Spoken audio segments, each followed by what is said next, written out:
719-3193, CCB 153711. That's A&A Electrical Contractors. August is here and you look around your yard, you have just one or two more spots to fill to make it complete. 13th Street Nursery is here for you. Whether it's an evergreen or a beautiful tree that will provide amazing colors before the leaves drop, stop in and find the tree or shrub that's just right. If you're thinking about gardening indoors this fall and winter, our indoor plant selection is hard to find anywhere else. Find us on Facebook or on the web at 13thstreetnursery.net. That's 13th Street Nursery. Now let's create something beautiful together. It's time for your Salem-Keizer Volcanoes Baseball Bullpen Show, presented by PT Northwest, Power Kia, McDonald's, and Les Schwab Tires. Now, for a look at the stats from tonight's matchup, here's Payne Patchett on 1430 KYKN. Salem is listening. And a good evening, everybody, here from Keizer, Oregon, in Volcanoes Stadium. A sunny evening here at 81 degrees, August 19th, 2019. The Salem-Keizer Volcanoes have been absolutely destroying the Everett Aqua Sox here in the first two games of the series. And now they'll be looking for the sweep here today. They beat the Everett Aqua Sox in game one by a final score of 8-0, highlighted by a shutout by Travis Perry for a five scoreless inning performance by Travis Perry, giving him his second win, and that the Volcanoes scored half of their 8 runs in the final 2 innings. Well, yesterday they upped the ante and they beat the Everett Aqua Sox by a score of 13-4, a margin of 9 runs, a higher margin than the first game of the series. The Everett Aqua Sox entering today with a record of 29-33. They are 11-13 in second half play, third place in the Northwest League North Division, while the Salem-Keizer Volcanoes, in the final regular season meeting between these two teams, they are 37-25 with a second half record of 11-13. They are also third place in the Northwest League South Division standings. And a quick recap of what happened here at Volcano Stadium yesterday between the Aqua Sox and the Volcanoes. It was a 5:10 start time with about a few minutes late. Aqua Sox started off with 2 runs on the board in the top of the first. A 2-run single by Utah Jones that scored Kevin Santa and Cesar Istris Jr. This was against Volcano's Jacier Herrera, their starting pitcher. And Everett takes a 2-0 lead. In the bottom of the third, they would take the lead for the first time tonight, and they would keep that lead all game. Starting off with an RBI single by Alex Canario, which scored Hunter Bishop, and a bases-clearing triple to dead center field by Armani Smith that scored Marco Luciano, Canario, and Jairo Pomares. The score was 4-2 Volcanoes at the end of 3. Fast forward to the bottom of the 5th inning, they would increase that lead to 6-2 after a 2-run single by Brandon Martirano, who had a couple of RBIs the day before in game 1. It increases the lead, and the margin is now up to 4. But Everett would cut that lead to 2 once again on an RBI double by Robert Perez that scores Connor Hoover, and a wild pitch that moves Perez to third, and then another one that moves him to home plate and scores the 4th run for the Aqua Sox. The score at this point is 6-4 Volcanoes, but they would increase the margin ever since, with 2 more runs in the bottom of the 6th inning, both on a 2-run home run by Hunter Bishop. And in the 4-run, or my mistake, not in the 4-run bottom of the 8th, the Volcanoes had a run in the bottom of the 7th. That was on an RBI single by Yorlis Rodriguez. But in the bottom of the 8th inning, the Volcanoes scored 4 runs on an RBI double by Alex Canario, a wild pitch scoring Marco Luciano, an error by the first baseman Robert Perez against the Aqua Sox relief pitcher Fred Villarreal, trying to toss it to the pitcher Villarreal, who drops it, which scores another run. And finally, Carter Aldretti joining in on the fun with an RBI single, and it makes the final score Volcanoes 13. The Everett Aqua Sox 4. Everett 4 runs on 9 hits, 1 error. They left 6 runners on, while the Volcanoes had 13 runs on 14 hits with no errors, and they left 9 runners on. Jacier Herrera getting his 2nd win of the season. He is at 2-1. Jorge Benitez getting his 3rd loss of the year. He is at 2-3 in a game that lasted just under 3 hours at 2 hours and 59 minutes with an attendance of 2,014 people. The starting pitchers for both teams for the Salem-Keizer Volcanoes making his 3rd start with the Volcanoes since getting traded as part of the Sam Dyson trade between the Minnesota Twins and the San Francisco Giants. Prelander Baroa no wins, no losses, an ERA of 7 so far, allowing 7 earned runs, walking 5, striking out 7 in 9 innings. While for the Everett Aqua Sox, facing off against the Volcanoes offense will be Brandon Williamson. He is the Seattle Mariners' second-round draft choice out of Texas Christian University. He also is looking for his first win, although because he got drafted back in mid-June, it is doubtful that he will unless the Volcanoes just absolutely score a lot of runs against Baroa in the first couple of innings. But right now, he has no wins and no losses, an ERA of 1.64, making his 8th appearance and his 7th start. He has thrown in 11 innings, allowing 2 earned runs. He has walked 4, and he has struck out 17. Again, the Volcanoes looking for the sweep before they play 3 more games here at Volcano Stadium to finish off the 6-game homestand against the Boise Hawks, a team that only has 5 road wins in the entire season. As of today, it may be 6. The Volcanoes are playing on the road right now against the Vancouver Canadians. The Hawks are. As for everyone else in the Northwest League South Division, Eugene and Hillsboro still tied for first place with a record of 14-10. Eugene's on the road playing at Spokane, and Hillsboro's at home playing at Tri-City. The 2 teams will face off tomorrow in a possible Northwest League South second-half title, while Boise is currently at last place with a record of 9-15. While those 2 teams are facing off in the playoffs, there's also a couple of playoff packages that you guys can get to. The first one is the regular playoff package, which has 1 ticket to each playoff game, plus a free opening night ticket to 2020. If any of the playoff games don't happen, the ticket will be exchanged for a regular season ticket next season. While in the premium playoff pass, you got 10-game tickets that could be used for the rest of the home games this year, all of the home games next year, and the playoffs, including a free opening day ticket next season. Also, anyone who buys the premium playoff flex pass will get a free Willie Mays bobblehead. It was originally Edgar Martinez, but we have gone out of stock because of the Edgar Martinez Hall of Fame bobblehead night that we had at the beginning of this 3-game series. We now have a Willie Mays bobblehead, and the limited time offer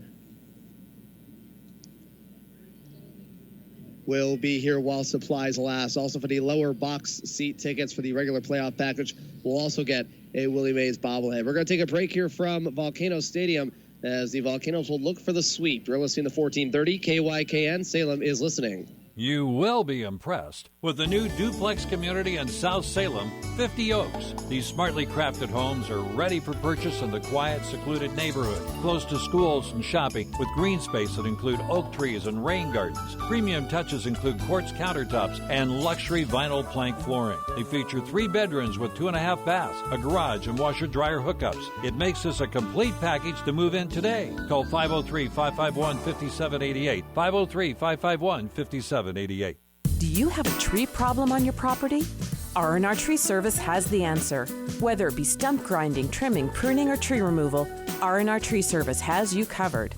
This family-owned tree care company, located in the heart of Salem, has been helping property owners in the Mid-Willamette Valley make the best tree care decisions.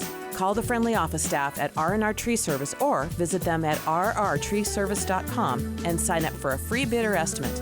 That's rrtreeservice.com. We're America's floor store. Save big now on waterproof floors during Color Tile's Celebrate America sale. Moisture? No problem. Waterproof floors that resist scratches and dents, are pet and kid friendly, and perfect for bathrooms and basements. Plus, we're offering 12 months, no interest. So hurry in for the best savings on waterproof floors at Color Tile of Salem. Carpets Plus, Color Tile, America's floor store. Batteries Northwest and their Mid-Valley dealers remind you that summer is tough on car and truck batteries. The extra heat, stop-and-go traffic, and the air conditioner are all factors in causing wear. If your battery is starting to crank a little slower, it's time for a new battery, and you should have your connections checked too. You don't want to be at the beach or in the mountains and lose battery power.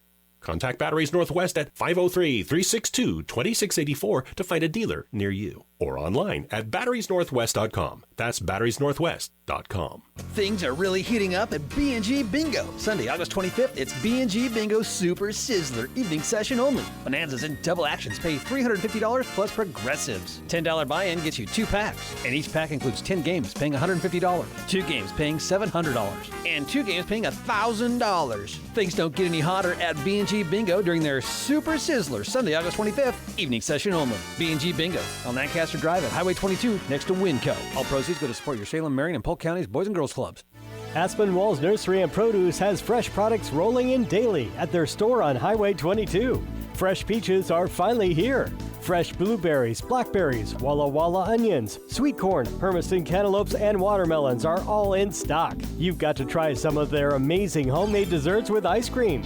Enjoy all the great taste of summer at Aspenwall's Nursery and Produce on Highway 22, west of the bridge. See more on Aspenwall's Nursery and Produce Facebook page. This is Volcanoes Baseball, live on your home for Beck, Rush, Newsmaker, Gorka, and Sexton. 1430 KYKN. Salem is listening. And we are now back here from Volcanoes Stadium here in Keizer. The Salem-Keizer Volcanoes looking for the sweep against the Everett Aqua Sox after they have outscored Everett by a score of 21-4, shutting them out in the first game and beating them by 9 runs in a blowout in the second game. As in the second victory over the Everett Aqua Sox, there is a number of contributors, especially in the top 4 hitters in the Volcanoes lineup, who scored the majority of the runs for the Volcanoes. Hunter Bishop going 2 for 5 with a home run and a triple.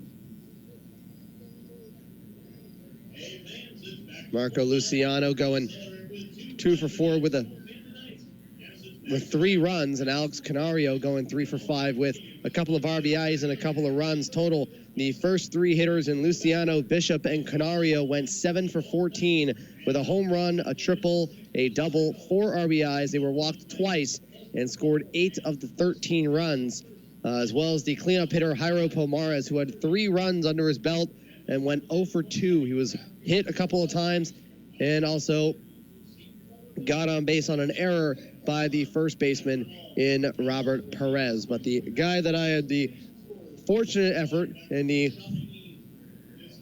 amazing effort to talk to after the game last night was the guy that started off the scoring in the bottom of the 3rd inning, and that was the right fielder Armani Smith. He finished 2 for 4 with a bases-clearing triple into dead center field.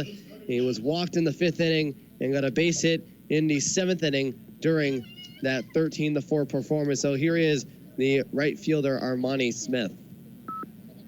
All right, so Armani, you were one of the top stars in the Volcanoes blowout win over the Everett Aqua Sox to win the series. I do want to ask you to take me back to a couple of at-bats that you had, starting with the one that you had with the bases loaded in the bottom of the 3rd inning. It didn't take that long for you to find the pitcher you want, so take me through what you saw from the pitcher for Everett and what happened after you found the right pitch. I kind of learned from previous batters what he was trying to do to us, and he's throwing a lot of changeups. And he threw me a first pitch changeup, a ball out of the zone, and then I just trusted that he was going to throw another one, and he left it over the plate, and I was able to get a hold of it. Now, facing off against the same batter again, during the 5th inning, the Volcanoes did get a couple of batters on. This is with I believe, with 2 outs in the 5th. So this is in a situation where the Volcanoes, they were almost out of the inning, with a full count against the same batter that he hit the triple on. Take me through what you saw during that at-bat as well. Yeah, he actually fooled me once with the changeup, with a really good pitch, and then I was seeing the ball really well against him, and he executed some good pitches that I in the past swung at, and so I kind of reward myself for that at bat, and I just saw the ball really well, and I was able to get that walk in that at bat. And in the 7th inning, the Aqua Sox, they bring in a new pitcher in Brock Minich, I believe his name was. This was a pretty lengthy at bat, 2-2 count. You were able to get a base hit, and you were the only one that scored in the 7th inning against a new guy. Take me through what happened during that at bat. Yeah, he was kind of a funky pitcher. He has a sidearm. It was definitely a tough at bat, coming from the angle that he throws from. But I got to a 2-2 count, and I just kind of wanted to keep the inning going and put the ball in play, and it kind of worked out. And during your time with the Volcanoes, you have been a very good contributor, getting key hits since you came up here with the Volcanoes. Since you came up here, what have you done to help get better on offense as well as some plays on fielding as well, if there is any? I think, coming from college to pro ball, it's a big transition because you face velocity every day. So when I first got here, I kind of struggled with it, and then I just kind of been grinding and just putting in hours and trying to, get acclimated. But Clarkie has been a great help to my mechanics and my approach, and I give big props to him. And every day you just kind of learn something about yourself, because you fail a lot and you learn a lot as well. So it's kind of a win-win situation. And that was the Volcanoes starting right fielder yesterday is Armani Smith. Looking over the scorebook from yesterday's game. Armani Smith, he started off the scoring with a huge bases clearing triple after the Aqua Sox got a run on the board. They were trailing 2-1. It gave the Volcanoes the lead, and they never relinquished it. Armani Smith going 2 for 4 in that game with a bases clearing triple to dead center field and a single in the 7th inning that scored the only run for the Salem-Keizer Volcanoes in that inning, as the Volcanoes scored 9 of their 13 runs in the final 4 innings. They were up at the plate, 2 in the 5th, 2 in the 6th, 1 in the 7th, and 4 in the 8th. I don't know about you, but this is making me pretty excited to go see this team play one more time against the Everett Aqua Sox. We're going to take another break here from Volcano Stadium as the Volcanoes are stretching on the field. They're getting ready to play the 3rd and final game of this series and the final regular season meeting between these two teams. You're listening to 1430 KYKN. Salem is listening. PT Northwest's Pediatrics and Adolescents Clinic is the only outpatient orthopedic clinic in the Mid-Willamette Valley, whose sole focus is the physical rehabilitation needs of pediatric and adolescent patients. We offer physical, occupational, speech, and pelvic therapy services in an age-appropriate environment. Visit us online at ptnorthwest.com. Now with 11 locations in the Willamette Valley, including Corvallis, Eugene, Staten, Monmouth, Keizer, Silverton, Woodburn, and 4 in Salem. The premier sports rehab provider in the Willamette Valley. I know, you thought your local Domino's couldn't make the $5.99 Mix and Match special any more awesome, but yes, we did. Mix and match any 2 or more of the following: a medium 2-topping Domino's pizza, stuffed cheesy bread, 8-piece boneless chicken, pasta dish, an oven-baked sandwich, or our amazing new bread twists for only $5.99 each. And now you can make the pizza a large 2-topping for only $3 more. Mix and match as many of these delicious Domino's items as you'd like for only $5.99 each. And don't forget to make your pizza large for just $3 more. Order online at Domino's.com today. I'm Aaron Hackney, owner of Done Right Plumbing. We have qualified guys that are licensed plumbers coming to your home that know how to do their job. At Done Right Plumbing, that's what you get. You get exactly what you're paying for, and you should. Done Right Plumbing makes house and business calls. You know, I wouldn't send anybody to your house or business that I wouldn't send to my home or business. Done Right Plumbing makes house and business calls. Trust, honesty, at Done Right Plumbing, we do have to make money, but we don't have to make it all on one job. We provide a good service for an honest wage. Done Right Plumbing makes house and business calls. Customer service, we leave your house the way that we found it when we got there, without the plumbing problem though. Done Right Plumbing makes house and business calls. We definitely make house and business calls 24/7. I'm Aaron Hackney with Done Right Plumbing. I'm a plumber, not a radio guy. They get the job done right at Done Right Plumbing. Need plumbing? We'll be there. Done Right Plumbing, Salem.com. Done, R-I-T-E, plumbing, Salem.com. You need to change your oil, so don't put it off. Go to First Lube Plus and get their $34.99 oil change for only $24.99. Mention the Volcanoes and you save $10. You'll get a smile from your tech and excellent service. There's no hassle or pushy sales guy to deal with. They just want to change your oil and keep your vehicle running great. The Volcanoes $24.99 special just makes your experience even better. First Lube Plus is downtown at 615 Liberty. They're also an authorized U-Haul rental outlet. It's First Lube Plus in downtown Salem. If we could convey one thing about Day Heating Company, we'd like you to know that we will do whatever it takes. Whatever it takes to guarantee your satisfaction. Whatever it takes to ensure your comfort. whatever it takes to earn your trust. With locations in Salem and Corvallis, let us do whatever it takes to meet your heating and cooling needs. And right now, it is a great time to receive rebates and tax credits. Call us today, 363-4822. Day Heating. There is a difference. Rush Limbaugh, weekdays 9 to noon, and Volcanoes Baseball at night. A winning combination on 1430 KYKN. Salem is listening. And we are now back here from Volcano Stadium in Keizer. The Volcanoes looking to sweep the Everett Aqua Sox after they won the first 2 games here in this 3-game series. And they won 3 of 4 back in late June, the last time these two teams faced off. Now let's go through the lineups very quickly here between these two teams. First, the visiting Everett Aqua Sox with a 29-33 record and a second-half record of 11-13. They'll be facing off against Salem-Keizer's Prelander Baroa, making his 3rd start after he was placed on the Volcanoes roster after a trade between the San Francisco Giants and the Minnesota Twins.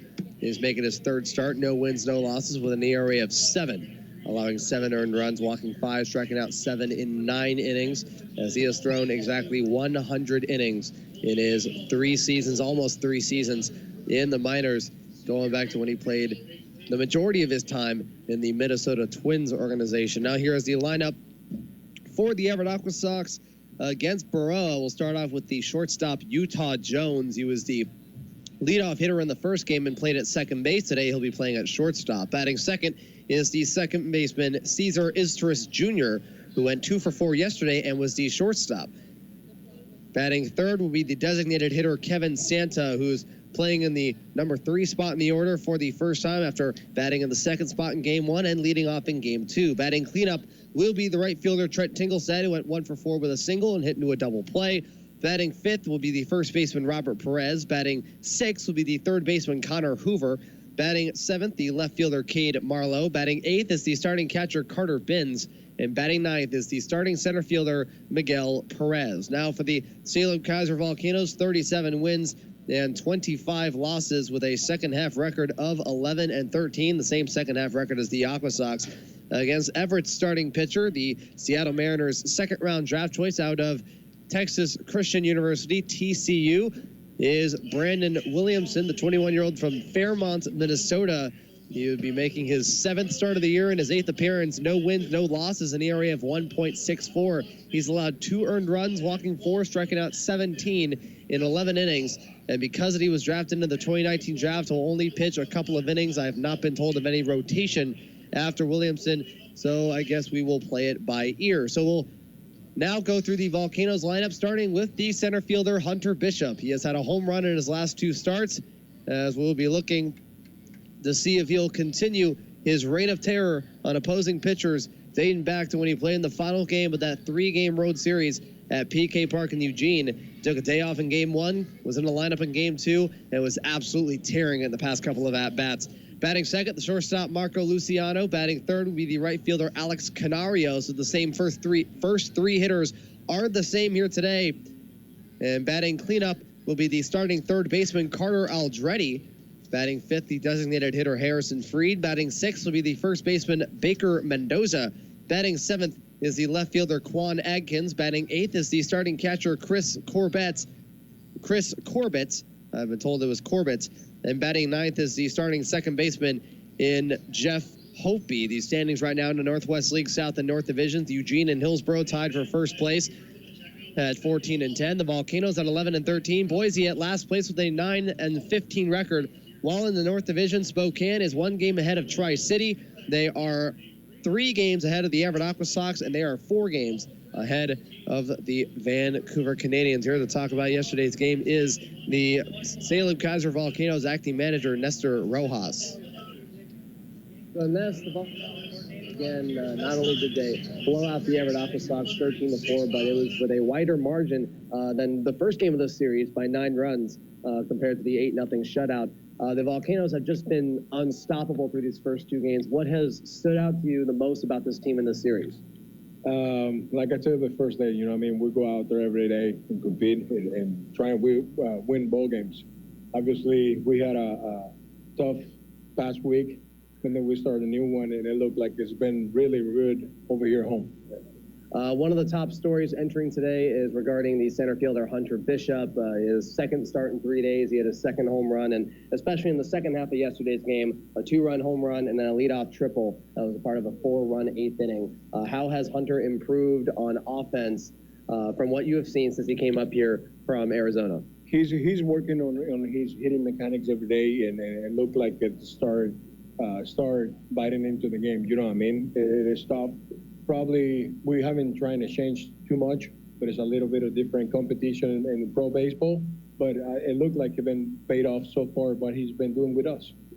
And Jacier Herrera, he got his second win of the season. He was fighting off a couple of batters on a couple of long counts after allowing that 2-run single, trying to use his curveball, but ever since then he was pretty consistent. Tyler Schimpf and Ben Madison doing a pretty good job in relief afterwards. What was your take on the Volcanoes pitching in yesterday's game? Like you say, Herrera, I think he was not mixing his pitches really well the first couple of hitters, but after that he started using he's off speed a little bit more, and then it paid off. You know, he got a couple shutoff innings, and after that, by the end, he's gonna get a little bit tired. But after that, you know, we branched Madison and Chip to finish the game, and it was pretty special to see those guys, you know, competed at the mound.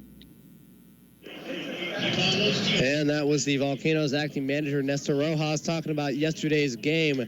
Once again, the Volcanoes beating the Everett Aqua Sox, winning the series by a score of 13-4. Everett got the first 2 runs of the game on the board in a 2-run single by Utah Jones against Jacier Herrera. And it was after Utah Jones hit that 2-run single where Jacier Herrera was mainly using his curveball to try and fool hitters, got into a couple of full counts after allowing the 2-run single, and then he allowed a single to Trent Tingelstad, allowed a full count on his first batter after that and struck him out, allowed a full count on the next batter after that, Robert Perez, and made him walk, and allowed a full count with a couple of foul balls against Cade Marlowe and struck him out. But after that first inning, he has been pretty proficient. He mixed his pitches a little more, and he was able to get out of the jam while the offense was absolutely outstanding at the plate. As after the Volcanoes were trailing 2-0, they scored 4 runs on an RBI single by Alex Canario and a bases-clearing triple by Armani Smith. In the bottom of the 5th inning, they would score 2 more runs on a 2-run single by Brandon Martirano. And after the Aqua Sox scored 2 more on an RBI double by Robert Perez and a pair of wild pitches by the Salem-Keizer Volcanoes' first relief pitcher in Ben Madison, the Volcanoes will get a couple of more runs on the board on a 2-run home run by Hunter Bishop, his second in his last 2 starts, and his 4th home run of the season. In the bottom of the 7th inning, they would score 1 run on an RBI single by Yorlis Rodriguez.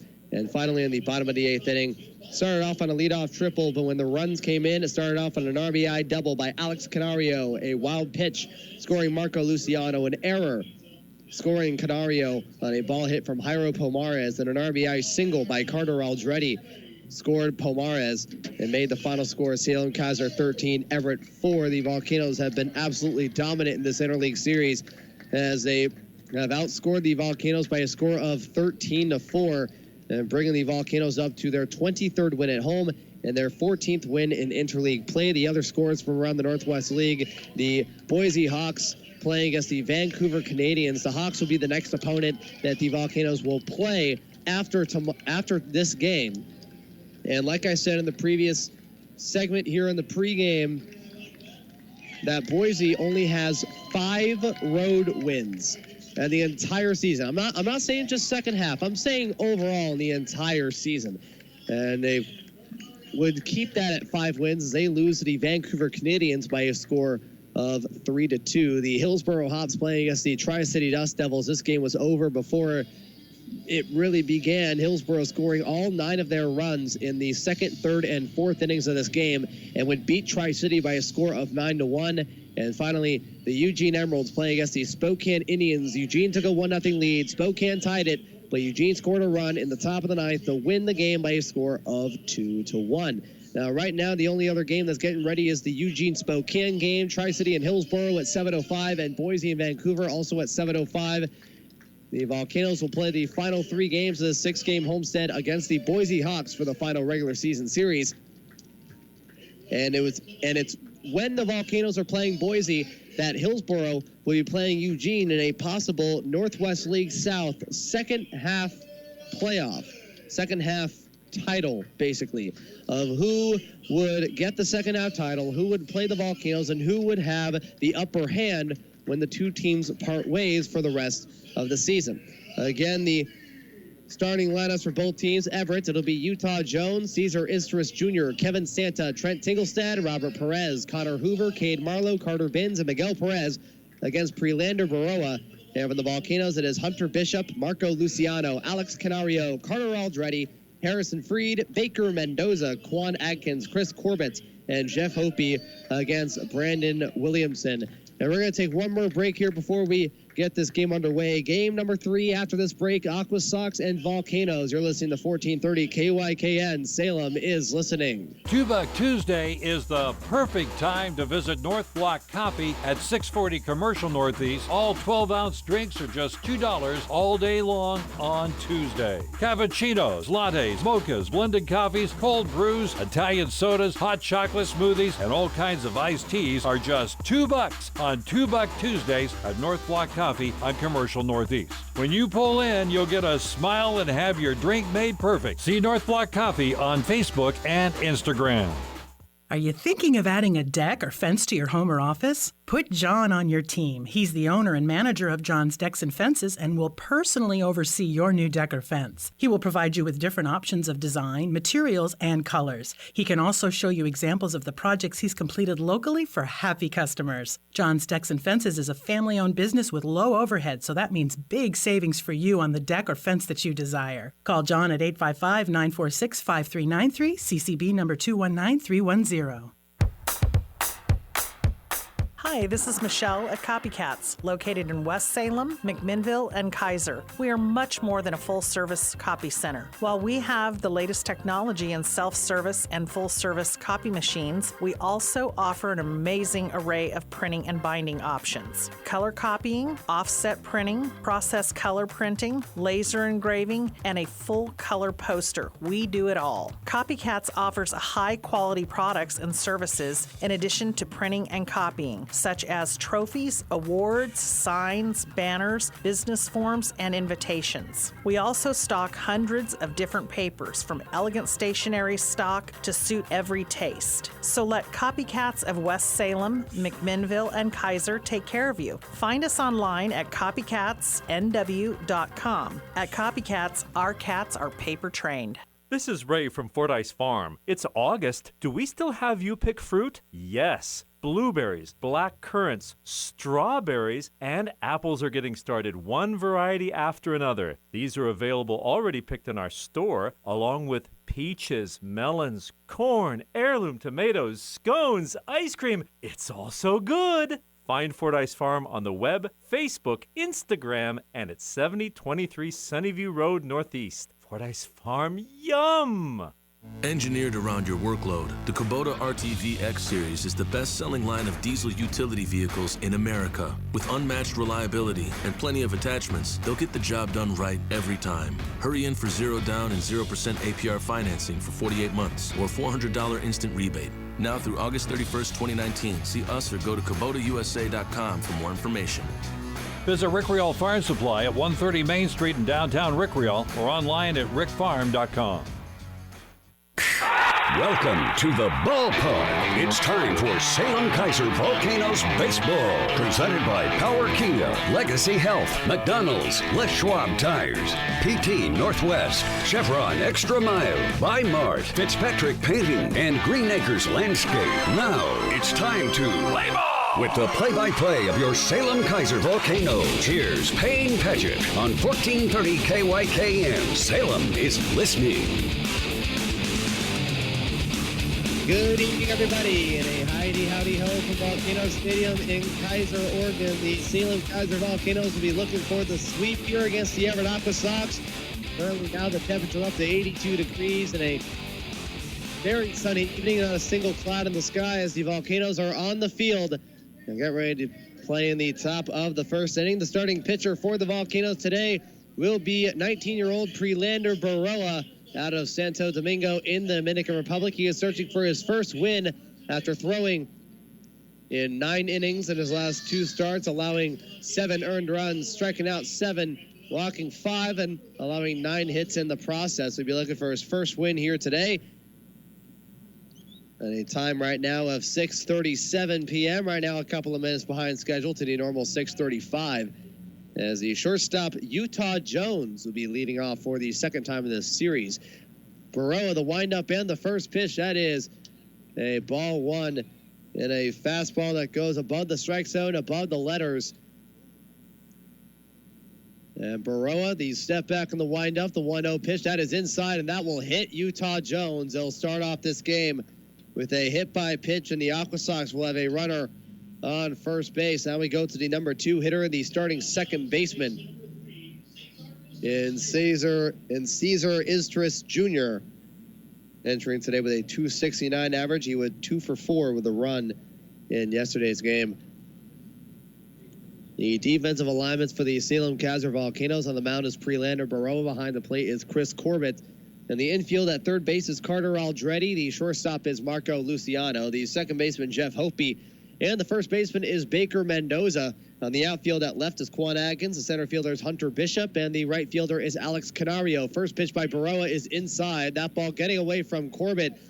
And then now Utah Jones will be going all the way to third, and he's not going to be throwing, as the runner, Utah Jones, saw that Corbett didn't run to the baseball until Jones is already halfway past second base.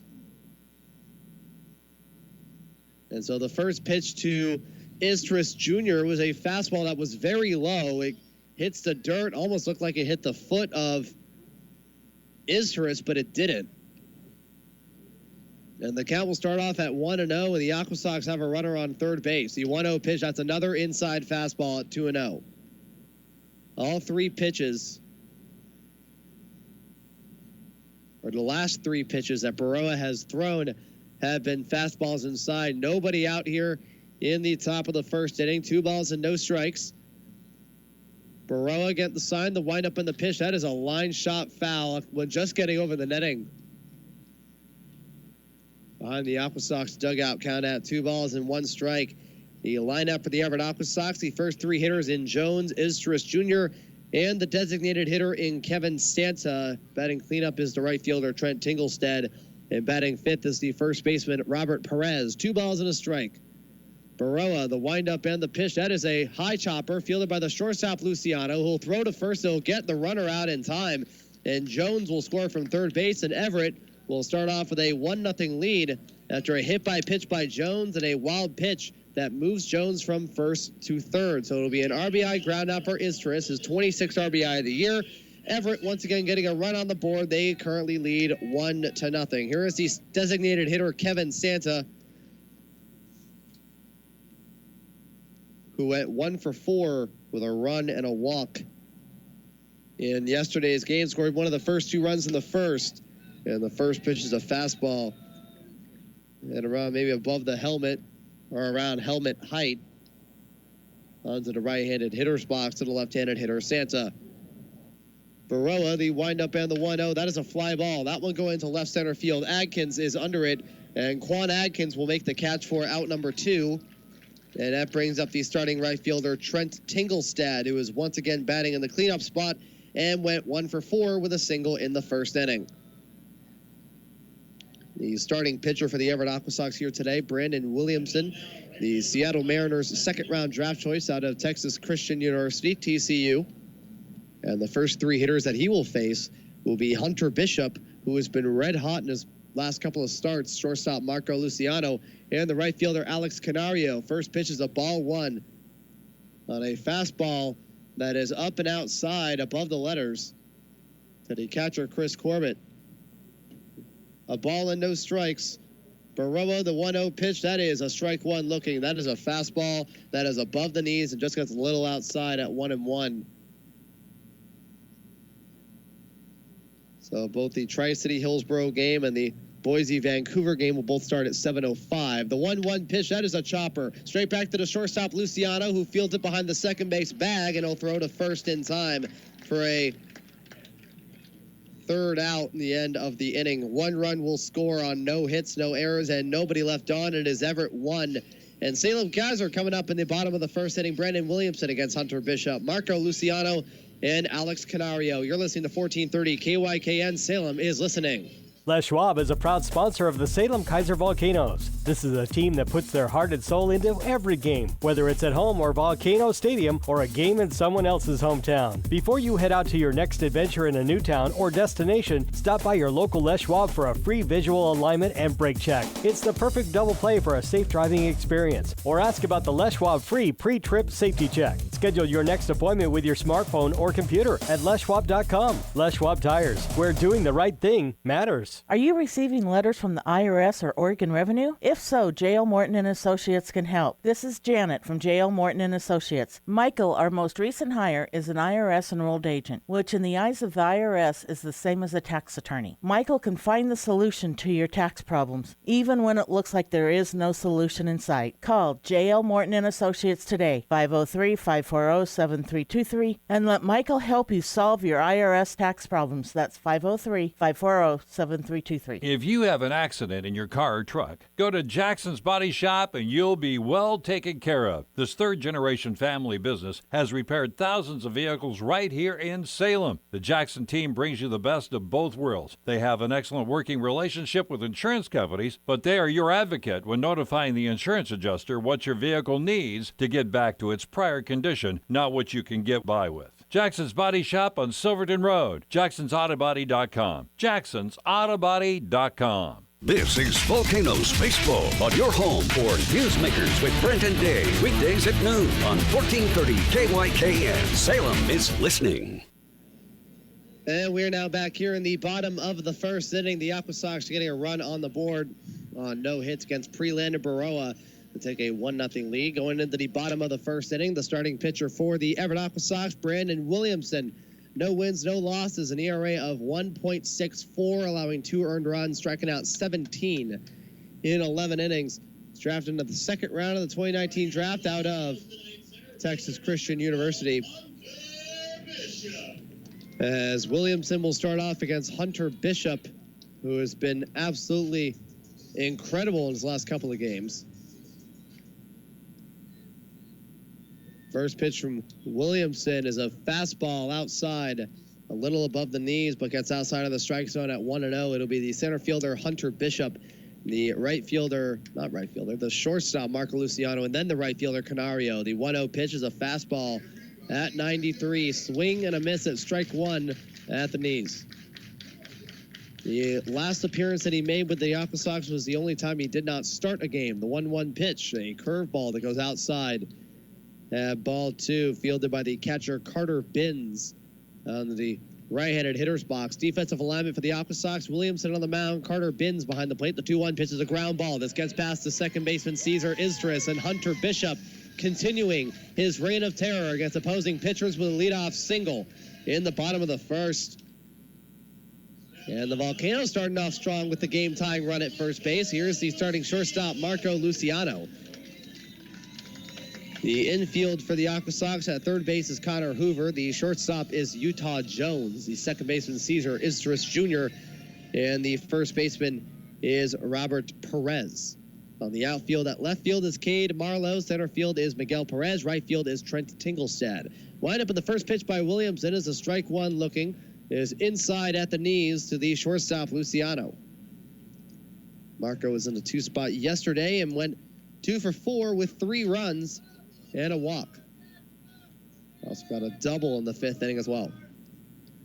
Williamson, the windup and the 0-1. That is a check swing and a curveball in the outside corner above the knees. The infield umpire for today's game, Andrew Clark, saying that no, he did not go, and the count is even at 1-1. He did not go around. The umpire for today's game, Kyle Stutz behind home plate. Andrew Clark at first base. Williamson, a ball and a strike. Hunter Bishop is at first. Throw to first is not in time. As the left-handed pitcher, Williamson, who is slated to pitch in today's game. He was drafted in the second round out of Texas Christian University. Last appearance that he made was the only time he didn't start a game. He threw 13 pitches in an inning. The 1-1 pitch is a curveball inside, a little above the knees, and the home plate umpire Kyle Stutz calling that a strike two, a ball and 2 strikes. He threw an inning, striking out 2 in his only relief appearance against the Tri-City Dust Devils. That was 5 days ago. The 1-2 pitch, that is inside, and a fastball for strike 3.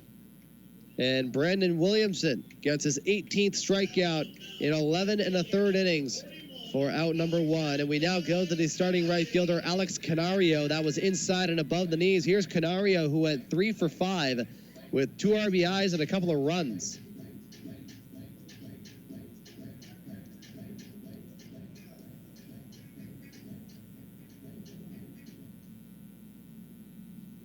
Hunter Bishop also showing himself on the base pass, going 6 for 8 this year since being promoted up to Salem-Keizer. Williamson, the windup end, the first pitch is a strike 1, looking on a fastball. And it just gets above the knees, the fastest one so far from Brandon, 94 miles an hour.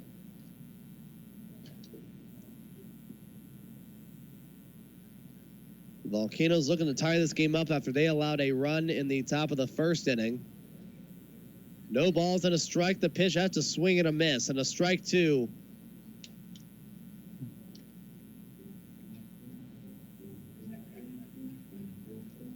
Under the letters, swing and a miss.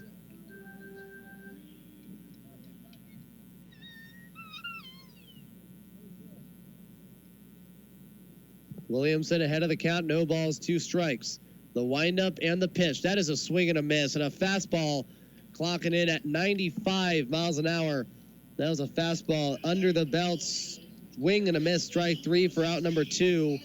And we now go to the starting third baseman, Carter Aldretti.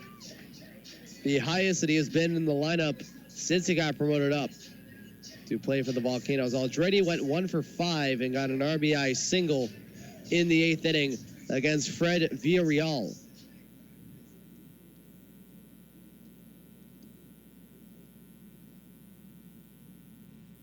Which was his 9th RBI of the season. First pitch is a curveball inside for a strike 1 looking. So the Aqua Sox have the only run, while the Volcanoes have the only hits at this point. Williamson, the count at 0-1. The windup and the pitch, that is a line shot straight past the third baseman, Utah Jones, and Hunter Bishop will go to second. It looked like Jones had a chance. He was running to his left to try and field it, but he is not able to as it goes into center field. And Carter Aldretti getting a 2-out single. Now move Hunter Bishop to second. And for the first time in this series, walking up to the plate will be Harrison Freed, the designated hitter. The last time that he was up at the plate, he got, or my mistake, for the first time since the first game of the series will be Harrison Freed. He was in the 7th spot in game 1 and went 0 for 1, or my mistake, 0 for 2. Walked twice, got hit by a pitch once, and got an RBI. I'll be looking to get some more here in the bottom of the first inning. That was the second hit for the Volcanoes as they have runners on first and second with 2 outs. Williamson, the windup and the pitch, that is upstairs, and a fastball at around helmet height at ball 1.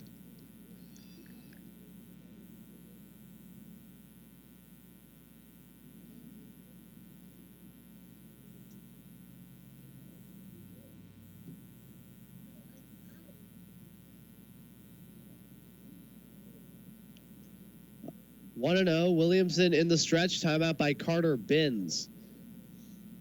The Volcanoes, after allowing a run in the top of the first, are threatening at the moment, 1-0 Everett. In the final game of this 3-game series, we also got an update from Avista Stadium. Eugene is leading Spokane 2-0.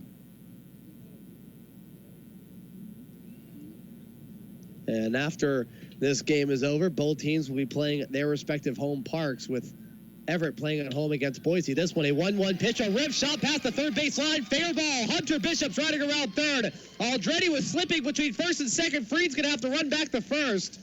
As he was halfway between first and second, Aldretti had a chance to go to third base, but he stumbled on the bag and he had to go back to second. Harrison Freed was between first and second when he saw Aldretti slip, and he ran back to the first base bag, not knowing that the ball is rolling down the third base line at the time. So the Volcanoes have tied the game up on an RBI single by Harrison Freed. Carter Aldretti going to second. And just like that, the Volcanoes, they have 3 hits off of Brandon Williamson that has given him his 3rd earned run in his 8th appearance this year. As the Volcanoes will keep having runners on first and second base with 2 outs. Here's the first baseman, Baker Mendoza. That one getting off the glove of the third baseman, Connor Hoover. And the first pitch from Williamson is a check swing upstairs and a ball 1 above the letters. Hoover stationed right near the bag. Cesar Istris Jr., the second baseman, stationed right near the second base bag. The shortstop, Utah Jones, covering left field from the infield. A ball and no strikes. Wind up in the pitch. Swing and a miss and a fastball. Above the knees, 1-1. So the Everett Aquasox will play 3 games against the Spokane Indians at Funko Field after this game. While the Volcanoes will keep playing here, they'll play 3 games against the Boise Hawks. A ball and a strike, Williamson. The windup and the pitch out is upstairs, and that is a fastball that Williamson lost control of. That was around the height of the helmet of Mendoza. And Williamson, once again, is facing off on a 2-1 count. Mendoza, in his last appearance back in the first game, he went 1 for 4 with an RBI single and an error. One of the 6 that Everett had in that game. 2 balls and a strike, the pitch. That is inside, and a ball 3 and a curveball. That one going down and in under the knees, and it's a 3-ball, 1-strike count. First time that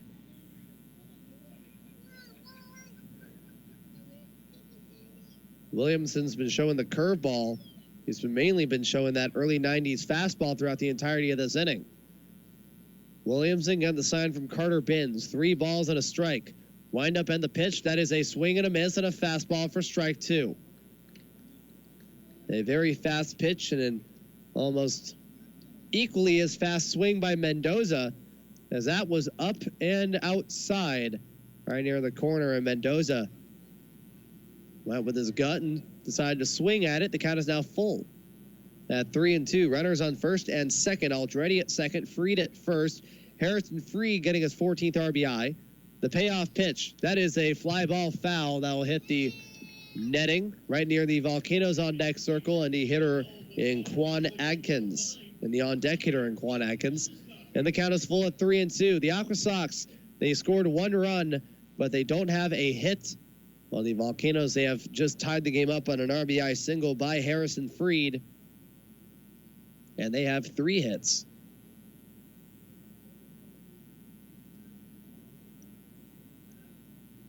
Williamson in the stretch. Wind up and the payoff pitch. That is a fly ball foul past the first base side.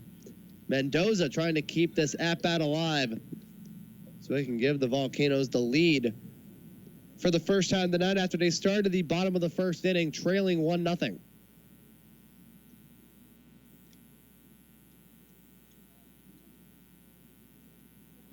The inning started off on a leadoff single by Hunter Bishop. He also scored his 20th run for the Volcanoes. After 2 batters struck out, Carter Aldretti had a single. Harrison Freed had a single. Payoff pitch. That's a fly ball going to center field. Miguel Perez, the center fielder, is under it, and he will make the catch for the 3rd out.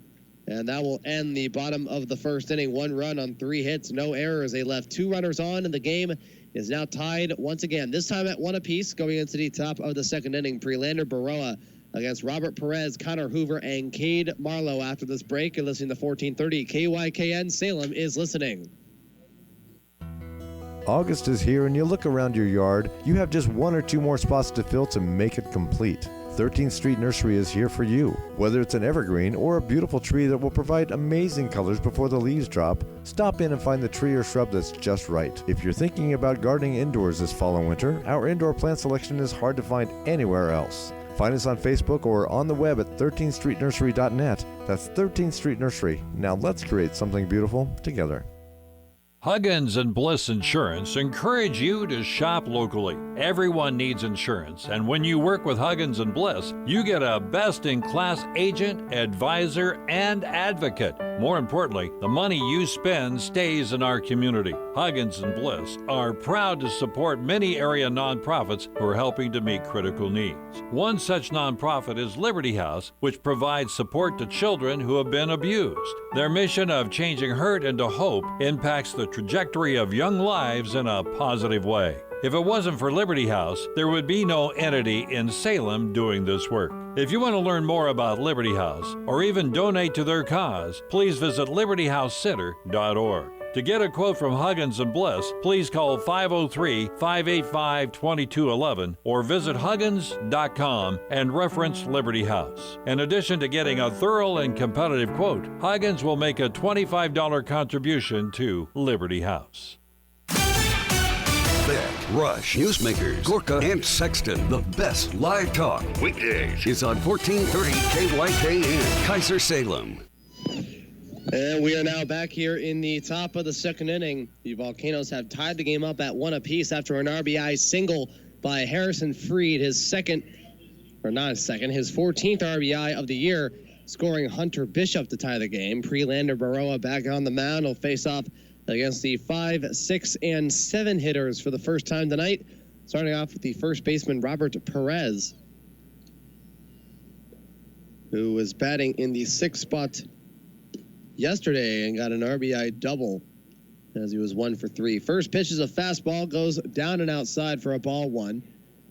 Baroa, the step back in the windup against Perez, the 1-0 pitch. That is a ball 2. This one on a fastball that goes up and outside. 2 balls and no strikes. It'll be Robert Perez, the third baseman Connor Hoover, and the left fielder Cade Marlowe. Step back in the windup. Baroa, the 2-0. That is a ball 3. That one hitting the backstop after getting off of the glove of the catcher Chris Corbett. 3 balls, no strikes.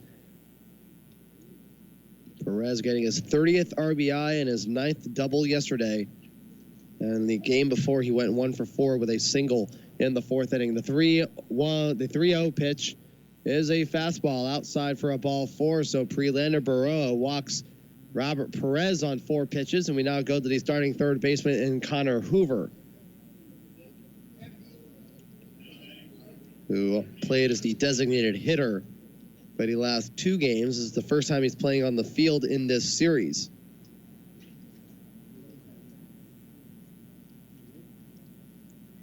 As he went 1 for 4 with a single and a run in that 2-run 6th inning. Also struck out twice and was 2 for 3 in the first game. Throw to first is not in time.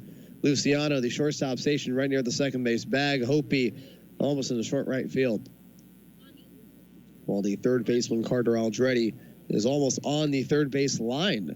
For the third base, the baseline between second and third. First pitch is a fastball that goes a little above the knees, just gets a little outside, but in the strike zone for strike 1.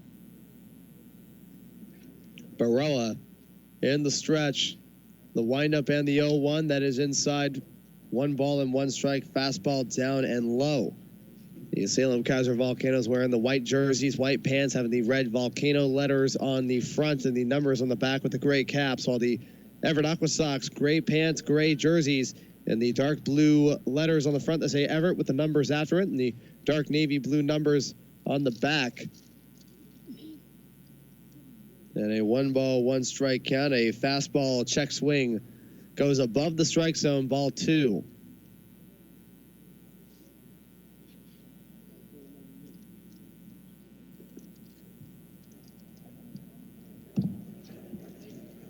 Baroa, 2 balls and 1 strike. Wind up and the pitch. That is a ball 3.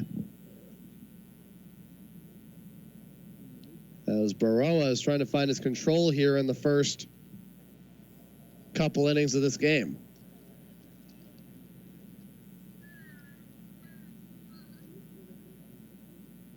As he is currently facing a 3-1 count against Connor Hoover. The 3-1 pitch is a foul ball past the third base line. Count is full. 3-2. As Baroa is trying to get that first out here, he's also saw it a little bit in the first inning, but it's more evident here in the second, where he's trying to find his control. He started off the inning walking Robert Perez on 4 pitches.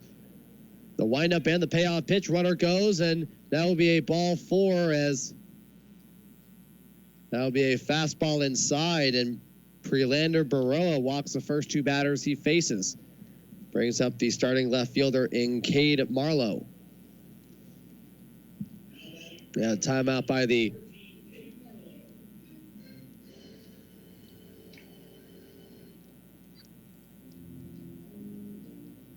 Volcanoes, and Dwight Bernard, the pitching coach. The score right now, Everett 1, Salem-Keizer 1.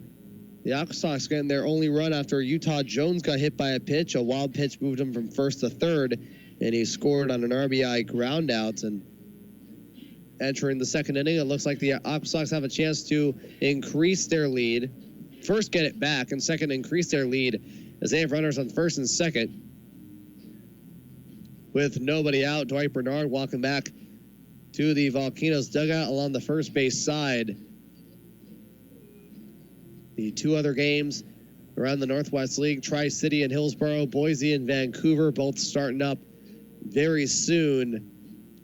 And Eugene going into the top of the second inning, they lead Spokane 2-0.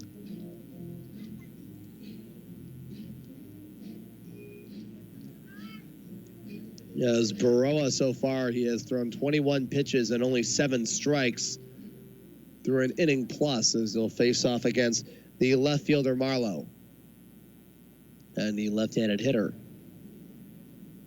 Baroa got the sign from Corbett. The windup, and here's pitch number 22. That is a ball 1 inside. That just gets inside. That's a little under the knees, ball 1. Marlowe with the highest batting average out of any of the Everett Aqua Sox hitters in the lineup with a 270 average. Cesar Istra is second place with a 269 average. 1-0 pitch, that is inside, and a ball 2.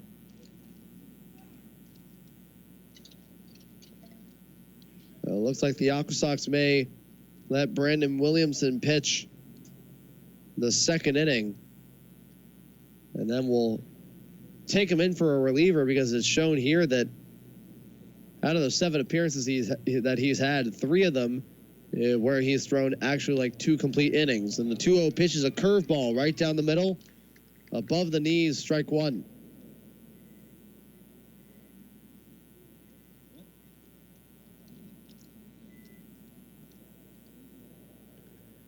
And Baroa trying to find his footing here in the top of the second while keeping the game tied. 2-1, that is a fly ball. That's another curveball. And Baroa is ahead of the count, 2 balls and 2 strikes against Marlowe. Cade went 0 for 4 yesterday with a couple of strikeouts.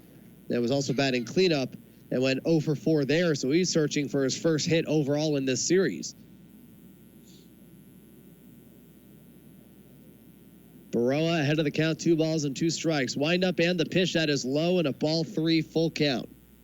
Another 3-ball count for Prelander Baroa.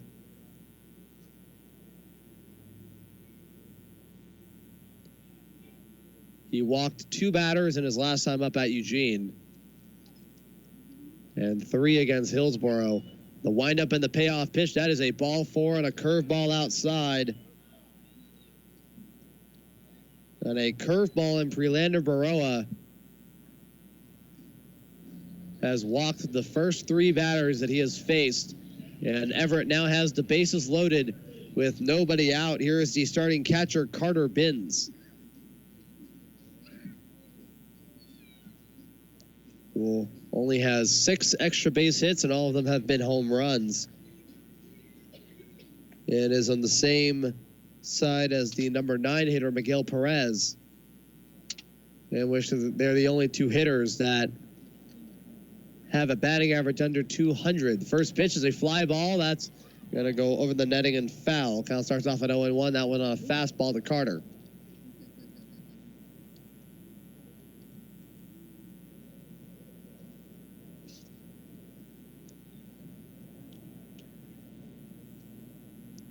The last time that Prelander Baroa got a win was back on July 20th. The windup and the 0-1, that is a ball 1.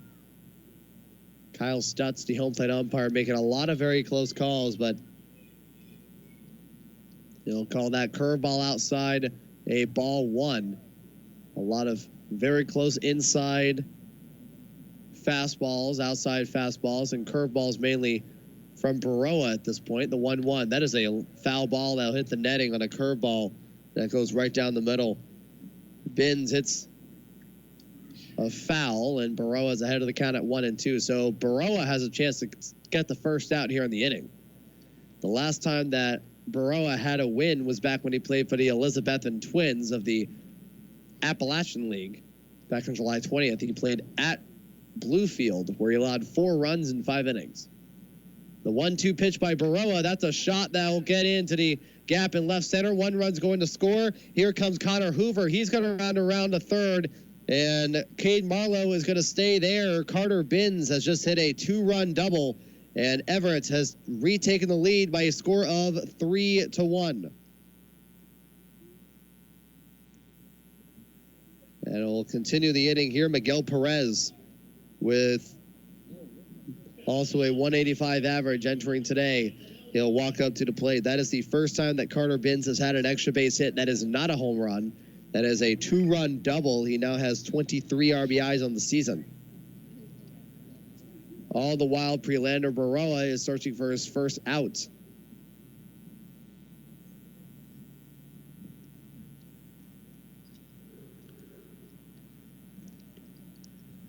Nobody out in the top of the second inning. Baroa, the first pitch is a ball 1 on a very close called fastball.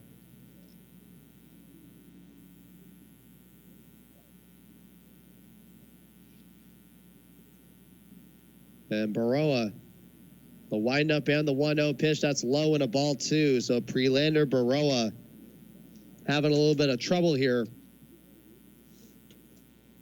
against the Aqua Sox through the first inning plus, as he has now thrown 33 pitches and has had 12 strikes. 2 balls and no strikes. Baroa, the windup and the pitch, that is a ball 3, and another 3-ball no-strike count for Prelander Baroa. I believe there is already someone in the bullpen for the Volcanoes, and there is. That was the first hit the Volcanoes have tonight, was that 2-run double by Carter Binns going into left center. But the Aqua Sox lead by 2 now. 3 balls and no strikes to pitch. That is a ball 4, and Corbett, the throw to third to try and get Cade Marlowe is not in time, and the bases are loaded once again.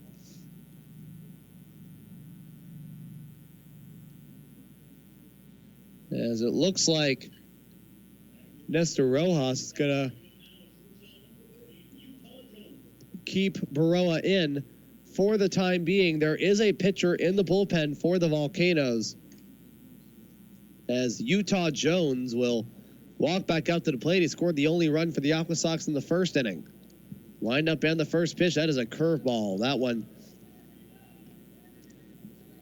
just going up and out for a ball 1.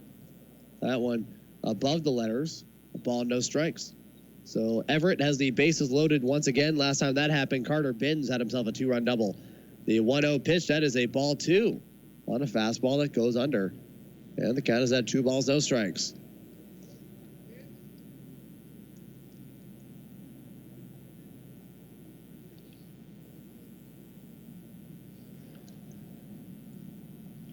Baroa, the 2-0 pitch, that is a fly ball foul. That'll hit the netting right above the Everett Aqua Sox on deck hitter Cesar Istris Jr. It's a 2-1 count. 38 pitches, 13 strikes so far for Prelander Baroa through an inning plus. The 2-1 pitch, that is a fly ball foul past the third base side. That one going into the seats. And once again, Baroa has a 2-strike count on an Aqua Sox hitter, as he is trying to get the first out here of this inning.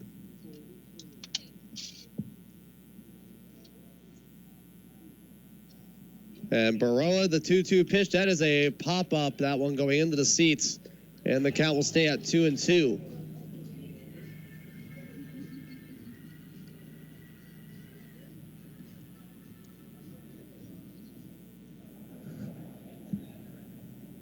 As the count will stay at 2 balls and 2 strikes, Baroa trying to find his footing and fast before he'll be taken out of the game. The 2-2 pitch, that's a slow chopper, fielded by the first baseman in Mendoza. He'll get a runner out, but a run will score. An RBI ground out that will score Cade Marlowe. The score now Everett 4, the Volcanoes 1. As the Aqua Sox will have runners on second and third with one out in the top of the second for the second baseman Cesar Istris Jr., who grounded out to the shortstop Marco Luciano, and it was an RBI ground out. Utah Jones getting his 12th RBI of the year.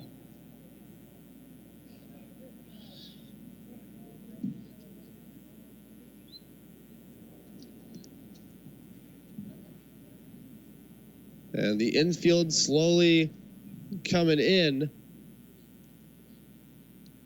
as Baroa throws the first pitch to Istris. That's a curveball. And that is a very close pitch right there. A lot of close pitches here that the home plate umpire, Kyle Stutz, has to call here in the top of the second. And he has called all of them balls up until this point. 1-0, Baroa the pitch. That is a curveball, swing and a miss. And a strike one. As Istris swings an outside curveball for a ball and a strike. Prelander looking for his first strikeout.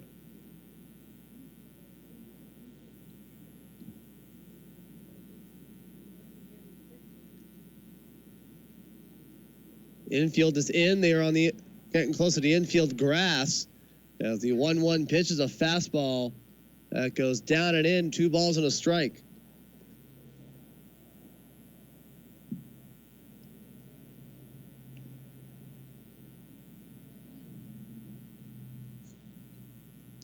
Baroa getting the sign from Chris Corbett. They've got one out. The Aqua Sox have scored 3 runs here. The 2-1 pitch, that's a shot that will go in the left field. 1 run's going to score. Here comes Miguel Perez. He's going to round around third. To throw to the plate will be not in time. It's a 2-run single for Cesar Istris Jr. And Everett will score 2 more runs. They have scored 5 runs in this second inning, and they lead now 6-1 over Salem-Keizer. Still with 1 out here. Now here is Kevin Santa, who flew out to the left fielder. And Quan Adkins, Nestor Rojas walking up to the mound is going to take Baroa out of this game. Cesar Istris Jr. with 3 RBIs so far on the day for him.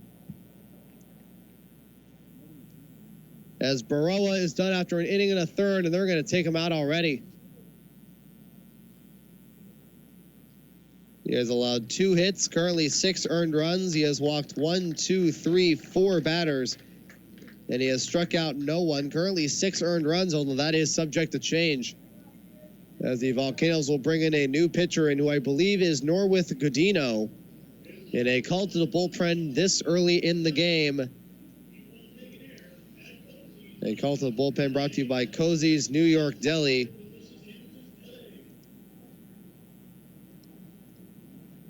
Or you won't make an error at Cozy's because they'll hit it out of the park. The new pitcher, I believe, is Norwith Godino, who played with the Aqua Sox last year. The 23-year-old from Puerto Cabello, Venezuela, who is making his 3rd appearance with the Volcanoes as well. Currently no wins, no losses, an ERA of 0.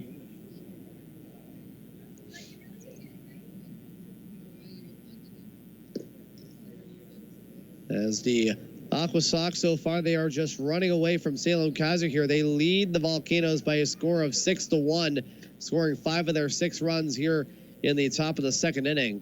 It was fueled by 4 walks, or 3 consecutive walks to start off the inning by Baroa. Carter Binns then hits a 2-run double that scores 2, a walk by Miguel Perez, an RBI ground out by Utah Jones, and a 2-run single by Cesar Istris Jr., while for Godino, the returning Volcano, so far he's allowed only 1 hit, has walked 3 and struck out 5 through 3 innings.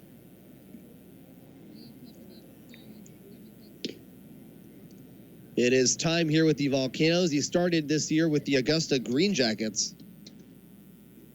but then was slammed with an 80-game suspension due to PED use, or substance use. And then when he came back, he started playing for the Arizona League Giants, and he is once again playing for the Volcanoes. He pitched in 9 games and was a part of the starting rotation for the Volcanoes last season. Had a 4-4 record with an ERA of 5.36, allowing 27 earned runs, walking 6, striking out 41 in 45 1/3 innings before being promoted to play for the Augusta Green Jackets and starting for them in 6 games.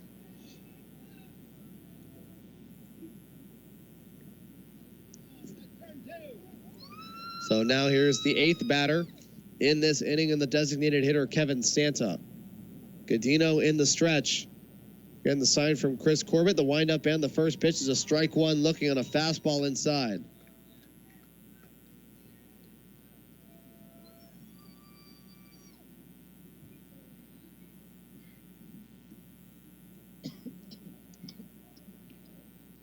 And the count will start off at 0-1. The Volcanoes trying desperately to get out of this top of the second inning. The 0-1 pitch, Godino, that is a strike 2 looking. That one a fastball. That one just under the letters, but the home plate umpire and Kyle Stutz calling that a strike 2. Santa, he flew out to the left fielder in Quan Adkins for out number 2 in the first inning.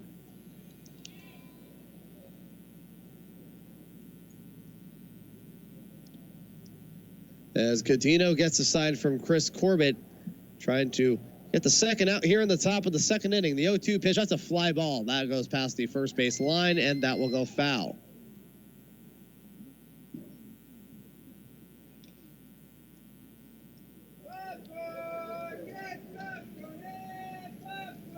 And Everett was able to get 6 runs on only 2 hits. While the Volcanoes, they have 3 hits, and they only have 1 run at this time,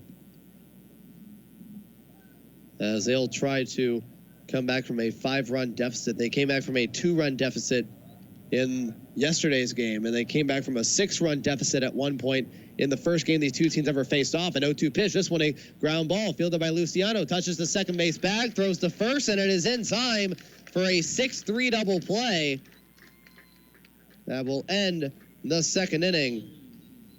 5 runs will score, and all of them will be earned, and all of them will be towards Prelander Baroa on 2 hits, no errors, and nobody left on. The Volcanoes now trail by a score of 5-1, or my mistake, 6-1, scoring 5 runs in the top of the second, as Brandon Williamson will go back onto the mound to face off against the bottom 3 hitters in the order. You're listening to 1430. KYKN Salem is listening. Miss Jennings, please explain to the jury what happened. Well, I was running late. I ran down the stairs into the kitchen, and that's when I saw him. I can't.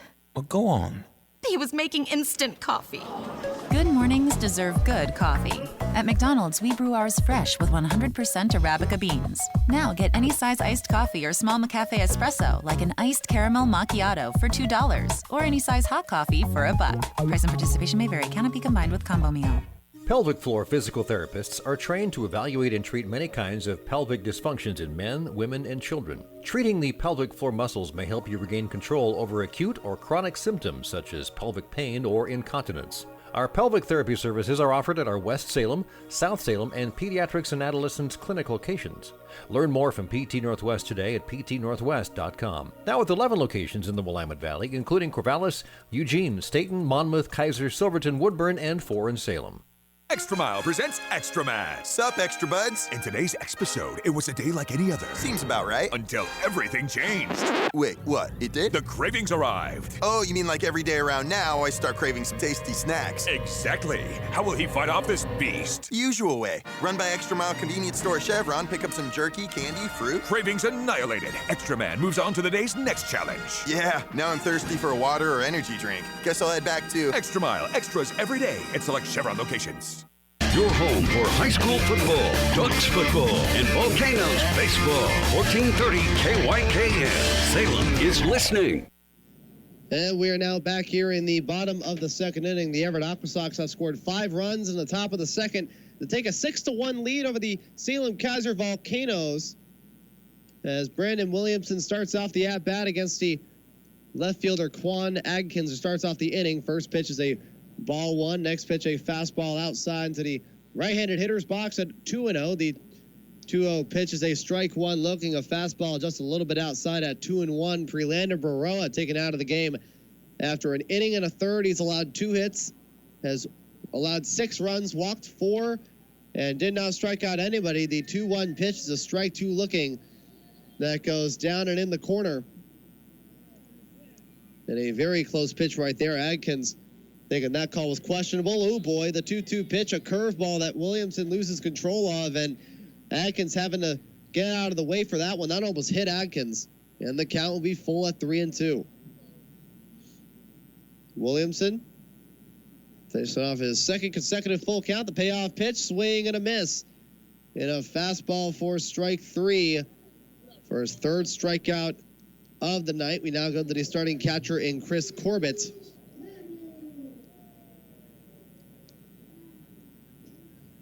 As there is a pitcher in the bullpen for the Aqua Sox already. They're trying to get the number here. I do believe maybe it is Luis Curvelo, who's one of the new members on the Aqua Sox roster. First pitch is a fastball inside above the letters, ball 1. Corbett making his first home start for the Volcanoes since August 1st. The 1-0 pitch, that's a ball 2. This one under the knees, down and in. 2 balls, no strikes. He went 0 for 3 with a couple of strikeouts. In his only other home appearance, he's made 5 consecutive home starts since then. And the 2-0 pitch is a fastball down and in for ball 3. It'll be Adkins, Corbett, and Jeff Hopey.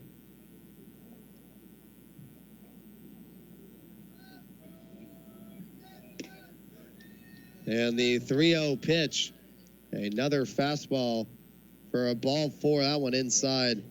And the Volcanoes will have a runner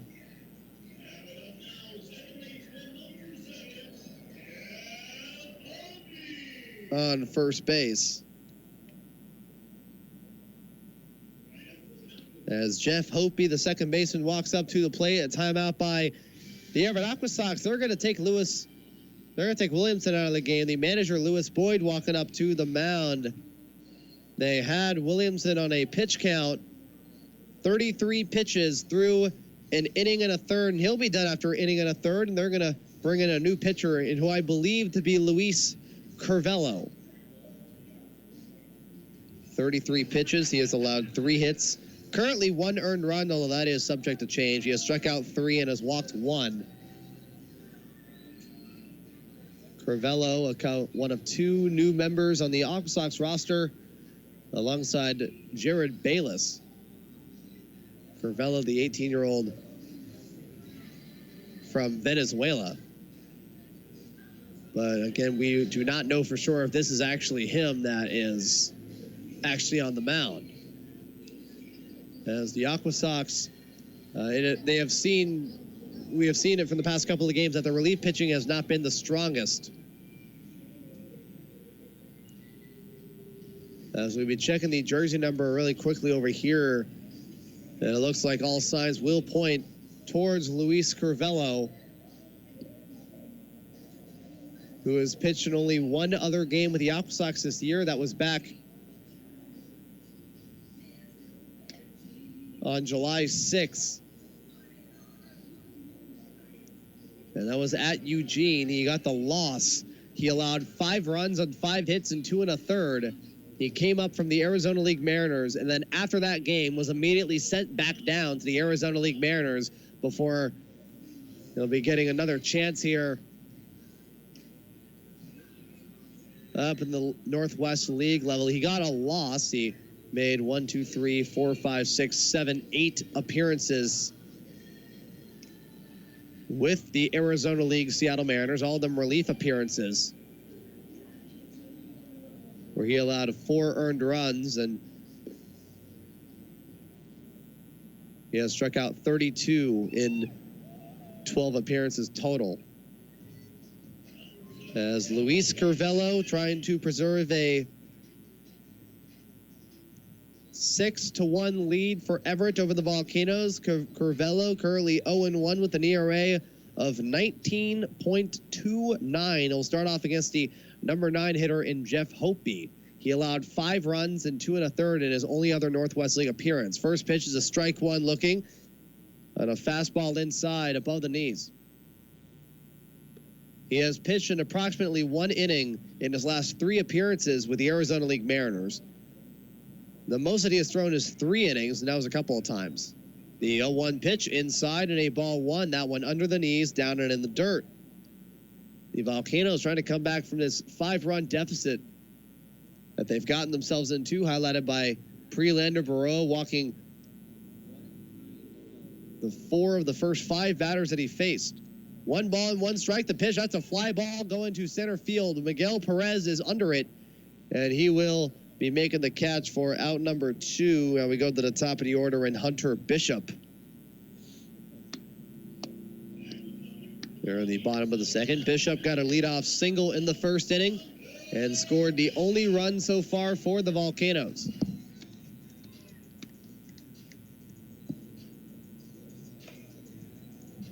And scored on an RBI single by Harrison Freed. The Volcanoes with 23 wins at home. They are 23-9.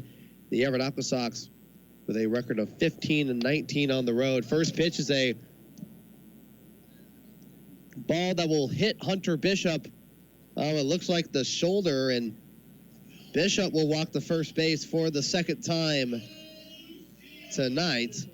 Chris Corbett going to second base, and now we go to the starting shortstop, Marco Luciano, who struck out looking on a 1-2 count in his last time up. He is second in the Northwest League in wins at home with 23. Hillsborough has 25. They have the same number of losses, while the Spokane Indians have the most road wins with 21. And Boise is the only team that has single-digit wins, losses in either home or the road. They have 5 wins. They are 5-22.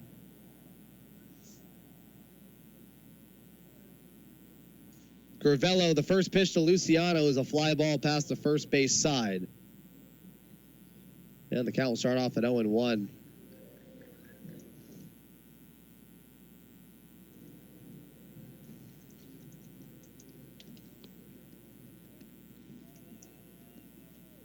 Luis Crivello trying to get out of the bottom of the second inning. The 0-1 pitch is a curveball that goes in the dirt outside. The count is even at a ball and a strike.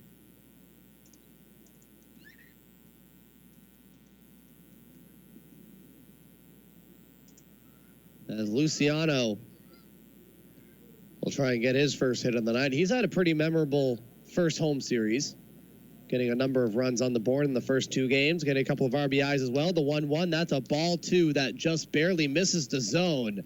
That is a very good pitch by Crivello. And it's a ball 2.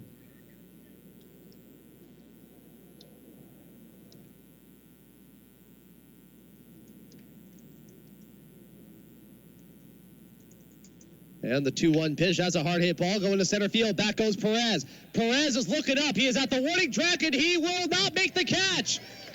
Very similar to what we've seen from Armani Smith yesterday. 2 runs are going to score, and the 17-year-old Marco Luciano, the kid has done it again. He has a 2-run double into dead center field.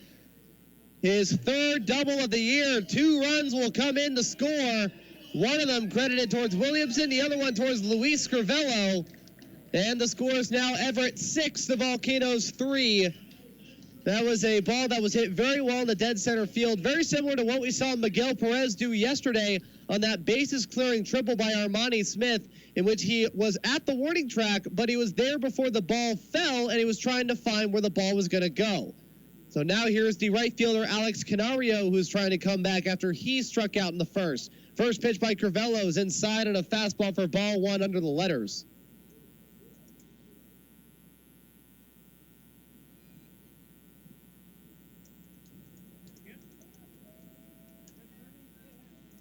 Score now is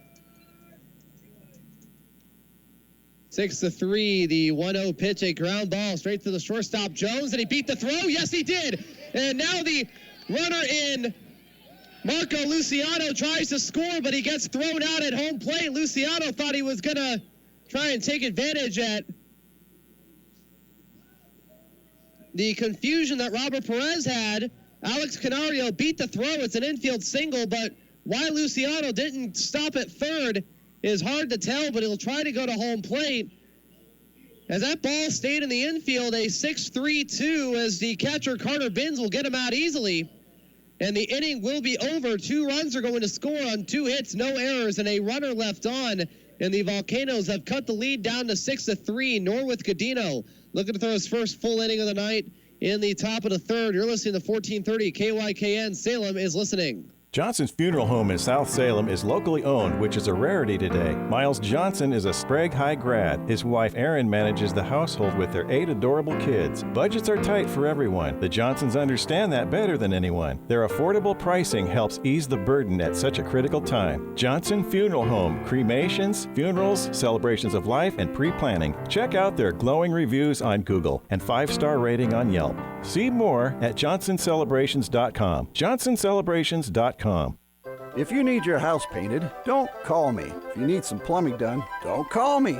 But if you need electrical work for your home business, call me, Jeffy, at A&A Electrical Contractors, 503-949-3193. From exterior lighting to chase away those raccoons and clowns at night, panel upgrades, give us a call today, 503-949-3193, CCB 153711. That's A&A Electrical Contractors. John, the owner of John's Decks and Fences, will be on your deck or fencing job every day, making sure that every detail is correct. If you're thinking about a deck or fencing project, talk it over with John. He'll be able to help your dream come true. John's Decks and Fences is a family-owned business with low overhead, so that means big savings for you. Many Mid-Valley people are glad they chose John's Decks and Fences for their project. With all the options available, it's good to have an expert in your corner. Contact John at 855-946-5393, CCB number 219310. Don't miss Newsmakers with Brent DeHart and Dave Bourne. Weekdays at noon on the Mid-Valley's Best Talk, 1430 KYKN, Keizer, Salem. And we're now back here in the top of the third inning after Everett took a 6-1 lead. The Volcanoes scored 2 runs on a 2-run double by Marco Luciano to cut the lead down to 6-3. Going into the top of the third, Norwith Godino will face off against the middle of the order in the right fielder, Trent Tingelstad, the first baseman, Robert Perez, and the third baseman in Connor Hoover.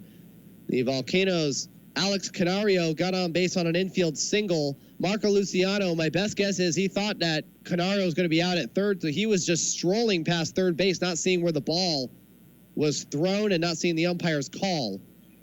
And the first pitch is a fastball, a little above the knees, and a strike one looking. Start off the inning.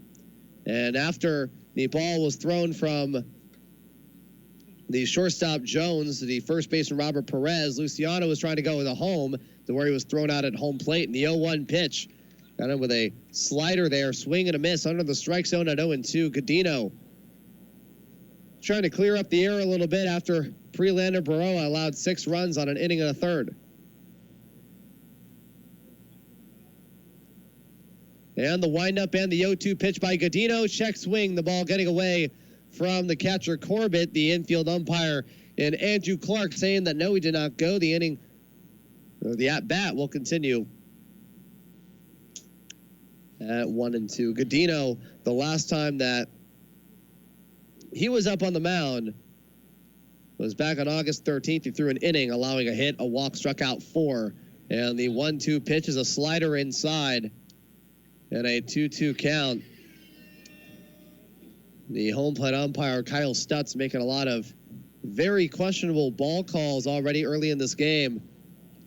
2 balls and 2 strikes. The pitch from Godino is a ball 3. That one, a fastball, just gets outside. It is another full count for Salem-Keizer Volcanoes pitching. There was a couple of them in the last inning. As Godino will start off the inning against the right fielder Trent Tingelstad, one of a few Aqua Sox players who started playing baseball around that area in Western Washington. The Volcanoes with 3 runs and 5 hits through 2 innings. Their future in this game looking pretty promising, and the Aqua Sox with 6 runs and 2 hits, and the payoff pitch is a ground ball getting it to the hole in right, and Trent Tingelstad with a leadoff single here in the top of the 3rd inning against Godino, and will now face off against the first baseman Robert Perez, who has walked on 4 pitches and scored one of the 5 runs in that 2nd inning. Godino trying to throw a scoreless top of the 3rd here to try and keep the Aqua Sox to 6 runs as they'll try to cut the deficit down in the bottom of the 3rd. The Volcanoes try and cut the deficit down in the bottom of the 3rd. And the other scores from around the Northwest League, Eugene scoring 3 runs, the lead 3-0 going into the bottom of the 3rd.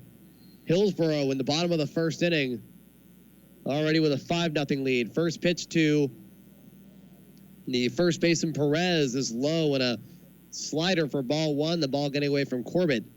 And currently in the top of the 2nd inning, Boise and Vancouver scoreless at 0-0. The Boise Hawks with the worst road record in the Northwest League with a 5-22 road record, while the Hillsborough Hawks have the best home record at 25-9.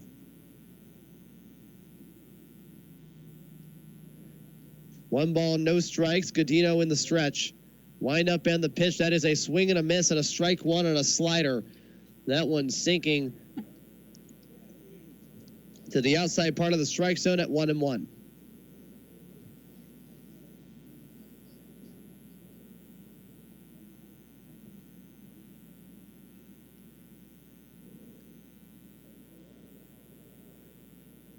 Godino, the 1-1 count, the windup and the pitch. That is a strike 2 looking on a fastball inside, and the count will go to 1-2. That was a little inside there.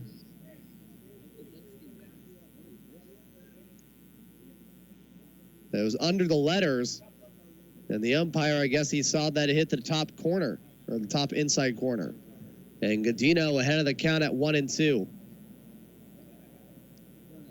Norwood in the stretch, the windup and the 1-2 pitch. Oh, that is inside for a ball 2. That will hit Perez on the helmet as he tried ducking out of the way. And Perez checking for sure to see, he got hit in the helmet. Kyle Stutz is saying that he got hit in the helmet. He's walking over the first. And he'll be talking with the infield umpire, Andrew Clark, about the call. As Everett will have runners on first and second base. Nestor Rojas, the Volcanoes acting manager, out of the dugout for a short bit. As Everett will have runners on first and second with nobody out for Connor Hoover, who has walked on a full count.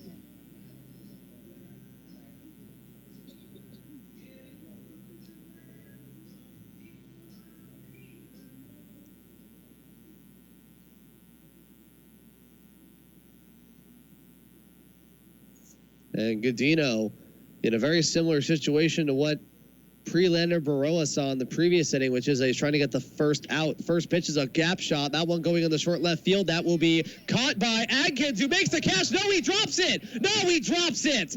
And the throw to third, there's going to be a force out. Throw to second for 2, and they get a double play. Wait a minute. Are you kidding me? That is one of the weirdest double plays that you will ever see right there. Quan Adkins trying to make a diving play, and while Adkins was sliding back up, the ball got out of the glove. He saw that the runners were not moving. He threw to third to get Tingelstad. He threw to the third baseman Aldretti, who threw to the second baseman Jeff Hopi to get Robert Perez at second base. And now the Aqua Sox manager, Lewis Boyd, is going to talk with Andrew Clark, who is saying that that should have been an out on Adkins' part, that the ball got out when the ball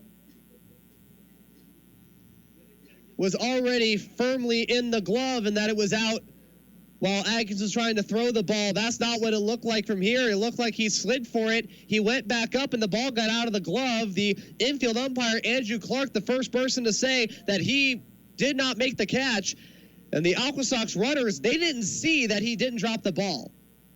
And so Adkins threw to third to Carter Aldretti, who got Trent Tingelstad out. And Aldretti then threw to the second baseman Jeff Hopi to get Robert Perez out. So it's a 7-5 to get Tingelstad and a 7-5-6 to get Robert Perez. Lewis Boyd is now walking back to the dugout as the Volcanoes will get the first 2 outs here in the top of the 3rd inning in one of the weirdest sequences that you'll ever see for a while, because that is odd in a number of ways right there. I've explained it the best way I could, and I still can't come to terms with it. Godino facing off against the left fielder, Cade Marlowe. First pitch is outside and a slider for ball 1. From what it looks like over here, it looked like it was on the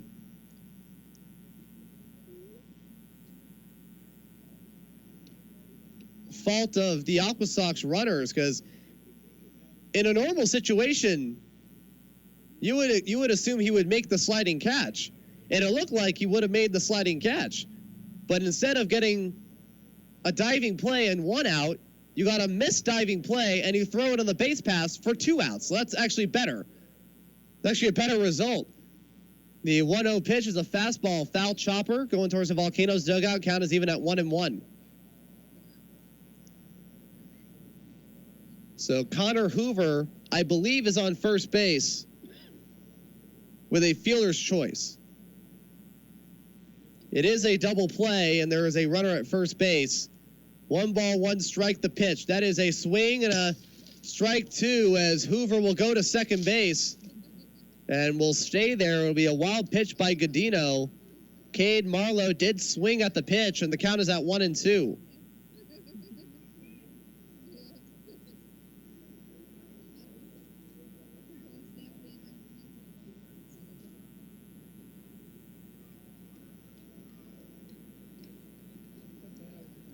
As Godino is ahead of the count at 1-2, looking to get the final out here in a very weird top of the 3rd inning.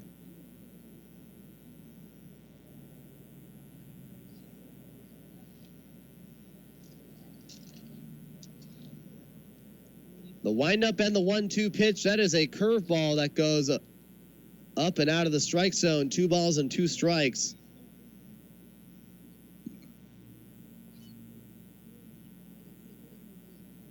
And Everett will stay with their 6-3 lead. It is going to be a fielder's choice as the Aqua Sox still have 3 hits. And Connor Hoover is not credited with a hit, as far as I can tell. Excuse me. 2 balls and 2 strikes. Godino in the stretch, looking for the first strikeout from any Volcanoes pitcher, and the 2-2 pitch is a fastball that Marlowe swings at and fouls it off on a chopper to the backstop. So Everett currently 6 runs on 3 hits. The Volcanoes, they have 3 runs on 5 hits, and facing off most likely against Luis Cervello will be Carter Aldretti, Harrison Freed, and Baker Mendoza. Godino, the windup and the 2-2. That is a foul chopper past the first base side, and the count will stay at 2 balls and 2 strikes. That one was on a slider.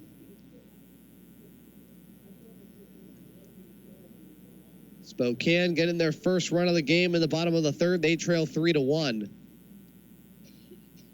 over Eugene. Hillsborough still leading Tri-City 5-0. And the Boise Hawks leading Vancouver now by a score of 1-0, looking for their 6th road win before they play 3 games here at Volcano Stadium, where they do not have a win. They played 6 games here, and the Volcanoes have won all 6 of them. The 2-2 pitch is a chopper past the first base line. That's another foul ball on another slider.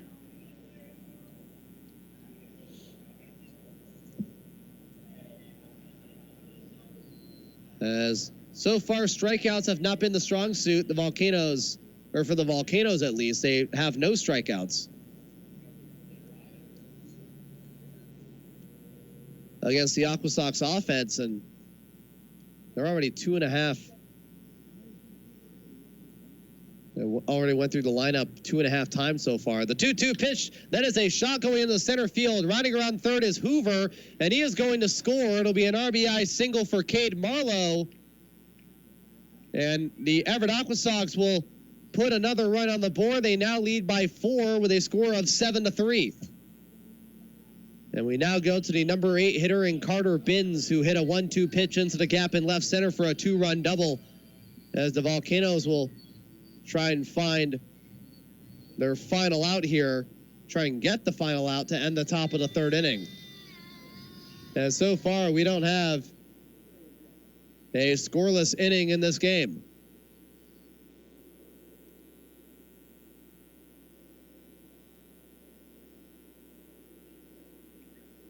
And Godino getting the sign from Chris Corbett. Wind up in the first pitch. Swing and a miss. And a fastball down and low, 93 miles an hour.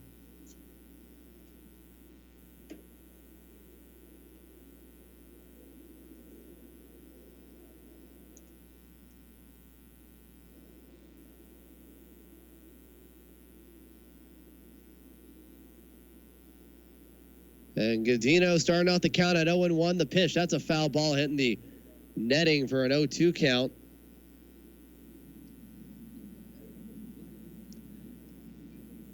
As we now have the official rotation for the next 3 days. The Volcanoes playing against the Boise Hawks. It'll be Connor Nurse versus Jeffrey Ocando.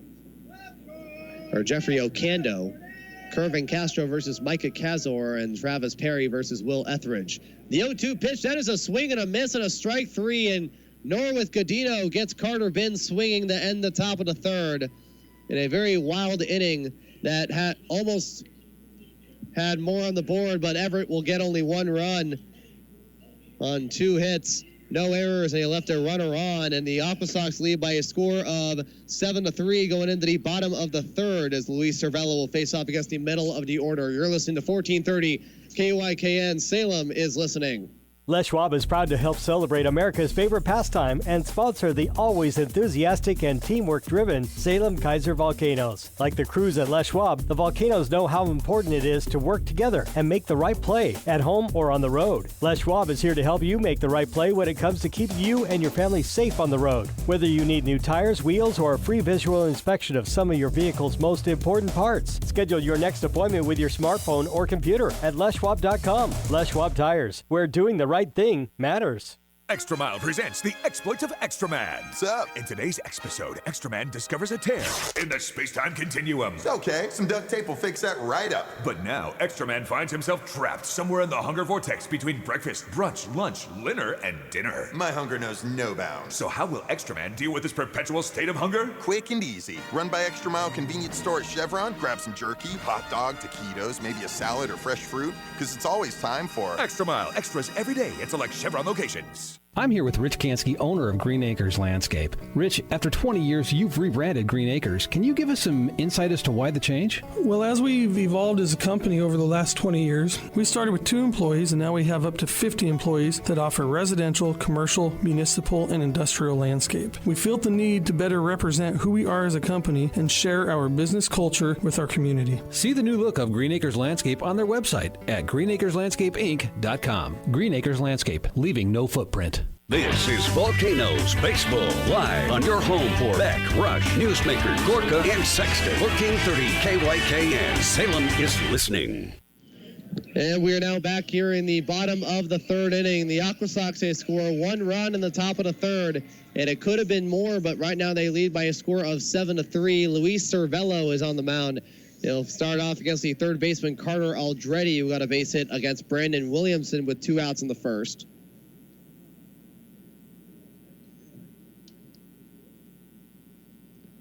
And Cervello not getting out of the second inning unscathed himself. First pitch is a fastball. That goes on top of the strike zone at ball 1. He allowed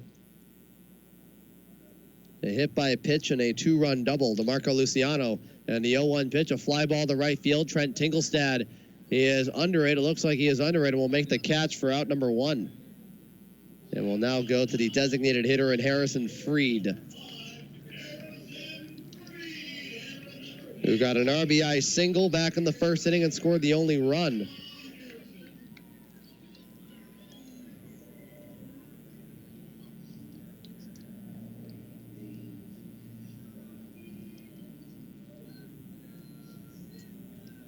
As Luis Cervello, who has definitely brought his ERA down to 1,800, even though he allowed a run in the previous inning, he is currently being called in to hold on to this 4-run lead for the Aqua Sox. First pitch is a swing and a miss, strike 1 on a fastball. The Volcanoes have more hits than the Aqua Sox, yet the Aqua Sox have more runs. And the 0-1 pitch is a fastball. That's a foul. Past the first base side, count is at 0-2. It'll be Aldretti, Fried, and Baker Mendoza here in the bottom of the third.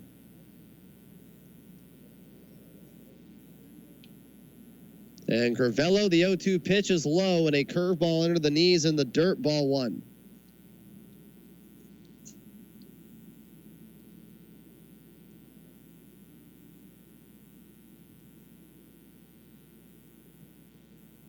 And the 1-2 pitch outside, and a curveball down low in the dirt again for ball two. So the Volcanoes will be playing against Boise in 3 games, and then we'll be playing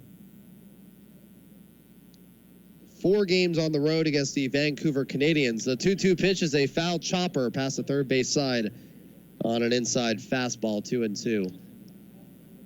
They'll play 4 games against Vancouver, and then we'll take a day off on August 27th. They'll play 4 games against the Eugene Emeralds and then 2 here at Volcano Stadium September 1st and 2nd to cap off the year. The 2-2 pitch, that is a fly ball past the first base side foul.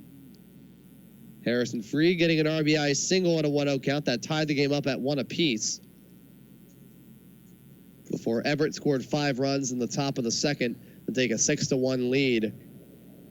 And so far they lead by 4, and the 2-2 pitch is a curveball for ball 3, a one-hopper off the glove of Binns, and flies towards the Everett on deck circle. Count is full at 3-2. On the second batter for Luis Curvello, the payoff pitch that is inside and a ball 4, and Harrison's going to walk to first base. That one on a fastball inside. Harrison at first base for the second time tonight. Here is the first baseman, Baker Mendoza, who flew out to the center fielder, Miguel Perez, on a full count in the first inning.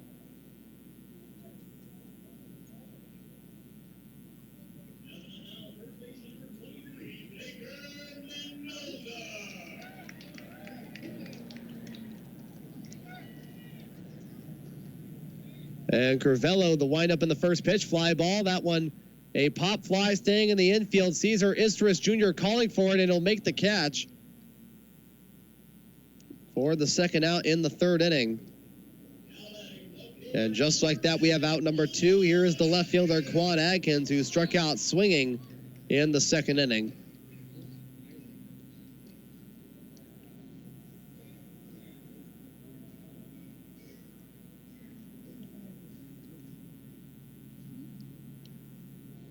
As Adkins struck out swinging on a full count, as he was the final strikeout victim from Brandon Williamson. First pitch is a fastball that hits the top part of the strike zone at 0-1. That one under the letters.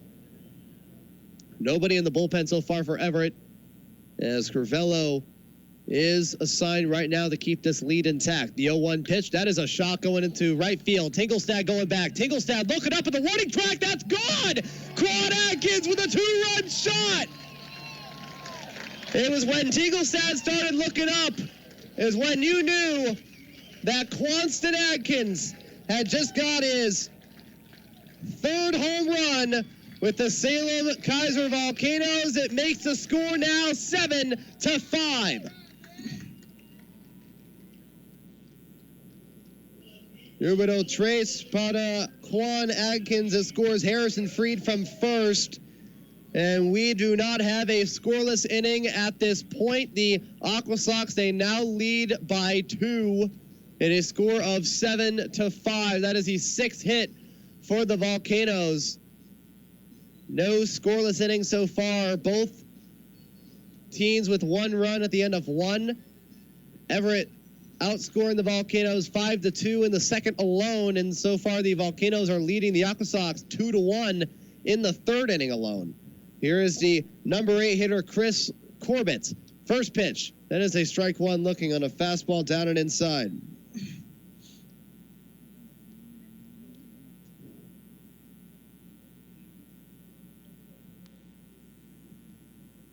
And Curvello, the 0-1 pitch, and is inside on a fastball that is literally under the letters, and the catcher Carter Binns having to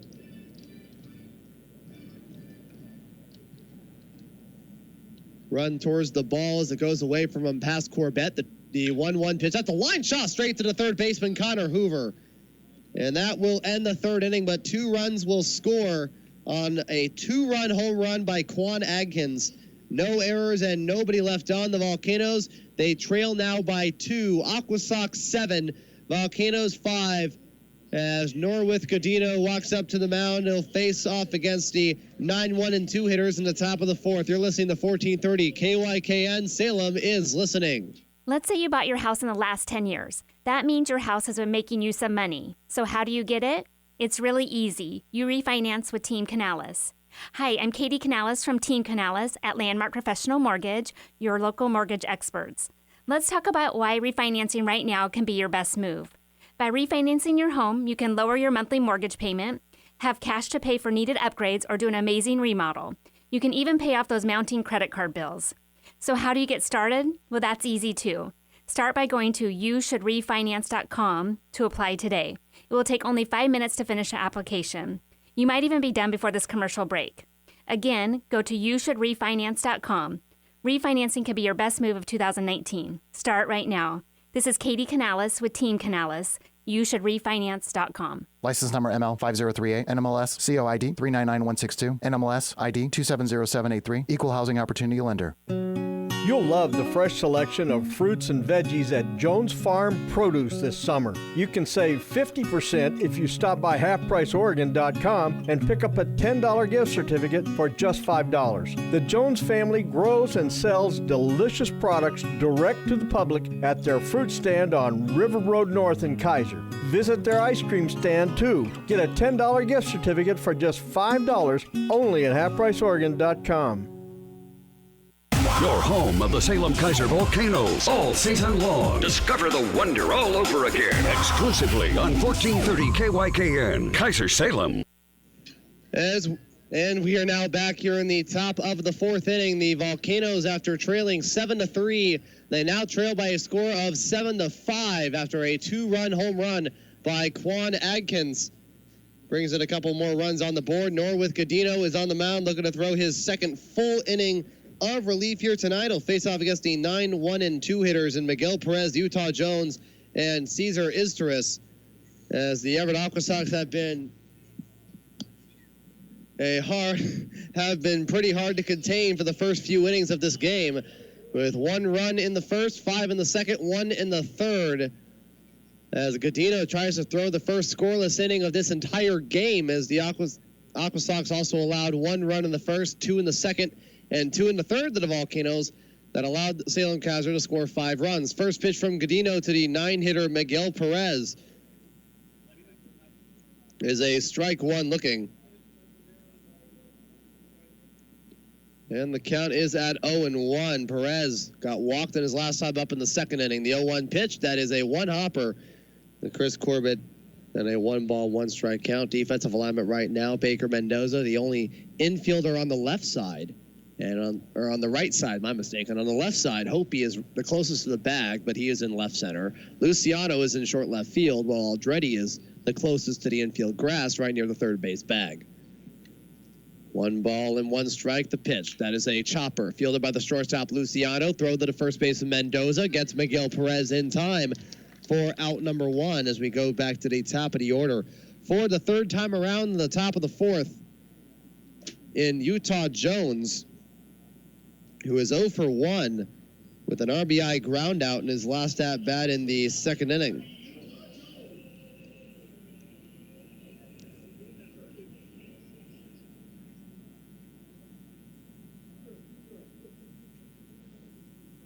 As Godino so far with a pretty solid inning, getting out number 1, the windup and the pitch. That is a strike 1 looking, a fastball on the outside corner.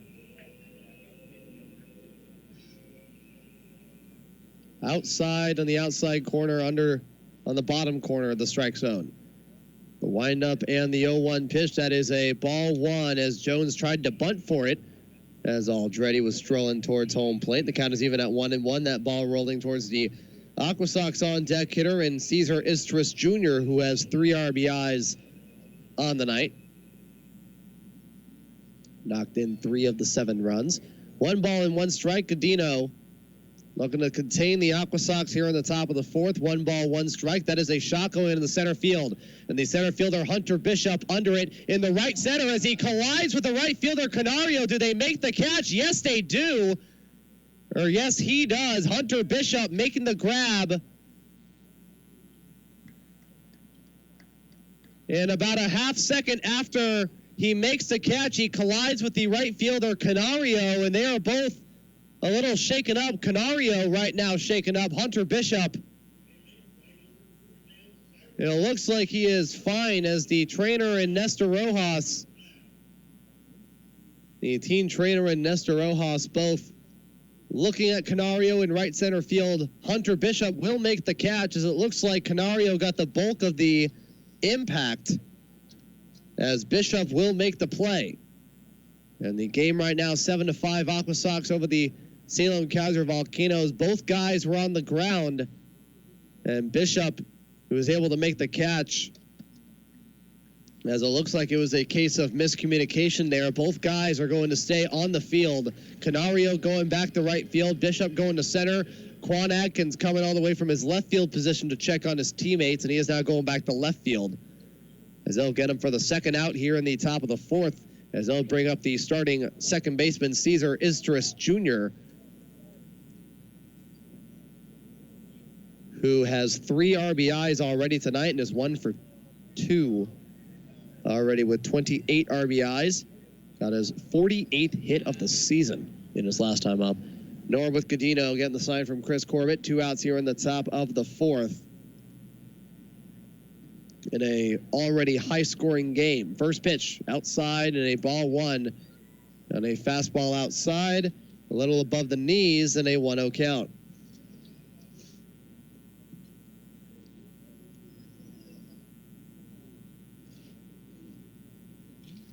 And the step back and the windup. Godino, the 1-0 pitch. That's a check swing as they'll go inside. The infield umpire in Andrew Clark saying he did not go. The count at 2-0. Istris with 3 RBIs with a ground out and a base hit.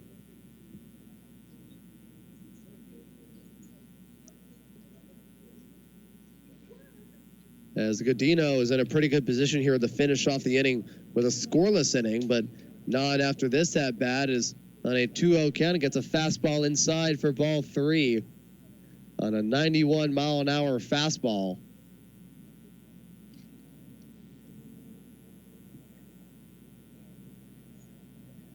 And Godino getting the sign from Chris Corbett. Step back and the windup. The 3-0 pitch. That's a strike 1.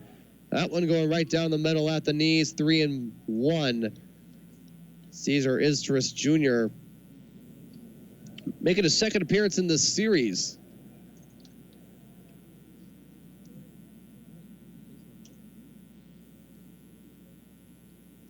After getting a hit in his last time up, in the 3-1 pitch is a fastball. It just gets outside at ball 4. As Everett will have a runner on first base with 2 outs for the designated hitter in Kevin Santa, who has yet to have gotten on base here tonight. He is the only Everett Aqua Sox player that has not gotten on base, as he flew out to the left fielder, Quan Atkins, and grounded out to the shortstop, Luciano, as the shift has changed a little bit, or the alignment in the infield has changed a little bit, where Luciano is now in short center field. Hopi is in short right field, and Aldretti is on the infield grass. Godino, the first pitch inside, and a nice stop by Corbett for a ball 1. That one at the feet of Santa on a 1-0 count. Kevin Santa entered the series going 0 for 9 in this 3-game series. Since then, he went 2 for 5 with a stolen base in the first game and went 1 for 4 with a run in the second game yesterday. 1 ball, no strikes. Godino, the windup in the pitch. That's a chopper. That one fielded by Mendoza, who will touch the first base bag. And the Salem-Keizer Volcanoes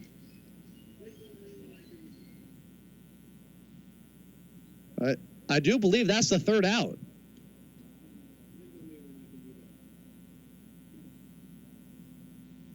as Kevin Santa's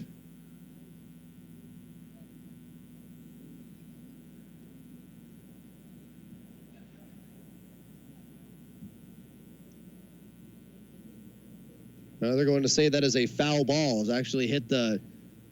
It kind of got me off guard for a second. That ball actually hit foul territory before being picked up by Mendoza. I thought that was the end of the inning there for a second. So the count is now 1-1. And a 2-ball, 1-strike count now after a slider that goes just under the letters, but goes a little outside at 2-1. And Godino getting the sign from Chris Corbett, runner on first base, the 2-1. That is a shot, that one getting into the hole in right field, as the Aqua Sox will have runners on first and second as the inning will continue, and Kevin Santa getting a 2-out single. Brings up the right fielder, Trent Tingelstad. Godino just needs to get one more out, and he'll complete the first scoreless inning for either team tonight, as both teams have combined to score all 12 runs here in the first 3 innings of both these games, of both these half innings. They scored 1 run in the top of the first, 5 in the second, 1 in the third. While for Salem-Keizer, 1 run in the first, 2 runs in the second, 2 runs in the third. That has been the story here tonight, is the offense for both of these teams getting runs on the board in any which way they can. As the score in the top of the 4th inning is Everett 7, the Volcanoes 5, and so far a slugfest at Volcano Stadium. Godino getting the sign from the catcher, Chris Corbett. Trent Tingelstad is at the plate. Runners on first and second with 2 outs. Wind up in the first pitch. Fly ball center field. Back goes Bishop. Hunter Bishop is running back. He is at the warning track, and he's under it and will make the catch with a few steps to spare in front of the warning track to end the 4th, and that is the first scoreless inning. No runs on 1 hit, no errors. He left 2 runners on, and the score will stay at 7-5. Aqua Sox over the Volcanoes, with Salem-Keizer a chance to tie this game and maybe even take the lead in the bottom of the 4th. You're listening to 1430 KYKN. Salem is listening. Many activities become difficult after injuries or conditions such as a stroke, brain injury, spinal cord injury, or multiple sclerosis. But when people come to PT Northwest for occupational therapy, they find progress is often significant. Occupational therapists at PT Northwest, which specializes in hand and upper extremity injuries, work on helping you develop, recover, and maintain skills to perform daily tasks. Visit PT Northwest today at ptnorthwest.com. Now with 11 locations in the Willamette Valley, including Corvallis, Eugene, Staten, Monmouth, Keizer, Silverton, Woodburn, and 4 in Salem. At Reed Law Firm, we've earned a reputation for helping those in need, people like you. Out of nowhere, the accident changed everything. I can't even hold my own child. We understand your fears in the aftermath of an auto collision. A careless driver nearly killed 2 of our own family members, so we've seen that fear up close. We focus on you and your unique case start to finish, from your vehicle repairs to your medical bills and lost income, so that you can focus on healing and rebuilding your life. After the accident, I didn't have the money to fight back, but they believed when no one else would. Reed Law Firm, where your first consultation is absolutely free. Call us and let's talk. Put our experience on your side. Reed Law Firm. ReedLawFirm.com, REED Lawfirm.com, or call us at 971-915-7798. Rush Limbaugh, weekdays 9 to noon, and Volcanoes Baseball at night. A winning combination on 1430 KYKN. Salem is listening. And we are now back in the bottom of the 4th inning. The Salem-Keizer Volcanoes are able to give the Everett Aqua Sox their first scoreless inning of this entire game in the top of the 4th, as they still trail by a score of 7-5. Luis Curvello is back on the mound for Everett, looking to throw his second inning of relief tonight, as they'll start off against Jeff Hopi and then Hunter Bishop and Marco Luciano, as the Volcanoes will try to take the lead for the first time here tonight after they were trailing by as many as 5 runs. First pitch is outside and a fastball, ball 1. Curvello, the 1-0 pitch is a pop fly. That one going in the short left field. Utah Jones trying to get it He is under it and will make the catch while almost colliding in the Cade Marlowe. And he'll get him for out number 1. Now we go to the top of the order for the third time around, and Hunter Bishop, who has scored in both plate appearances that he has had. He got a single in the first inning and scored, and he got hit by a pitch in the second inning on the first pitch that he saw from Curvello, and he scored on a 2-run double by Luciano. Luciano with his third double and his fourth RBI.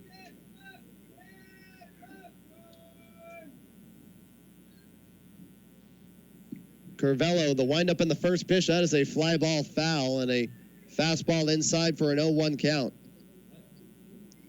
Marco Luciano and Alex Canario as well, both the next few hitters, as they have both been pretty well to start off this game. Luciano 1 for 2 with that 2-run double.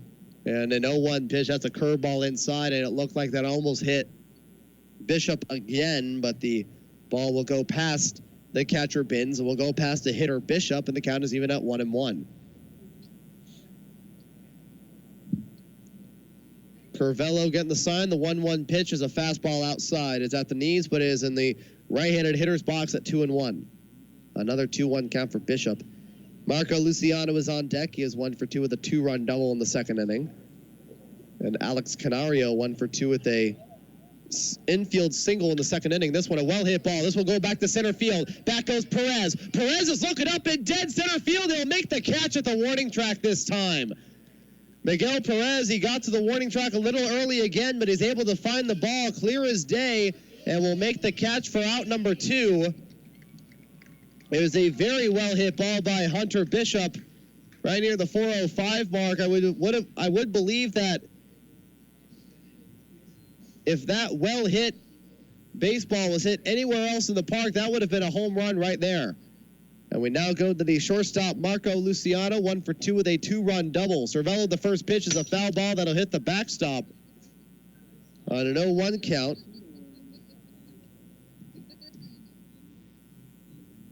And the count will start off at 0-1. And the 0-1 pitch, that is a chopper. That one fielded by the third baseman, Connor Hoover. Throws to the first baseman in Robert Perez. That is in time. And Everett throws the first 1-2-3 inning of the night. No runs, no hits, no errors, and nobody left on going into the top of the 5th inning. Norwith Godino back on the mound will face off against Robert Perez, Connor Hoover, and Cade Marlowe. You're listening to 1430. KYKN Salem is listening. You will be impressed with the new duplex community in South Salem, 50 Oaks. These smartly crafted homes are ready for purchase in the quiet, secluded neighborhood, close to schools and shopping, with green space that include oak trees and rain gardens. Premium touches include quartz countertops and luxury vinyl plank flooring. They feature 3 bedrooms with 2.5 baths, a garage, and washer-dryer hookups. It makes this a complete package to move in today. Call 503-551-5788, 503-551-5788. Hi, I'm Jaden. My husband Chris and I own Synergize Auto here in Dallas, Oregon. We always have a great selection of quality pre-owned vehicles and power sports, and you'll be working directly with us always. We are a non-pressuring, easy-to-work with, and family-owned company. We offer financing options, take trade-ins, and do consignments. See our inventory at synergizeauto.com. That's SYNERGIZE auto.com. Find us on Google to see what customers are saying. We're all about service and being a dealership you can trust. We're America's floor store. Save big now on waterproof floors during Color Tile Celebrate America sale. Moisture? No problem. Waterproof floors that resist scratches and dents, are pet and kid friendly, and perfect for bathrooms and basements. Plus, we're offering 12 months, no interest. So hurry in for the best savings on waterproof floors at Color Tile of Salem. Carpets Plus, Color Tile, America's floor store. The Mid-Valley's best talk 24/7 on air, online, on your phone, and on Alexa. This is 1430 KYKN, Keizer Salem. And we are now back here in the top of the 5th inning. The Everett Aquasox still lead the Volcanoes by a score of 7-5. Norwith Godino is back on to the mound as he'll throw his 3rd full inning of relief. He'll try to throw his 3rd full inning of relief as he'll face off against Robert Perez, Connor Hoover, and Cade Marlowe for the second time around against those three hitters. As the Aqua Sox, after not getting a run in on top of the first, they throw the first 1-2-3 inning in the bottom of the fourth. Marlowe, the step back in the windup. First pitch to Perez is a ball one, a check swing fastball up and out. The Aqua Sox starting off the scoring with their first run in the top of the first inning. Salem-Keizer getting tied at 1 apiece. They tied the game up at 1 apiece, and the 1-0 pitch is a fastball down low, 2 balls, no strikes. And Everett, so far with the biggest inning of this game, they scored 5 runs in the top of the second, while the Volcanoes have 5 runs total in this game. 2 balls, no strikes. The pitch is a curveball inside for strike 1. And a 2-ball, 1-strike count. That one under the belt and a 2-1 count. Godino against Robert Perez. He was walked and got hit by a pitch, so he has no official at-bat entering today. The 2-1 pitch is a deep shot. This will go in the center field. Hunter Bishop is under it. He is going to make the catch with a couple of steps in front of the warning track in left center field. Hunter Bishop making another amazing play deep in the outfield for Salem-Keizer, as they'll bring up the third baseman Connor Hoover, who is 0 for 1 and is the only Aqua Sox hitter that has scored multiple runs already, as Connor Hoover has 2 runs already in this game, while 1, 2, 3, 4, 5 other hitters have only 1 run. He has 14 runs total this season. Cade Marlowe on deck, got his 20th RBI on the RBI single. And Godino, the first pitch is a well-hit ball. That one driven deep in the right field, but that will be foul. That was a very, very well-hit ball. It was one of those pitches where you can tell that was gone from the moment it hit the bat, but it goes into foul territory past the right field foul pole and goes past the right field line, and the count will start at 0-1. Connor Hoover is one of a few players on the Aqua Sox roster that have played with numerous teams in the farm system, and the 0-1 pitch is a slider inside at 1-1.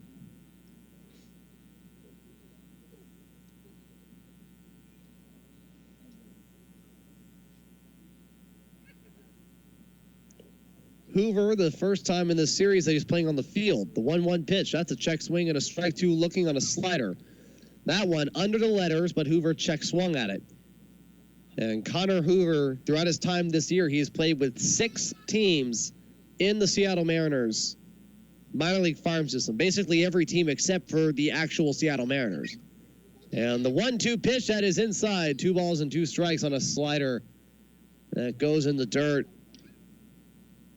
And Corbett fielding the ball after it bounces off of the dirt into the left-handed hitter's box, and the left-handed hitter Hoover. And the count at 2-2. He's playing in his 22nd game with the Everett Aqua Sox. He's played in 23 games with the Arizona League Mariners. The 2-2 pitch, swing and a miss and a slider for strike 3. And after Hoover showed some promise with that absolute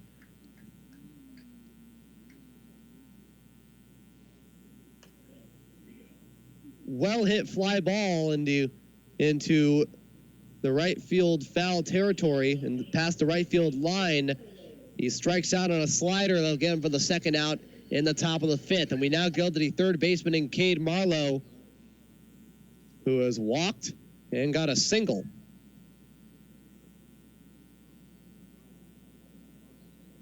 Godino, the windup and the first pitch, tries bunting for it, but he'll get the bat out of the way, as that will be a fastball down and away, 1-0. So Connor Hoover, after hitting a missile in the foul territory, he strikes out on a slider for the second out of the inning. And a ball and no strikes. The windup and the pitch, that is a ground ball. That one fielded by the shortstop, Luciano, backhands it. Quick throw, he cannot get the runner at first base. That one was a slow roller, gets past the third baseman, Carter Aldretti, who was stationed on the infield grass. Luciano was then in a split second assigned to field that baseball. He backhands it, tries to throw across his body, to which he does, but is not able to get Cade Marlowe in time as he gets his second hit of the night. And we now go to the starting catcher, Carter Binns, who had a 2-run double as part of that 5-run second inning, and then struck out swinging in the third.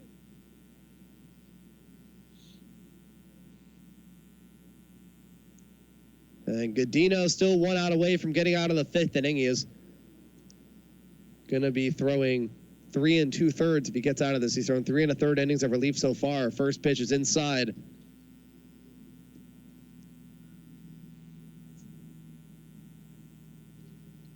On a slider and ball 1. That one just getting under the knees. And a ball and no strikes. Both teams now with 6 hits on the night. 1 ball, no strikes. The 0-1 pitch is a foul chopper. It'll go towards the Aqua Sox on deck hitter in Miguel Perez, and the count is even at 1-1. So the Aqua Sox with 7 runs and 6 hits and no errors. The Volcanoes 5 runs on 6 hits and no errors. Updates from around the Northwest League. Eugene leading Spokane 3-2 going into the bottom of the 5th. Hillsborough leading Tri-City 6-0. They're still in the top of the 3rd. And Boise still leading Vancouver 1-0 going into the bottom of the 4th. 1 ball and 1 strike. That is a foul ball that'll hit the netting. And the count is at a ball and 2 strikes. That one a fastball that Binns gets under. That was the first time earlier in this game that Carter Binns has had an extra base hit that wasn't a home run. He had 6 home runs.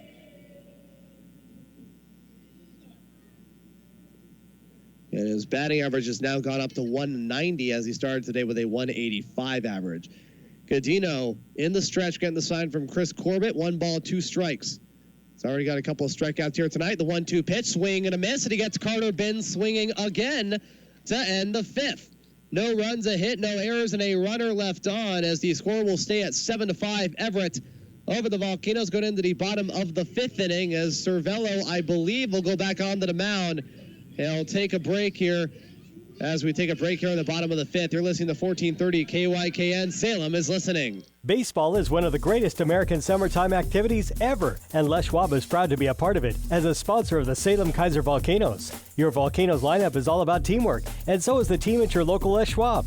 As you plan your next Volcanoes or vacation road trip, stop by your local Les Schwab first. They'll perform a free visual inspection of some of your vehicle's most important parts to keep you and your family safe on the road. Schedule your next appointment with your smartphone or computer at leschwab.com. Les Schwab Tires, where doing the right thing matters. I was diagnosed with type 1 diabetes when I was 4 years old. It's not easy. Every day I have to test my blood sugars and give myself shots. Sue Ellen is the legacy health nurse at my school. She gives me hugs and makes me happy. She also helped me become more independent. Now I can do anything, like learn to swim or become a doctor. I'm Gavin, and this is my legacy. Legacy Health. Our legacy is yours. Miss Jennings, please explain to the jury what happened. Well, I was running late. I ran down the stairs into the kitchen, and that's when I saw him. I can't. Well, go on. He was making instant coffee. Good mornings deserve good coffee. At McDonald's, we brew ours fresh with 100% Arabica beans. Now get any size iced coffee or small McCafe espresso, like an iced caramel macchiato for $2, or any size hot coffee for $1. Price and participation may vary. Cannot be combined with combo meal. This is Volcanoes Baseball on your home for Newsmakers with Brent and Dave. Weekdays at noon on 1430 KYKN. Salem is listening. And we are now back here in the bottom of the 5th inning. The score, the Everett Aqua Sox still leading the Salem-Keizer Volcanoes by a score of 7-5. Luis Cervello is on the mound for the third, looking to throw his 3rd full inning of relief. Cervello came into the 2nd inning, filling in for Brandon Williamson. He threw the full 3rd inning, the full 4th inning, and a 1-2-3 inning. He will now face off against Canario, Aldretti, and Harrison Freed. We'll start off with Alex Canario, who is 1 for 2 with a single in the 2nd inning, an infield single. Luciano had no idea that he was actually safe and was caught at home plate. Cervello against Canario, wind up in the first pitch. That's a fly ball, popped up and playable. This one going right near the line. The 3rd baseman, Connor Hoover, trying to find the ball. He's trying to find it. It'll fall in foul territory right near the left fielder, Cade Marlowe, alongside Connor Hoover. It looked like that ball landed closer to Cade Marlowe. I'm wondering why Hoover was the one running after it instead of Marlowe, who came in at the last second. But the count will start off at 0-1. The Volcanoes will have a chance to start off strong. In the bottom of the 5th inning, they trail 7-5, looking to make another gigantic comeback against the Everett Aqua Sox after they came back from a 6-run deficit in the first game ever at Funko Field at Everett. As these two teams face off, the Volcanoes won that game 10-9 in 10 innings. The 0-1 pitch by Cervello is outside, and a curveball in the dirt, 1-1. Canario 1 for 2 with a single and a strikeout. Carter Aldretti 1 for 2 with a single and a flyout to right field. And Harrison Freed 1 for 1 with a single and was walked, scored on that 2-run home run by Quan Adkins. The 1-1 pitch is outside, and a fastball for ball 2. That one going a little under the knees. 2 balls and a strike. Canario getting that base hit, brought his batting average up to 293. 2 balls and a strike. Cervello the pitch, that's a pop-up. That one is playable. That one's going to stay in fair territory, maybe go into foul territory. Tingelstad is the closest one to it, as Tingelstad and Perez couldn't find out where the ball went, but Cesar Istris Jr. knows where the ball is, and he makes the catch right near the line for out number 1. And we now go to the third baseman in Carter Aldretti, who had a single and flew out to the right fielder Tingelstad in the first inning and in the third inning. As Aldretti looks to start something here in the bottom of the 5th. As the Volcanoes are currently trailing 7-5. The Volcanoes have also had a really good history when it comes to late in games as well, as it's definitely shown yesterday, where they scored 9 of their 13 runs in the final 4 innings. And the first pitch to Aldretti is a fastball under the letters inside at 0-1. Aldretti, the 2019 draft choice by the Giants out of Arizona State. The 1-0 pitch, that's a strike one looking. That one on a changeup that just gets a little under the strike zone at the knees at a 1-1 count. He was drafted by the Giants out of Arizona State alongside Hunter Bishop, as they were both huge parts of the Arizona State team that went all the way to the NCAA regionals. The 1-1 pitch is a strike 2 looking. That one was a pitch that was on the outside corner of the strike zone, the top outside corner, and a ball and 2 strikes, 1 out here in the bottom of the 5th. Luis Cervello finding his rhythm here for Everett. The 1-2 pitch that is outside, and a slider for 2 balls and 2 strikes. Aldretti check swings at it a little bit, but the count will stay at 2-2. Both teams with 6 hits, both teams with no errors, but Everett is currently leading the Volcanoes by a score of 7-5. Cervello getting the sign from Carter Binns. Carter Aldretti trying to start something. 2-2 pitch, a slow ground ball fielded by the shortstop in Utah Jones, who will throw the first. It'll be in time. And that is out number 2. Now here's the designated hitter in Harrison Freed, who was walked on a full count in his last time up and scored in his 17th run of the year after he scored in a 2-run home run by Quan Adkins. As there is a pitcher in the bullpen already for Everett who will fill in for Luis Cervello, and that most likely maybe Juan Mercedes. I saw a jersey number 4 in there. Cervello in the stretch. The windup in the first pitch, that's a pop fly. That one playable. That one's staying in the infield. Utah Jones is calling for it as the shortstop, and he'll make the catch, and it's a 1-2-3 inning in the bottom of the 5th. No runs, no hits, no errors, and nobody left on. Everett still with a 7-5 lead going into the 6th inning, in which it looks like the Volcanoes may bring in a new pitcher as they'll face off against Miguel Perez, Utah Jones, and Cesar Istris Jr. You're listening to 1430 KYKN. Salem is listening. When your vehicle is getting hard to crank, it's time to change batteries. The next time, you may be stuck at a bad location. See the pros at Batteries Northwest now and have the battery check. They have hundreds of different batteries available. Whatever you drive, there's a good chance that Batteries Northwest has the right one for you. A low-performing battery will do damage to other parts of your vehicle as well. BatteriesNorthwest.com. That's BatteriesNorthwest.com. Call 503-362-2684 to find a dealer near you. Aspen Walls Nursery and Produce has fresh products rolling in daily at their store on Highway 22. Fresh peaches are finally here. Fresh blueberries, blackberries, Walla Walla onions, sweet corn, Hermiston cantaloupes, and watermelons are all in stock. You've got to try some of their amazing homemade desserts with ice cream. Enjoy all the great taste of summer at Aspinwall's Nursery and Produce on Highway 22, west of the bridge. See more on Aspinwall's Nursery and Produce Facebook page. This is Sergeant Mike. You know you need to change your home or office locks ever so often to make sure everything is secure. You've had employees come and go over the years. You may have given your house key to someone that has lost your trust. It's just a smart thing to do, and do it when you think of it. I'm here to remind you that some people want to steal your property. Call Larry's Locksmith and have them fix that situation for you. Find them quickly at larryslocksmith.com. That's larryslocksmith.com, serving the entire Mid-Valley. Beck, Rush, Newsmakers, Gorka, and Sexton. The best live talk weekdays is on 1430 KYKN, Kaiser Salem. And we are now back here from Volcano Stadium in Keizer. We're going to the top of the sixth inning. As the Everett Aquasox still lead the Volcanoes by a score of 7-5. Israel Cruz will be the new pitcher for the Salem-Keizer Volcanoes. A call to the bullpen brought to you by Cozy's New York Deli. Relieve your hunger with house-made pastrami, corned beef, and cannolis. Israel Cruz, the 22-year-old from Venezuela, currently with a record of 2-1 and an ERA of 3.26, as he's coming off getting his first loss of the year in his last appearance, allowing 2 runs in 2 innings, 3 hits, walked 2, and struck out 3. He's making his 15th appearance this year and got 3 saves out of it. In 19 1/3 innings, he has allowed 14 hits, 7 earned runs. He has walked 8 and has struck out 27. He has made 1 previous appearance against the Aquasox before, and that was on that first game on June 21st at Everett, where he got his first save.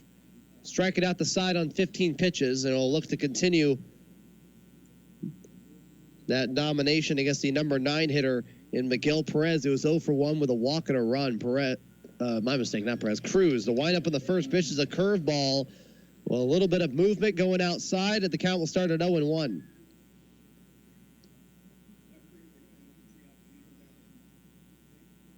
Norwood Godino, and 4 hits in 3 2/3 innings. The 0-1 pitch is a fastball outside at 1-1.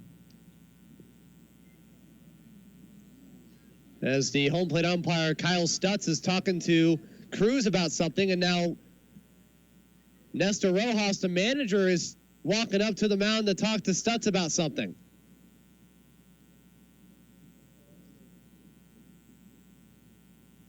Stutz called time and immediately looked like he was saying something to Cruz right behind the left-handed hitter's the left-handed hitter's box. And now Rojas will be talking to Kyle Stutz about something. And I think it was where he is planting his foot right before he throws the pitch. As he has thrown only 2 pitches against Miguel Perez. And now Andrew Clark is going to walk back up to the mound alongside Israel Cruz. He doesn't want Cruz to be a part of what's going on.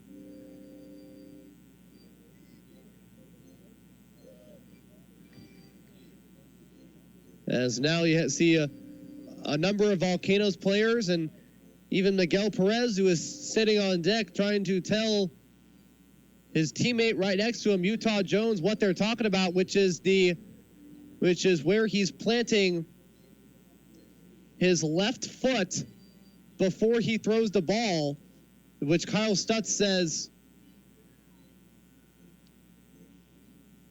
it may be a little off, and that he may be called for a balk.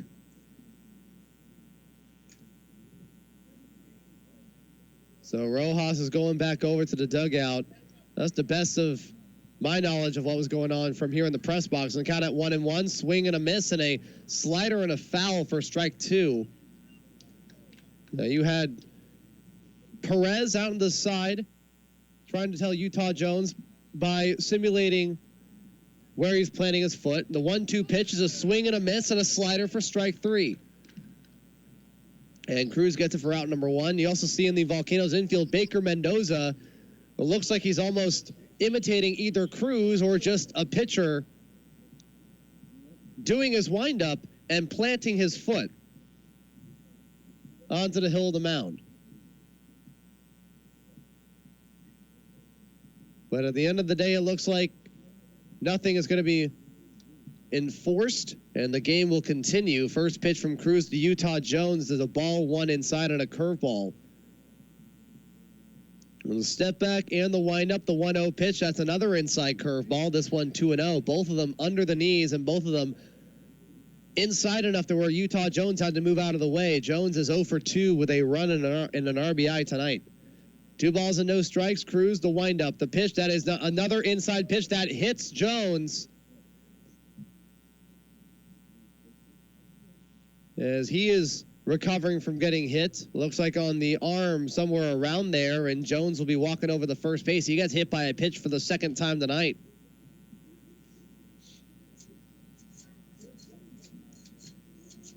As I'll bring up the second baseman, Cesar Istris Jr. Cruz, in his only other appearance against the Everett Aqua Sox, was back on June 21st. He came onto the mound. He walked onto the mound after Dare Bear Bolivar threw a scoreless ninth inning and came into the eighth inning after the Aqua Sox were threatening to get some runs on the board, and he got his first save after he threw 15 pitches. Wind up and the first pitch is a fastball for a ball, one.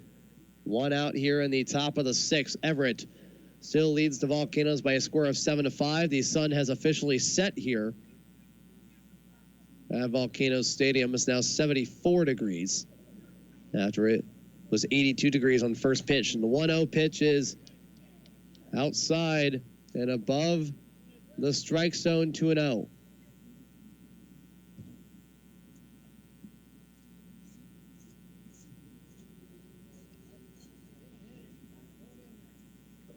Two balls, no strikes.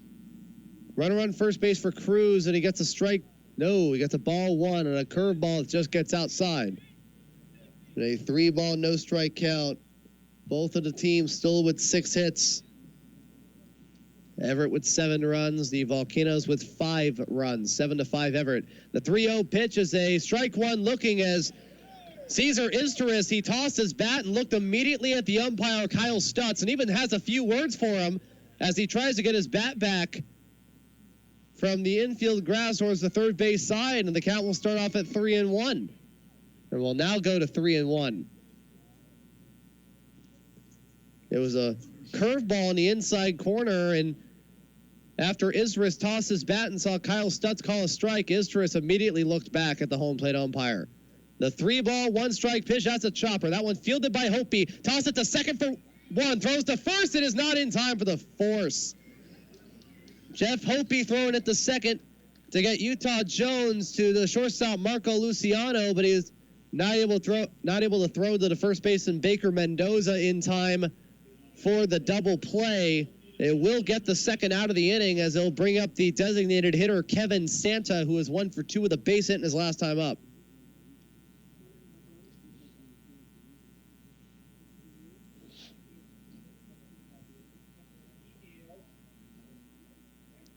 As Cruz has a chance to get out of the inning. Leaving a runner on first base. First pitch is a ball, 1 on a fastball outside to the designated hitter Santa. This is the first time that Kevin Santa was the designated hitter after playing at third base in both of the games that he has played in. And the 1-0 pitch is a ball, 2 and a slider. Inside, 2 balls, no strikes. As it looks like overall today, the Volcanoes pitching not getting consistent strikes, especially in the first few innings of this game, in which all 12 runs from both teams have scored. The 2-0 pitch is a fly ball to center field. Hunter Bishop is under it. Bishop, he will make the catch and will get the third out of this 6th inning. No runs on no hits, no errors, and a runner left on. The score staying as Aqua Sox 7, Volcanoes 5 as we go to the bottom of the 6th inning.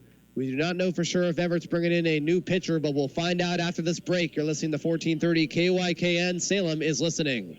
Engineered around your workload, the Kubota RTV X Series is the best-selling line of diesel utility vehicles in America. With unmatched reliability and plenty of attachments, they'll get the job done right every time. Hurry in for 0 down and 0% APR financing for 48 months or $400 instant rebate. Now through August 31st, 2019. See us or go to KubotaUSA.com for more information. Visit Rick Rial Farm Supply at 130 Main Street in downtown Rick Rial or online at rickfarm.com.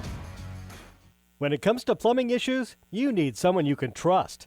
Done Right Plumbing is family-owned and operated with years of experience serving residential customers in the Mid-Valley.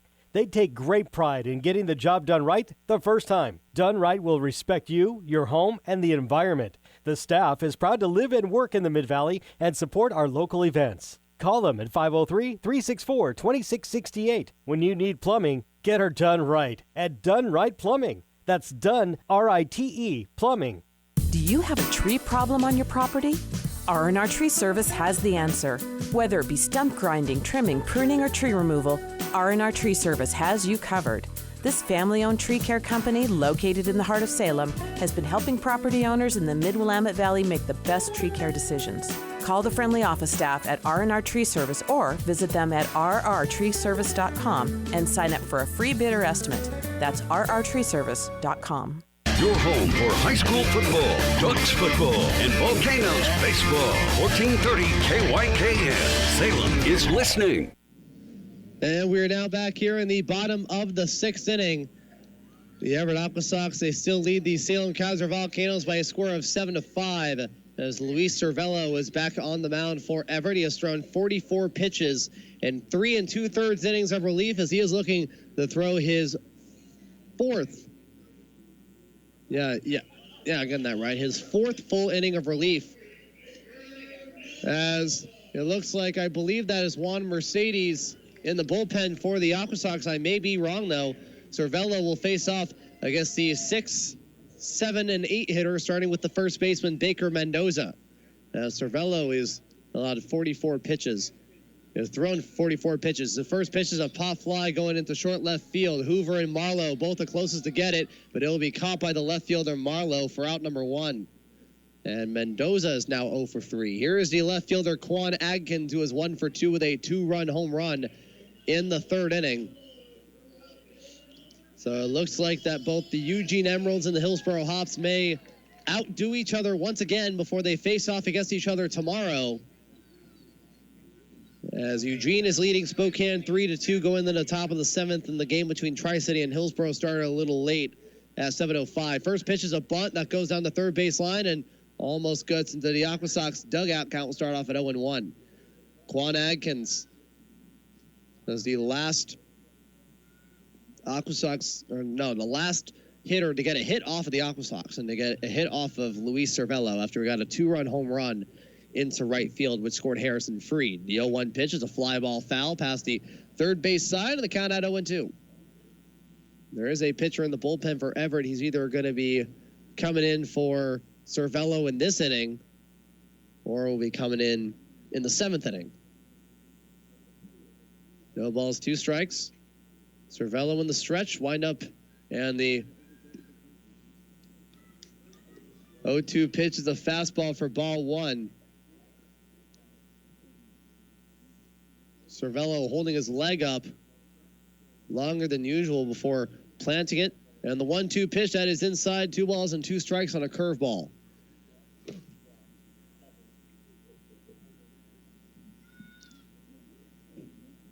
Both teams with 6 hits. Here in the bottom of the 6th inning, Cervello against the left fielder Quan Adkins. The 2-2 pitch is a swing and a miss and a fastball for strike 3. And Adkins is out for out number 2. Here is the starting catcher, Chris Corbett, who is 0 for 1 with a walk and a run in this game.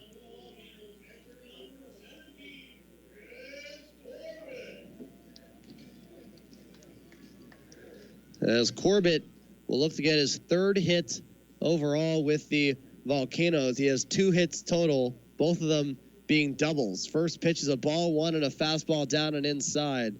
1-0.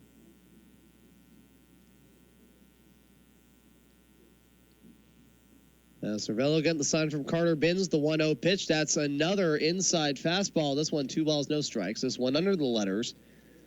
Corbett, he was walked in the second inning and scored on that 2-run double by Marco Luciano, and then lined out to the third baseman, Connor Hoover. 2 balls, no strikes. That's a shot going into center field as Perez, who is under it, and will make the catch for out number 3. And it's another 1-2-3 inning as Luis Corvello, the story for him, he has retired the last 10 Salem-Keizer Volcanoes to keep this a 7-5 game going into the top of the 7th.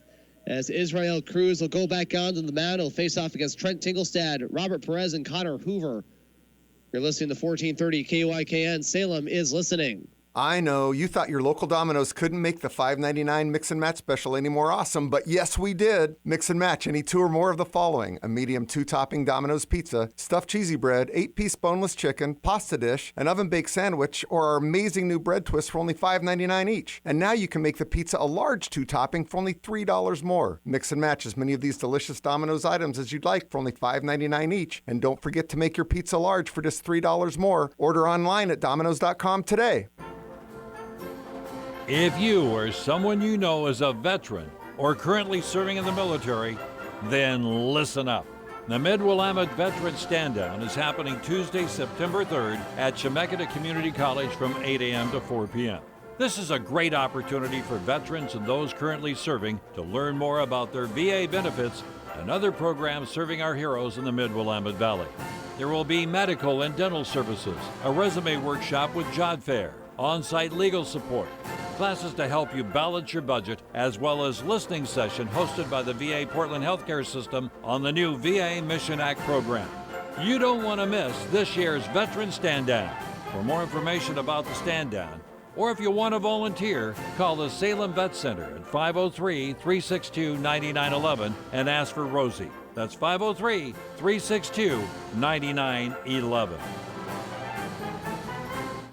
The Mid-Valley's best talk 24/7 on air, online, on your phone, and on Alexa. This is 1430 KYKN, Keizer Salem.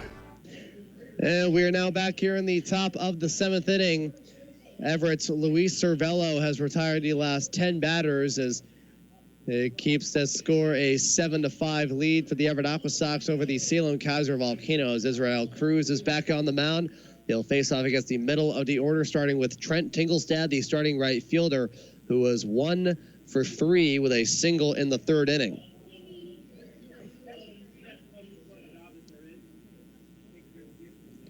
As it'll be Trent Tingelstad, the first baseman Robert Perez, and the third baseman in Connor Hoover.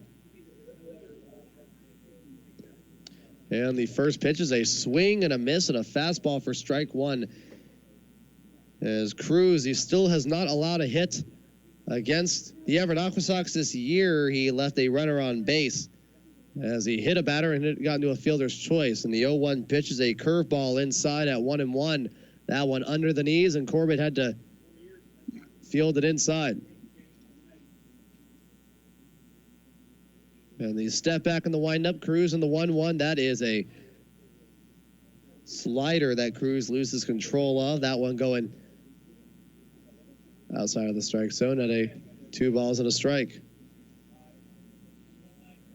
The 2-1 pitch by Cruz. That is a shot going in the right field. There's the right fielder in Alex Canario, who was able to make the catch. No, he is not. He is not able to make the catch at the warning track. As that one just gets over the glove of Canario, and Tingelstad will go to second on a leadoff double. It was a line shot. Canario had his glove up in the air, and it looked like he had it. It looked like that one hit off of Canario as he's holding on to his right arm just a little bit. He just waved off the team trainer who was going on to the field to help him, and Everett now has a runner on second base as they lead by 2. And Cruz will face off against Robert Perez. First pitch is a check swing on a curveball, and the home plate umpire, Kyle Stutz, saying that he won the count at 0-1.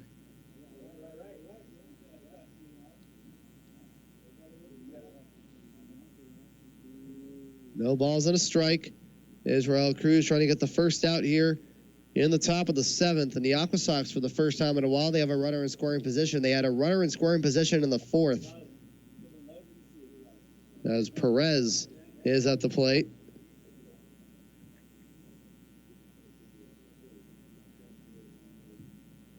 And Cruz, the 0-1 pitch. That is a pop fly. That one staying in the infield. That is Jeff Hope, who is looking for it in short right center, but Canario will come in from out of nowhere to call for it and make the catch for out number 1.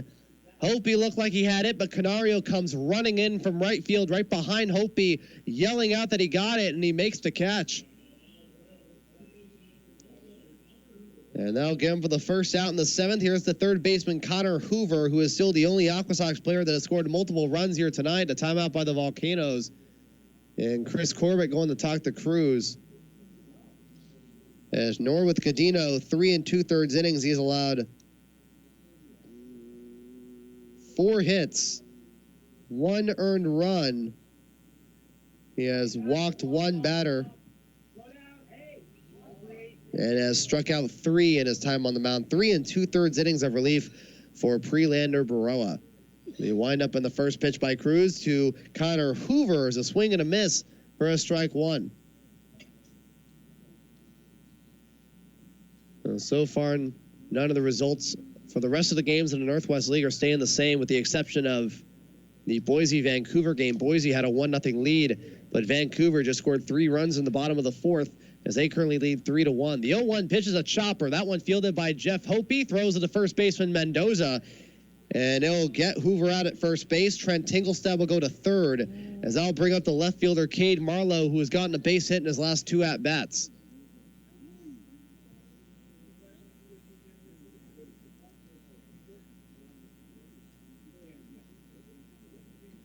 And the first 3 hitters for the Volcanoes in the bottom of the 7th inning, Jeff Hope, Hunter Bishop, and Marco Luciano, is again the story here, apart from the Aqua Sox scoring 5 runs in the top of the 2nd, is that as of right now, Luis Cervello has retired the last 10 Salem-Keizer Volcanoes hitters to keep this 2-run lead intact. Cruz, the first pitch to Marlowe is a strike 1 looking on a slider that just goes right down the middle of the strike zone.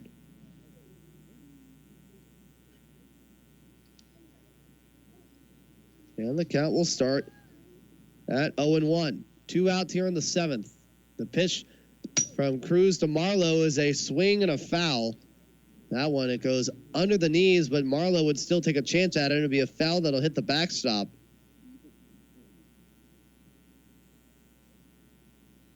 And the count is at 0-2. Cruz is 1 strike away from getting out of the inning. And Cruz in the stretch, runner at third base, and the 0-2 pitch is inside for a ball 1 and a slider. The Aqua Sox lead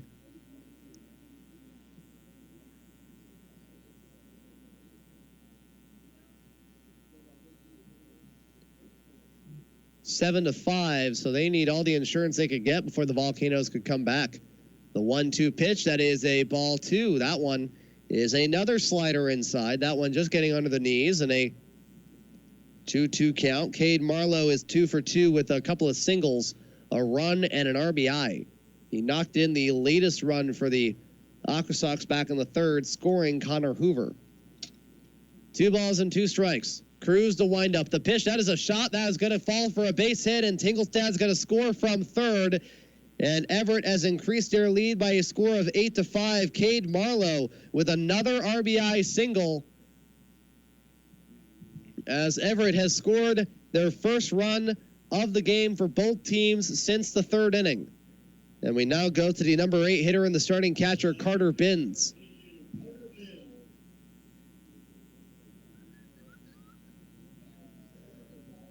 As he is 1 for 2, or 1 for 3, my mistake, with an RBI double. 2 runs would score. He would then score, and it would strike out in the next couple of times after that. Cruz in the stretch, wind up in the pitch, runner goes, Corbett, the throw to second, does he get the runner? He does not, as the ball rolls away from Hopi. A stolen base for Marlowe. It is a swing and a miss and a strike 1. On a 1-0 count.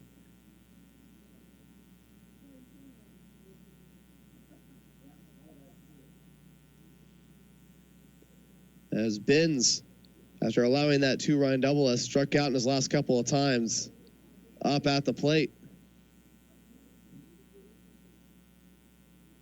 Cruz, the 0-1 pitch that is outside and a ball one. Nice job by Corbett to keep the ball in play. And a curveball for a ball and a strike. The Everett Aqua Sox have just scored their 8th run of the game. They now lead by a score of 8-5.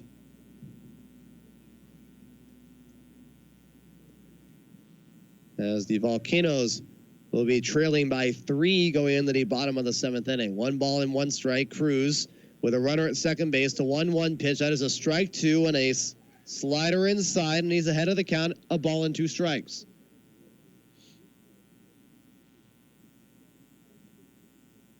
Cade Marlowe just getting a stolen base. He got his 4th stolen base of the year as he represents another runner for the Aqua Sox in scoring position. As the Volcanoes have already won both the road series and the home series against Everett. It is 4-1 against the Aqua Sox. The 1-2 pitch, that's a broken bat, base hit going in the right field. Running around third is Marlowe. The throw to the plate will not be in time. It'll be offline as it'll be an RBI single for Carter Binns, and the score is now 9-5. 2 runs will score off of Israel Cruz, and the Aqua Sox once again lead by 4. As we go to the number 9 hitter in Miguel Perez, runner on first base in Carter Binns. Perez is 0 for 2 with a walk and a run. Cade Marlowe with 2 runs. Trent Tingelstad getting his first run after scoring on a leadoff double. It honestly looked like that he lined out to Canario, but I guess the ball got off of Canario and hit the ground.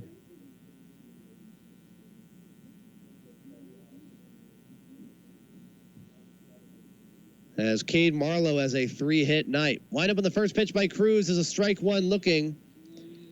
On a changeup that's above the strike zone, a little inside at 0-1.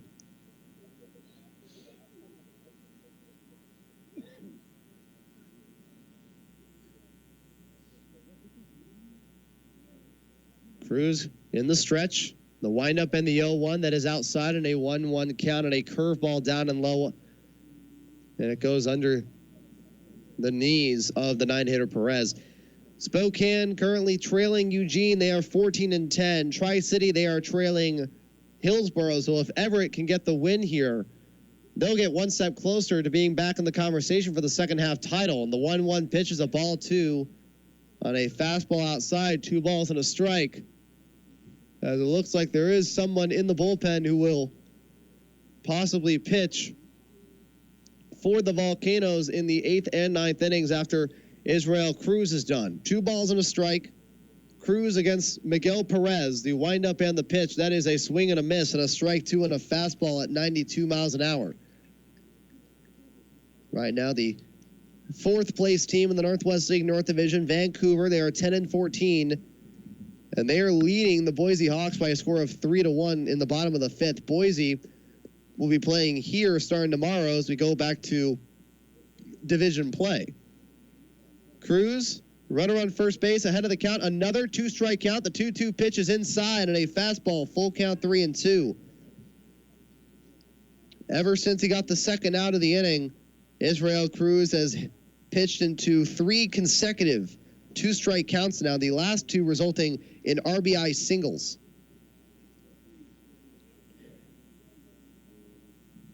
Three balls and 2 strikes. The count is full. The payoff pitch, that is a strike 3 called and a fastball right down the middle, and that will end the top of the 7th. But 2 runs will score on 3 hits, no errors, and a runner left on. And Everett will take a 9-5 lead over the Salem-Keizer Volcanoes. As Everett, I believe they are, yes they will, bring in a new pitcher on the mound as they'll face off against Jeff Hope, Hunter Bishop, and Marco Luciano as they'll face off against the Volcanoes late in this game, which has been one of the Volcanoes' strong suits in this entire 3-game series. You're listening to 1430 KYKN. Salem is listening. We at Shiloh Inns are proud to be celebrating more than 44 years of providing you, our loyal customers, with Shiloh's sincere friendliness, efficient customer service, and clean, comfortable, attractive, non-smoking rooms and suites, all at an affordable price. Hello, I'm Mark M. Street, owner of Shiloh Inns.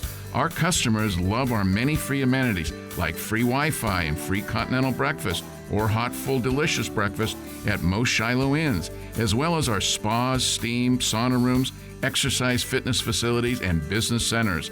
And at Shiloh Inns, even the kids stay free. And for you dog lovers, Shiloh is very dog friendly. If you ask your best friend where they want to stay, we think you'll get a paws up for Shiloh Inns. For reservations, call 800-222-2244 or visit our website at shilohinns.com. Shiloh Inns, affordable excellence. American family owned and proud of it. You will be impressed with the new duplex community in South Salem, 50 Oaks. These smartly crafted homes are ready for purchase in the quiet, secluded neighborhood, close to schools and shopping, with green space that include oak trees and rain gardens. Premium touches include quartz countertops and luxury vinyl plank flooring. They feature 3 bedrooms with 2.5 baths, a garage, and washer-dryer hookups. It makes this a complete package to move in today. Call 503-551-5788, 503-551-5788. This is Volcanoes Baseball, live on your home for Beck, Rush, Newsmaker, Gorka, and Sexton. 1430 KYKN. Salem is listening. And we are now back here in the bottom of the 7th inning. The Aqua Sox have scored 2 runs in the top of the 7th inning to take a 9-5 lead now over the Salem-Keizer Volcanoes. The Aqua Sox have brought in a new pitcher. He has a jersey number of 47. But I've not been notified as to who that pitcher is because he is not on the Aqua Sox roster that has been given to me before the game began, or the Aqua Sox roster that I have obtained before this game began. We do know that Luis Cervello is done. 4 2/3 innings, 3 hits, 3 runs. He has walked 1 and has struck out 1 and retired the final 10 batters that he faced. And we have not been told about what the name of the pitcher is, or even going to be checking the roster here on MILB.com, and that has not given us any answers.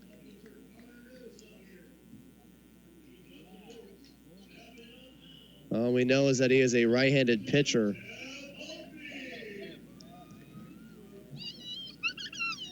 As it may be a couple of guys. It may be a couple of guys. The first pitch to Jeff Hope is a strike 1 looking.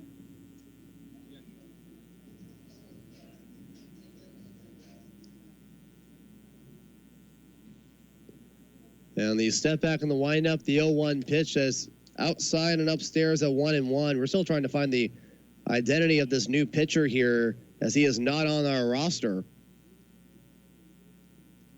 Maybe one of a couple of guys that is making his first appearance, but I've not been told about who exactly. The 1-1 pitch, that's a line shot straight to the second baseman in Cesar Izturis. Throws to first, it's in time for out number 1.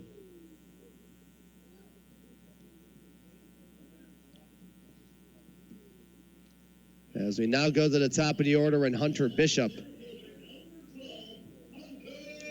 As all we know for sure is that this guy has the jersey number 47.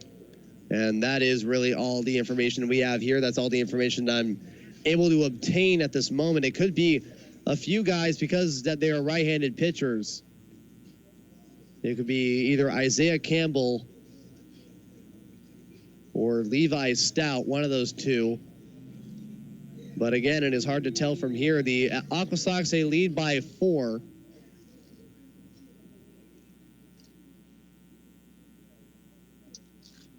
As he'll face off against Hunter Bishop. Bishop has scored in 2 of the 3 appearances that he has had at the plate. This one, a shot in the right center field, and Hunter Bishop will start off with a 1-out single. Now he's going to go for 2. He's going to try to stretch it to a double. The throw to second. He is out at second base. He's trying to stretch into a double. It was a ground ball. It went straight in the center field. Bishop was trying to stretch it into a double, and then it was tagged by the shortstop, Utah Jones, easily. So he gets his second hit. But unfortunately, it ends in getting the second out.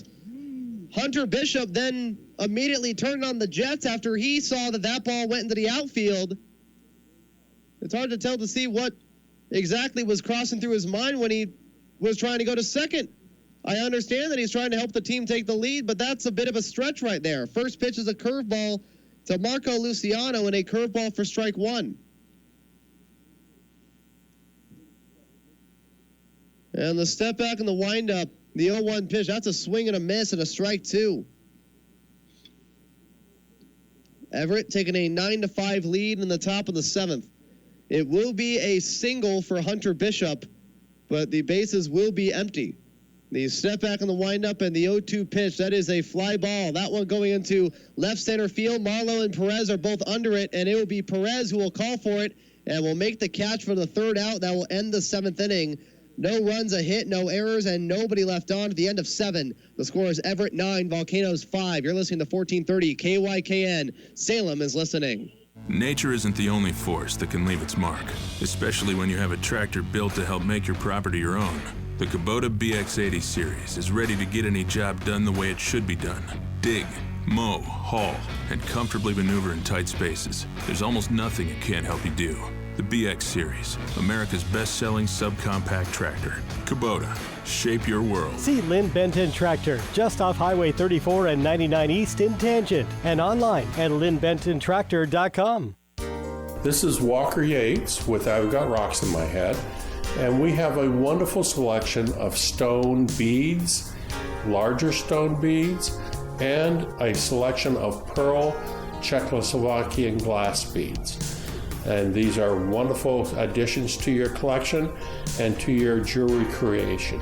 This is Walker Yates with I've Got Rocks in My Head, 110 North Water in historic downtown Silverton.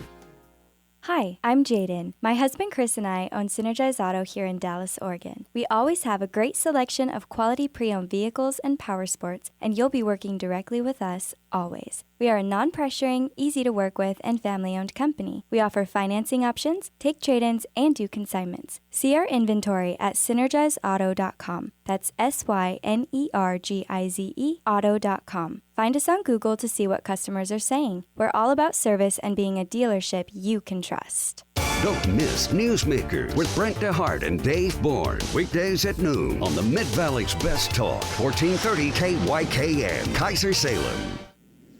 And we are now back here in the top of the 8th inning. The score staying at 9-5. First thing I want to mention is that in the bottom of the 7th inning, it was not known to anyone in the press box in particular who the identity of the pitcher was because he had a jersey number that was not seen on the roster. But we later found out that it is actually Jared Bayless, who on the roster has a different jersey number, but today he'll be wearing jersey number 47. He was the guy who was pitching in the bottom of the 7th inning, and he was making his first appearance with the Aqua Sox after 8 games and 2 wins with the Arizona League Mariners. Now back to the top of the 8th inning. A call to the bullpen brought to you by Cozy's New York Deli, home of the Italian Stallion Sandwich. The new pitcher is Dare Bear Bolivar, who is once again on the mound against the Everett Aqua Sox.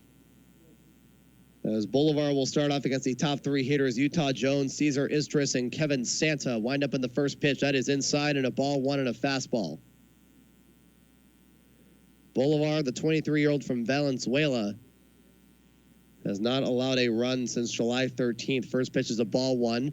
Currently is 3-0 with an ERA of 0.51 and is making his 15th appearance this year. The 1-0 pitch, that's a line shot past the first base side. And the count is at 1 ball and 1 strike. He has 1 save on the year, and he got his first win of the year against the Everett Aqua Sox back on June 21st when they came back from a 6-run deficit and beat the Aqua Sox by a score of 10-9 in 10 innings. In 17 2/3 innings, he has allowed only 1 earned run on 11 hits. The 1-1 pitch by Bolivar is a shot going in the center field. Hunter Bishop running for it. Bishop trying to make a diving play. Did he make the catch? Yes, he did. The first-round draft pick has done it again. Hunter Bishop diving in right center field in front of Alex Canario, and it gets him for out number 1. And we now go to the second baseman in Cesar Istris Jr. Hunter Bishop with another diving play in the outfield. This one in short right center.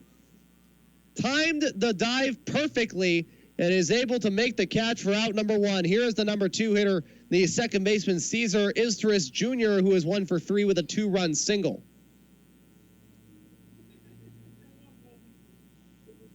The only time that Bolivar has allowed a run was back on July 13th. He allowed one here at Volcano Stadium against the Eugene Emeralds in a run through an inning and 2/3. This one, a fly ball past the first base line to Izturis on a fastball.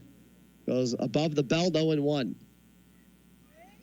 He got the win. He threw 2 innings of relief in the 8th inning and 9th inning, allowing 1 hit, no runs. He hit a batter. He walked 2, and he struck out 4 in 33 pitches. The most pitches that he's ever thrown in a game is 42, and that was in the game where he allowed the only run. The 0-1 pitch is a fastball, low and out. Count is even at a ball and a strike.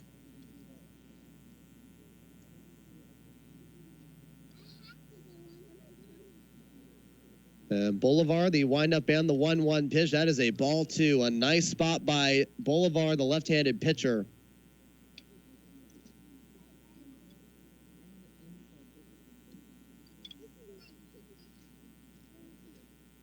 And the count is at 2-1 strike. Bolivar, the only left-handed pitcher on the roster. The 2-1 pitch, that's a strike 2, looking on a fastball on the outside corner of the strike zone at the letters.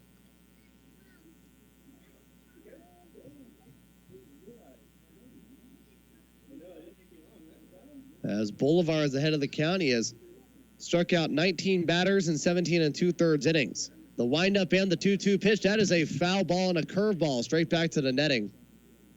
And the count at 2-2.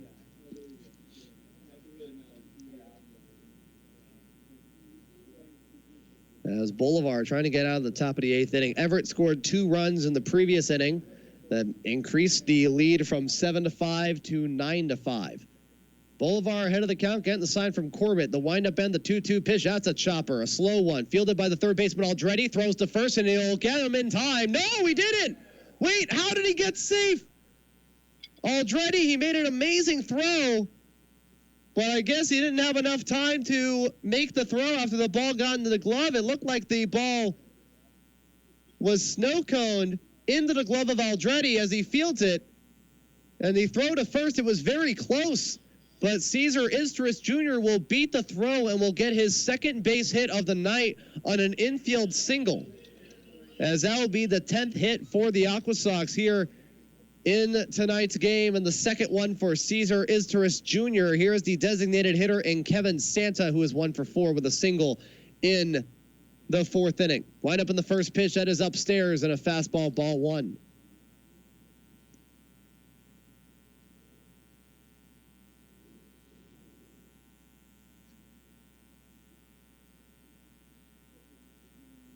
One ball, no strikes.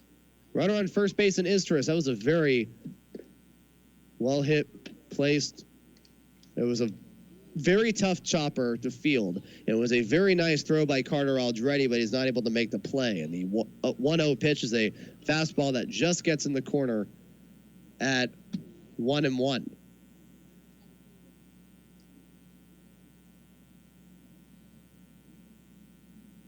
One ball and 1 strike. And the next pitch is a curveball that just goes under the knees, sinks down a little bit, 2-1.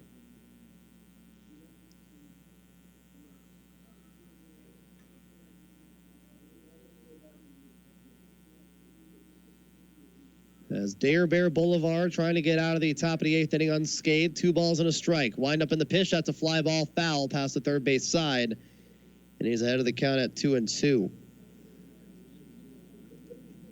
Bolivar, once again, he has struck out 19 batters through 17 and 2/3 innings. He has proved himself to be one of the more proficient relievers in the Northwest League.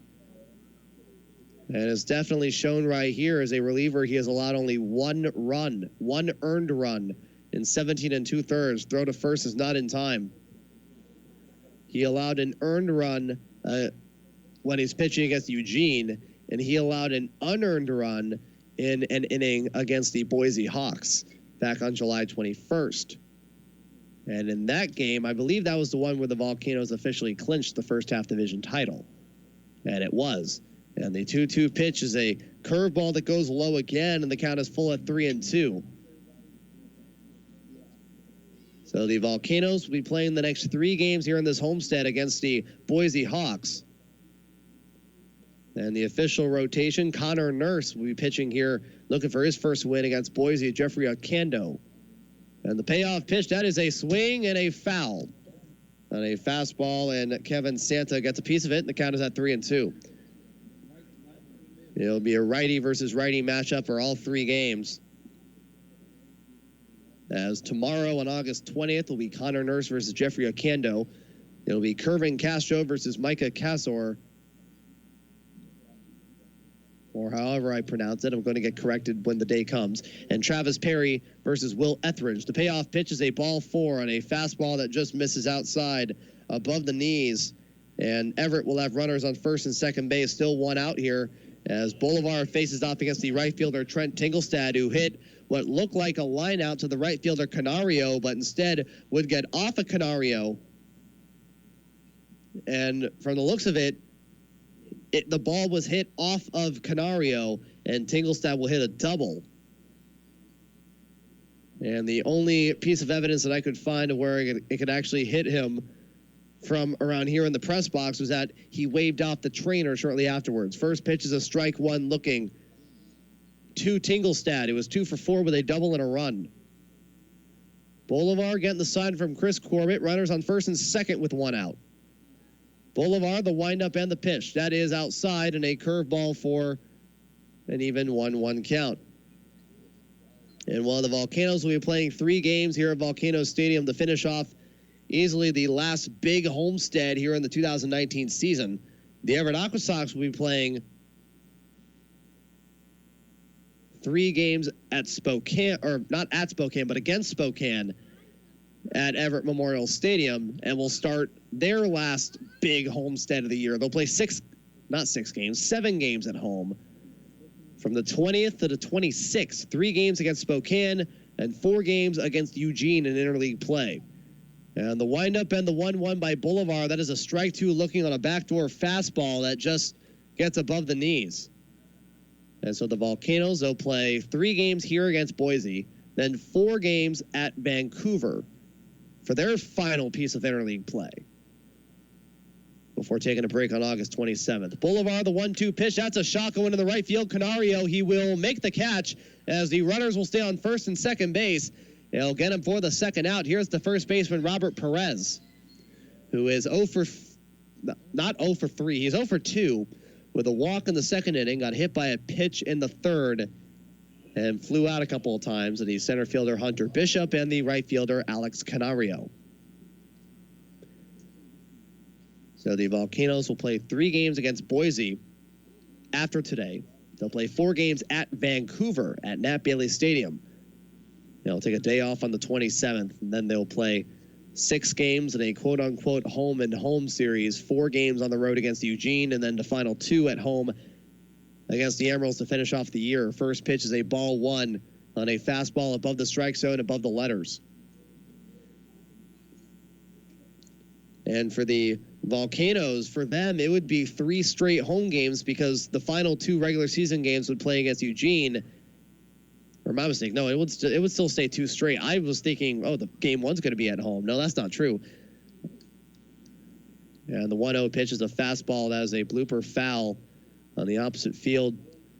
Above the Volcanoes dugout count is even at 1-1. They'll play 2 games at home against Eugene. Then they'll play on the road against whoever wins the second half title in the Northwest League South Division on September 4th. And the 1-1 pitch is a fastball and another foul that hits the netting.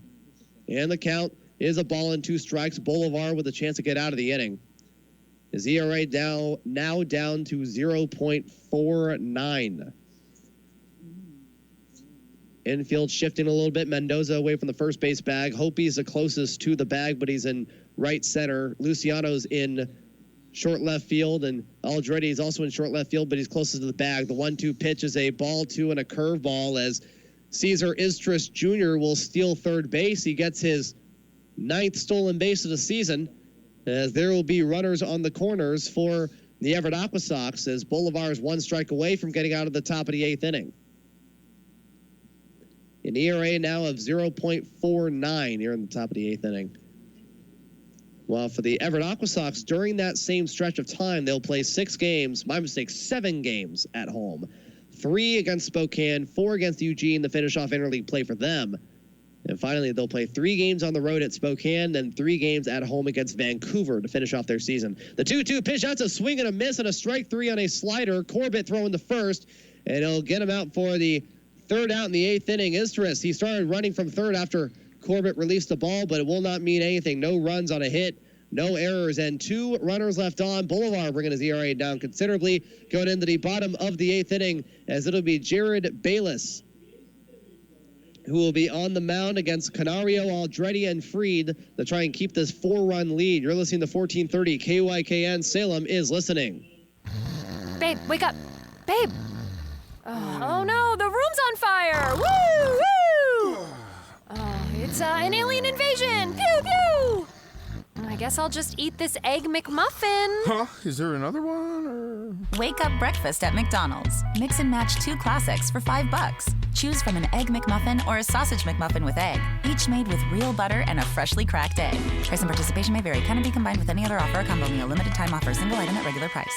Extra Mile presents Extra Mad. Sup, Extra Buds? In today's episode, it was a day like any other. Seems about right. Until everything changed. Wait, what? It did? The cravings arrived. Oh, you mean like every day around now, I start craving some tasty snacks? Exactly. How will he fight off this beast? Usual way. Run by Extra Mile Convenience Store Chevron, pick up some jerky, candy, fruit. Cravings annihilated. Extra Man moves on to the day's next challenge. Yeah, now I'm thirsty for a water or energy drink. Guess I'll head back to Extra Mile. Extras every day at select Chevron locations. Hey, Volcano fans, Tom Marks from Berkshire Hathaway Home Services Real Estate Professionals. Buying a house can be like baseball. First base is getting a pre-approval from a lender so you'll know how much home you can buy. Arriving at second is like finding a property you write an offer on. Third base, you've had your home inspection and negotiated repairs. Now, heading home, literally your new home. Just like scoring a run in the game, you'll be elated. If you need help negotiating the basis of home buying, give me a call, 503-881-9230. Rush Limbaugh, weekdays 9 to noon, and Volcanoes Baseball at night. A winning combination on 1430 KYKN. Salem is listening. And we're now back here from the bottom of the 8th inning. Jared Bayless is back on the mound. He's making his first appearance with the Aqua Sox this season, as he'll be pitching in his 2nd inning of relief against the Salem-Keizer Volcanoes, trying to keep this 4-run lead. Everett leads by a score of 9-5. But not if the Volcanoes have anything to say about it. Starting with the right fielder, Alex Canario. It'll be Canario, Aldretti, and Harrison Freed. It will be the first 3 hitters for the Volcanoes here in the bottom of the 8th inning. Wind up in the first pitch by Bayless is a strike 1 looking on a little bit of a slider with some movement on the top part of the strike zone. And the count is at 0-1. Bayless able to get out of the inning with Hunter Bishop getting a single, but decided to try and stretch it into a double by going to second base. He got out easily. And the 0-1 pitch is a fastball outside at 1-1.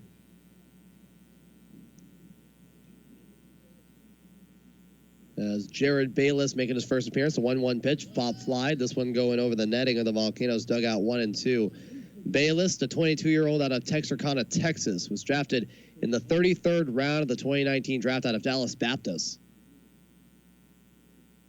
And pitched in 8 games for the Arizona League Mariners, allowing 1 earned run in 15 2/3 innings. And the 1-2 pitch is a slider outside, 2 balls and 2 strikes. That one a little under the knees and into the other hitter's box. He allowed 1 earned run in 15 2/3 innings. Basically, he did what Dayer Bear Boulevard is doing now over in Arizona, 2-0 with an ERA of 0.57. And the 2-2 pitch is outside on a fastball above the knees into the other hitter's box, and the count is full. The Volcanoes, if they want to have a chance to get some runs on the board, there is no better time to do it than with nobody out. If they want to get a base runner on, there is no better time to do it with nobody out. And they have a chance to do that here. Bayless to payoff pitch. That's a swing and a miss and a strike 3 for out number 1. And the Volcanoes still have a chance to get some base runners and to try and get some runs on the board. Carter Aldretti, the third baseman, is up at the plate. He was 1 for 3 with a single in the first inning. As Aldretti has been doing pretty decent in the last few games. Got an RBI single yesterday. And as a 9-hitter, got a single in the 8th inning and scored. He got a base hit in his last 2 games. Both of those hits were in the 8th inning. And now we're in the bottom of the 8th inning, which means that if history is right, then Aldretti would be getting a base hit here. Bayless, the windup in the first pitch is a fastball outside for a ball 1. As Bayless has been shutting down the Volcanoes since he got onto the mound. Bringing his ERA down as well at 0.57 in 8 games in Arizona. And the 1-0 pitch is a ball 2. This one a fastball inside, a little above the knees.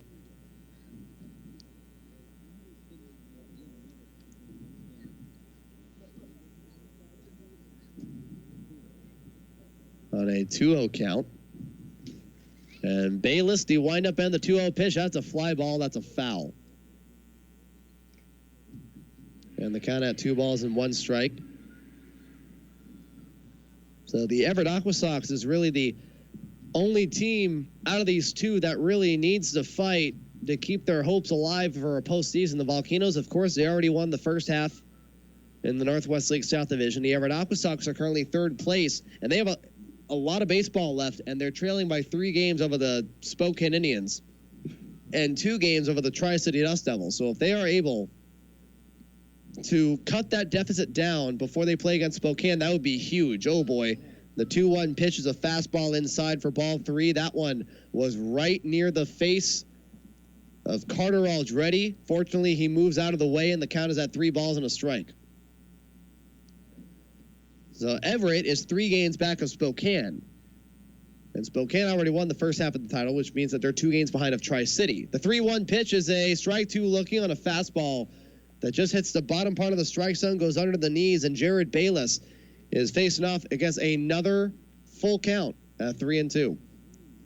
They'll play 3 games against Spokane, which you could argue would decide if they're going to get the second half title if they didn't play Spokane again after the break on the 27th. And the payoff pitch, that one a shot into center field, and Carter Aldretti will stay at first base. And just like in the last 2 games, Carter Aldretti will get a base hit in the 8th inning. And we now go to the designated hitter in Harrison Freed. The Volcanoes, they trail by 4. They have this inning and in the 9th inning as a chance to get some runs on the board. They trail by a score of 9-5.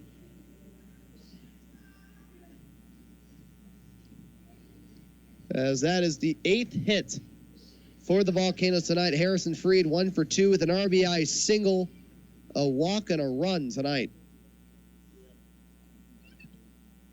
Everett will play 6 games against Spokane and 3 against Vancouver to try and fight for that second playoff spot. This one a shot in the left field. Back goes Marlowe. Marlowe is looking up. That one is over the wall.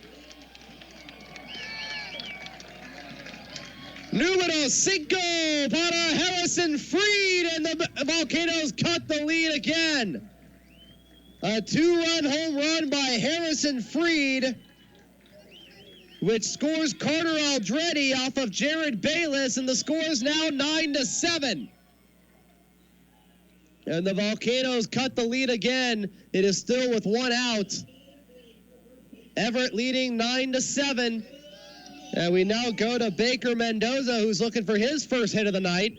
Harrison Freed getting his 5th home run of the season and gets 2 more RBIs and has 16 RBIs total on the year. Bayless, the windup in the first pitch is a slow grounder fielded by the shortstop Utah Jones. Throws to first, will be in time for the second out of the inning. As we now go to the left fielder in Quan Adkins.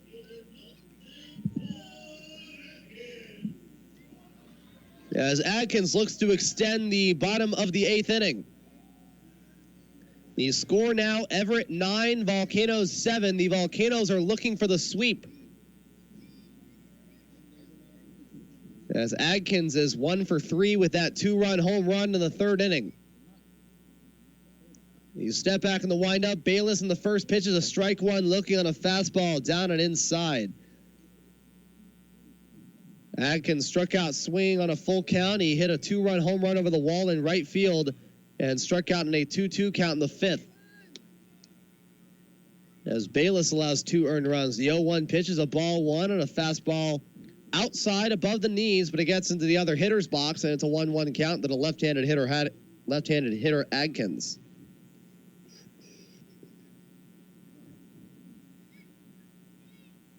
One ball, one strike. Bayless to pitch. That is a curveball for a strike two, looking on the outside corner. And once again, the Volcanoes trail by 2, 9-7 over the Everett Aqua Sox. Once again, getting some runs on the board here late in the game, but can it be enough? The 1-2 pitch is a broken bat blooper. That one will be caught by the shortstop, Utah Jones, almost caught by Isteris. And that will end the bottom of the 8th inning. 2 runs on 2 hits, no errors, and nobody left on. A 2-run home run by Harrison Freed cuts the lead to 9-7 Everett going into the top of the 9th inning. Dare Bear Boulevard may be going back onto the mound. There is a couple of pitchers in the bullpen that might pitch after him. But we'll see after this break. You're listening to 1430 KYKN. Salem is listening. At Day Heating and Day Energy Solutions, we offer complete home comfort together in one place. With a variety of heating and cooling systems and a full range of energy-related home improvements, including insulation, duct leakage testing and sealing, energy audits, performance assessments, and more. How can we help you be more comfortable in your home? Give us a call and find out. Day Heating and Day Energy Solutions. Complete home comfort together in one place. 363-4822. If you're looking for carpets, vinyl, hardwood, or laminates, do not go to the big box store. Valley Flooring Center has been serving Salem and the Willamette Valley for 30 years. Buy local and enjoy the professional advice. Jason and his knowledgeable staff would be more than happy to provide you with a free estimate for your flooring project. Stop by and check out the showroom at Valley Flooring Center located in Keizer, or visit them online at valleyflooringcenter.com. Flooring for all walks of life. Guess what? Your Salem-Keizer Volcanoes are in the playoffs September 5th through the 8th for the first time in many years, and you can get yourself great seats before they go on sale to the general public. Packages beginning at only $40 and premium packages starting at only $88, including a free ticket to Opening Day 2020 and an Edgar Martinez bobblehead doll. This year's playoffs are sponsored by Salem-Keizer McDonald's. Get your seats at volcanosbaseball.com or by calling 503-390-2225. Discover the wonder all over again. Your home of the Salem-Keizer Volcanoes all season long. Discover the wonder all over again. Exclusively on 1430 KYKN, Keizer Salem. And we are now back here in the top of the 9th inning. The Salem-Keizer Volcanoes bringing in a new pitcher. A call to the bullpen brought to you by Cozy's New York Deli. Squeeze your mitts around a fresh-made sandwich for a giant relief. The new pitcher being number 13, Andy Roloff, who will be filling in for Dare Bear Boulevard here in the 9th inning. As Boulevard, he threw 1 inning, allowing no runs, 1 hit, 1 walk, and 1 strikeout in his time on the mound. As Roloff will look to shut down the Aqua Sox in the top of the 9th inning. Connor Hoover, Cade Marlowe, and Carter Binns are the 3 hitters who will face off against Roloff. The score now is the Everett Aqua Sox 9, the Salem-Keizer Volcanoes 7, after a 2-run home run by Harrison Freed gives him his 5th home run of the year. Roloff, the 23-year-old from Coconut Creek, Florida, no wins, no losses, with an ERA of 3.31. And is making his 14th appearance of the year. In 16 1/3 innings, he has allowed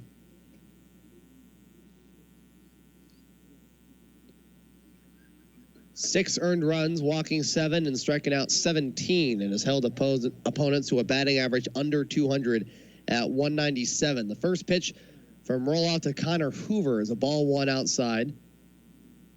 Aldretti, once again still in the infield grass, and the 1-0 pitch is a fastball way outside at ball 2. It'll be Connor Hoover, Cade Marlowe, and Carter Binns. The score right now, Everett 9, the Salem-Keizer Volcanoes 7. 2 balls and no strikes. Roll off the windup and the pitch. That is a hard hit ground ball past the first base side, but it will be a foul as the count is at 2-1 strike. Other scores from around the Northwest League. Eugene is leading Spokane by a score of 4-2. Hillsboro, bottom of the 7th inning, leading Tri-City 6-2. The Eugene-Spokane game's in the bottom of the 9th, and Spokane's 1 out away from losing.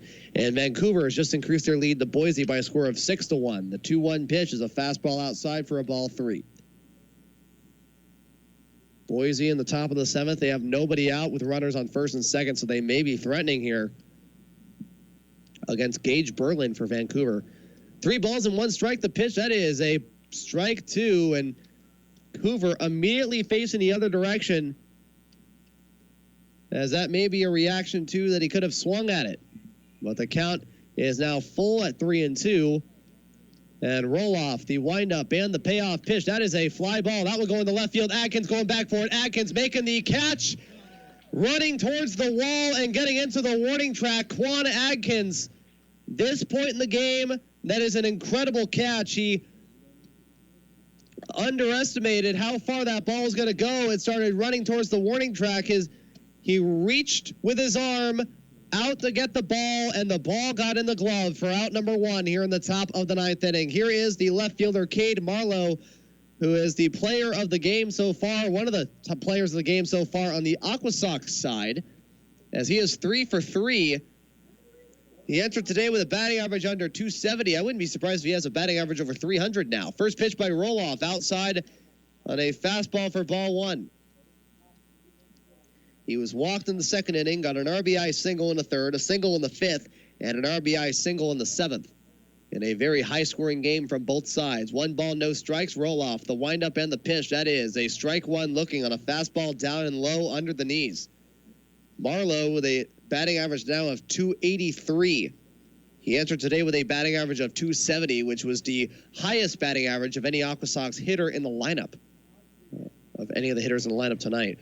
1-1, roll off the pitch. He tried bunting for it, but it'll be a fastball outside as he got the bat out a little late, but the ball would go into the other hitter's box, and the count will now go to 1-2.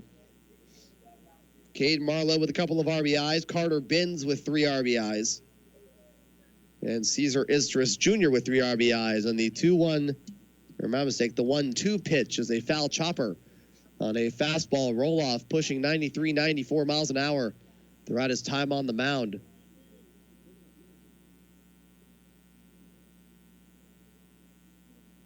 And the Everett Aqua Sox, after this series, would have to make the fight for their lives in the 2019 season to get that second half title. The 2-2 pitch, that is a shot going in the left field. Adkins under it again, and he will be making the catch. This time is easier than the last one, as Adkins would make the catch for out number 2. And we now go to the number 8 hitter and the catcher, Carter Binns, who is 2 for 4 with a 2-run double. Struck out a couple times, got an RBI single in the 7th inning against Israel Cruz. So Dare Bear Boulevard done after 1 inning. Andy Roloff is the 5th pitcher. And I do believe that Everett's going to bring in a new pitcher in the bottom of the 9th. The score, Everett 9, Volcanoes 7. Roloff against the catcher, Carter Binns. Wind up in the first pitch. That's a shot going in the right field. Running for it is Canario, who will make a running catch right near the line, and that's going to end the night offensively for Everett. The Volcanoes, they need 2 runs to tie and 3 to walk it off for the sweep. The score right now, Everett 9, the Volcanoes 7. They'll bring in a new pitcher as they'll face off against Chris Corbett, Jeff Hoppe, and Hunter Bishop in the bottom of the 9th inning. You're listening to 1430 KYKN. Salem is listening. There's nothing better than the crack of a baseball bat and the cheer of the crowd. Les Schwab is proud to sponsor Summertime Baseball and all of the sights and sounds of the Salem-Keizer Volcanoes. This team knows how to work together, inning after inning, game after game, just like the team at your local Les Schwab. Whether you need new tires, wheels, or a free visual inspection of some of your vehicle's most important parts, Les Schwab is ready for you. Schedule your next appointment with your smartphone or computer at leschwab.com. Les Schwab Tires, where doing the right thing matters. If you need your house painted, don't call me. If you need some plumbing done, don't call me. But if you need electrical work for your home business, call me, Jeffy, at A&A Electrical Contractors, 503-949-3193. From exterior lighting to chase away those raccoons and clowns at night, panel upgrades, give us a call today, 503-949-3193, CCB 153711. That's A&A Electrical Contractors. $2 Tuesday is the perfect time to visit North Block Coffee at 640 Commercial Northeast. All 12-ounce drinks are just $2 all day long on Tuesday. Cappuccinos, lattes, mochas, blended coffees, cold brews, Italian sodas, hot chocolate smoothies, and all kinds of iced teas are just $2 on $2 Tuesdays at North Block Coffee on Commercial Northeast. When you pull in, you'll get a smile and have your drink made perfect. See North Block Coffee on Facebook and Instagram. This is Volcanoes Baseball on your home for Newsmakers with Brent and Dave. Weekdays at noon on 1430 KYKN. Salem is listening. And we are now back here in the bottom of the ninth inning. The Volcanoes trail the Everett Aqua Sox by a score of 9-7.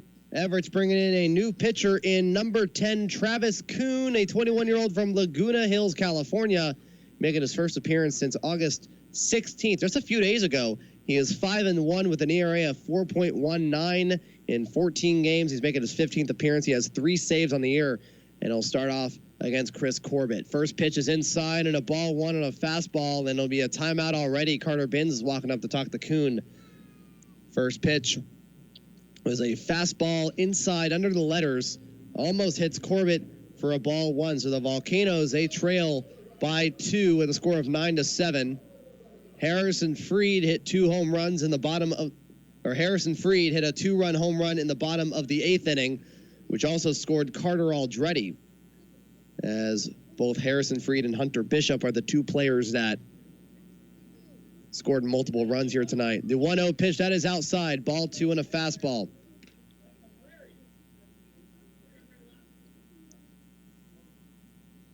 Yeah, the Everett Aqua Sox, they have 5 walk-off wins this season. The last one was against the Hillsboro Hops, where Sean Roby hit that walk-off single. The 2-0 pitch at the ground ball, fielded by the third baseman, Hoover. Throws to first. It gets him in time for the first down in the bottom of the 9th.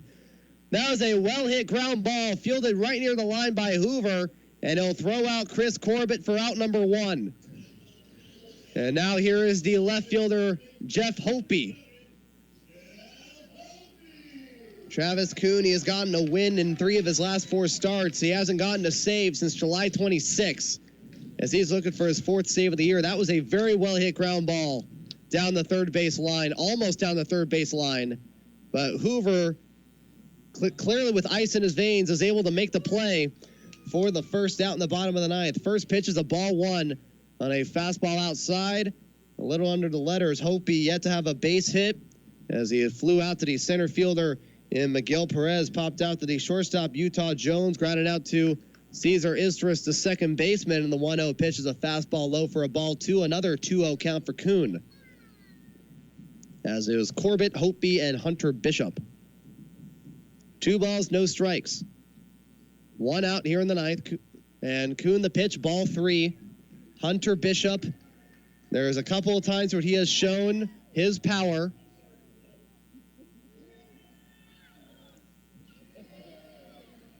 As Bishop has hit a home run in his last 2 games, last 2 starts. The 3-0 pitch is inside, and the Volcanoes have a runner on base with 1 out. Hope walking to first base for the first time tonight in the bottom of the 9th inning, and the game-tying run is at home plate right now in Hunter Bishop, the leadoff hitter. He is 2 for 3 with 2 runs. He got a single in the 7th inning, tried stretching it into a double, but then got out at second base.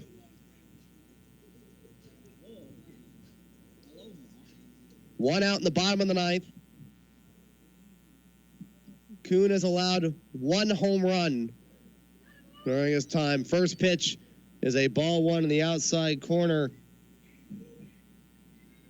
at 1-0. Bishop scored in his first 2 at-bats. He scored 2 of the 3 runs that the Volcanoes had in the first 2 innings. And then there were 2 runs that came in on the third. The 1-0 pitch, that is inside, and a ball 2. A great time here for Hunter Bishop to show his patience. He has been walked 28 times and has struck out 28 times. And a timeout by Everett. Ari Ronick, the Aqua Sox pitching coach, going up to talk to Kuhn, as well as the catcher Carter Binns, the second baseman Cesar Istris Jr. walking up to the mound as well. It is a very close game, a very tightly contested game that has seen the Aqua Sox lead in every portion of it after they scored 5 runs in the top of the second inning. They've just had the lead ever since. They led by as many as 5 runs. They now lead by 2 as the game-tying run is at home plate at the moment. Hunter Bishop hit a home run against the Aqua Sox yesterday in that 13-4 blowout win. And the 2-0 pitch is a ball 3 on a fastball outside. It's under the letters, but it is way outside, as that will be a ball 7. 3 balls, no strikes in this at-bat. He walked Hopi on 4 pitches, so that's 7 straight balls. And the 3-0 pitch, that is a ball 8 for a ball 4. And Hunter Bishop will walk to first base. The Volcanoes have 5 walk-off wins this year, and they have a chance to get their 6th. Marco Luciano is at the plate.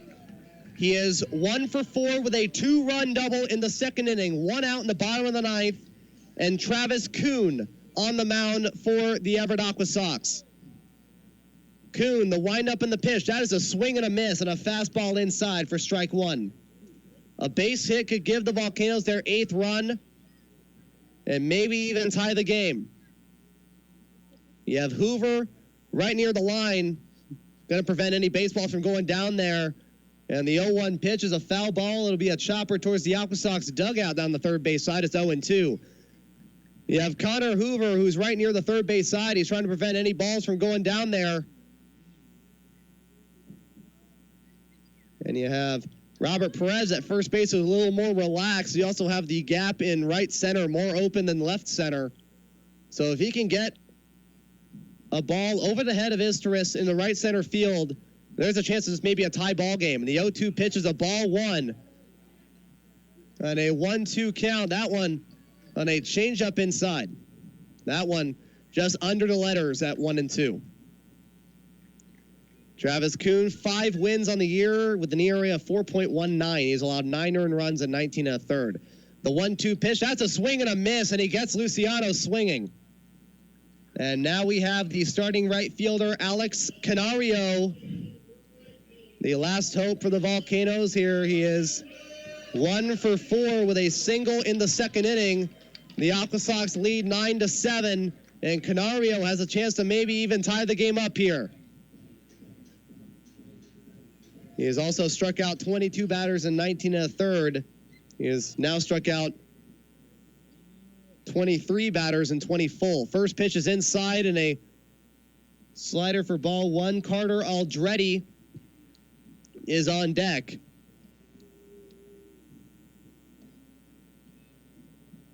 The Volcanoes trail by 2. 1 ball, no strikes. Kuhn, the windup and the pitch. That is a ground ball fielded by Istris. Throws to first, and it'll be in time, and Everett will get the 3rd game of this series and will avoid getting swept here at Volcanoes Stadium on a ground ball to the second baseman, Cesar Istris Jr. No runs on no hits, no errors, and the Volcanoes leave 2 runners on. The final score is Everett 9, the Salem-Keizer Volcanoes 7. Everett with 9 runs on 10 hits, no errors. They left 1, 2, 3, 4, 5, 6, 7, 8 runners on.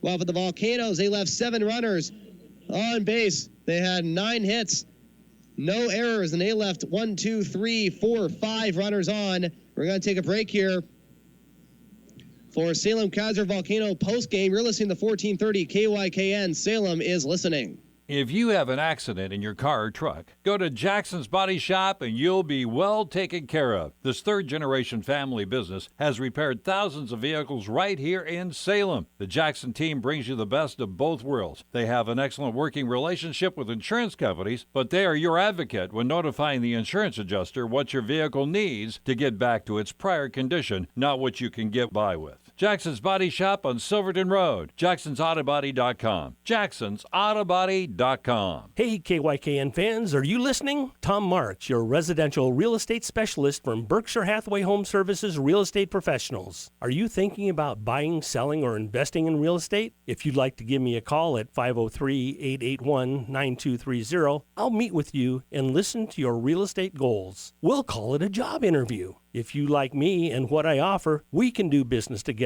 There's no hard sell, just casual conversation. Tom Marks, 503-881-9230.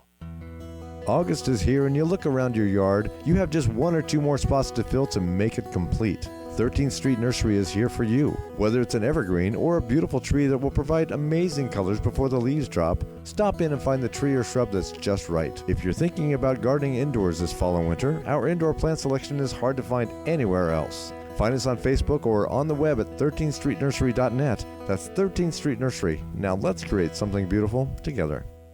The game may be over, but we're not done yet. It's the post-game wrap-up, presented by Chevron Extra Mile. Now, here's Payne Patchett on 1430 KYKN. Salem is listening.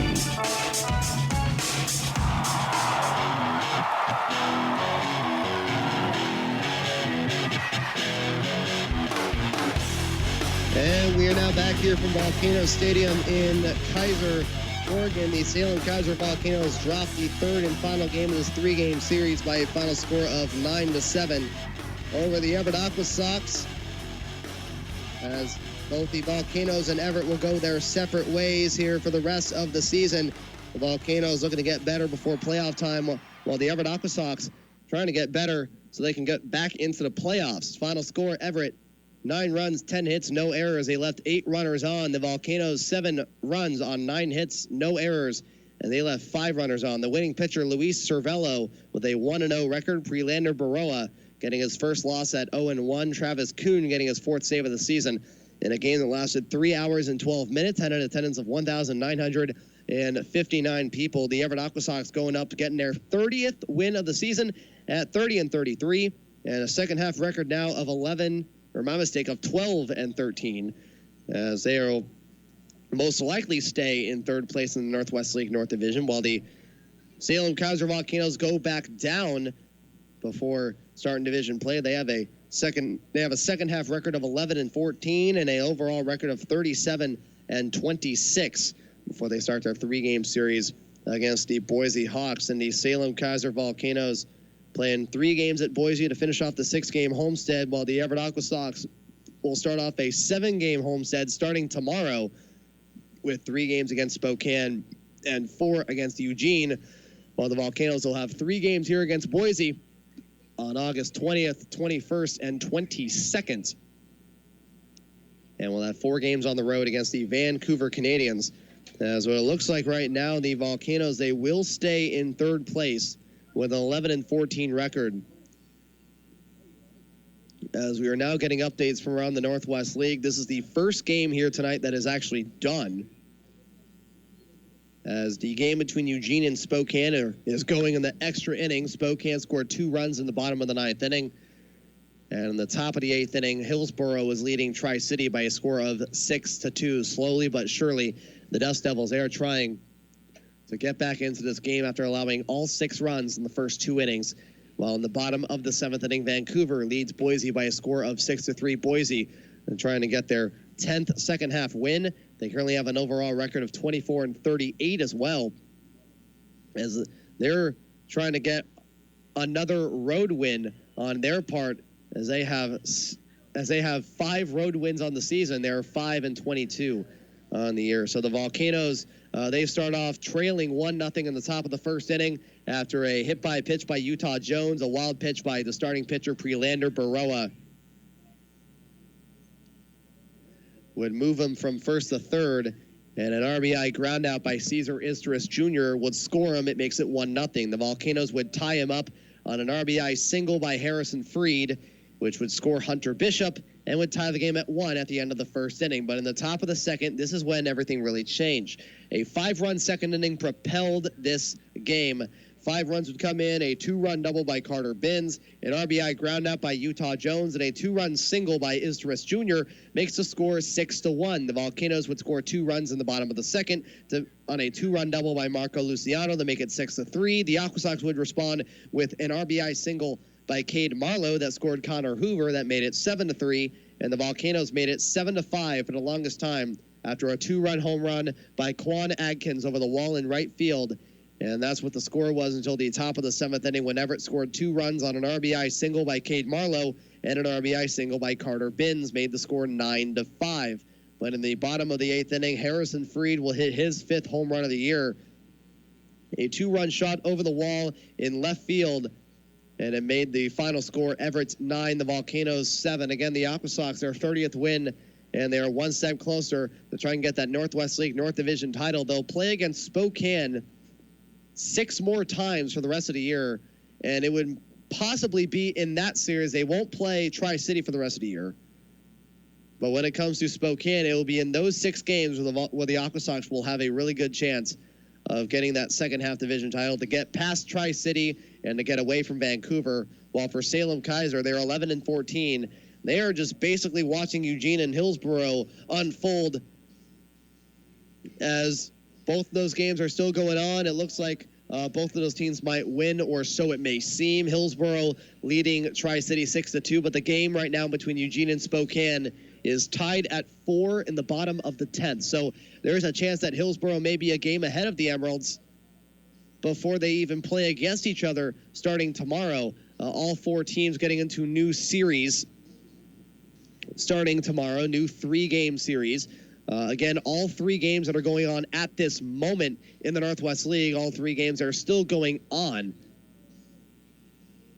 As all the Volcanoes could do at this point is watch. Now tomorrow, every team in the Northwest League going back to division play. It'll be Jeffrey Ocando versus Connor Nurse here at Volcano Stadium between Boise and Salem-Keizer. Hillsborough will play at PK Park in Eugene. Spokane will play at Everett, and the Vancouver Canadians will play against the Tri-City Dust Devils. We're going to take another break here from Volcano Stadium in Keizer. You're listening to 1430 KYKN. Salem is listening.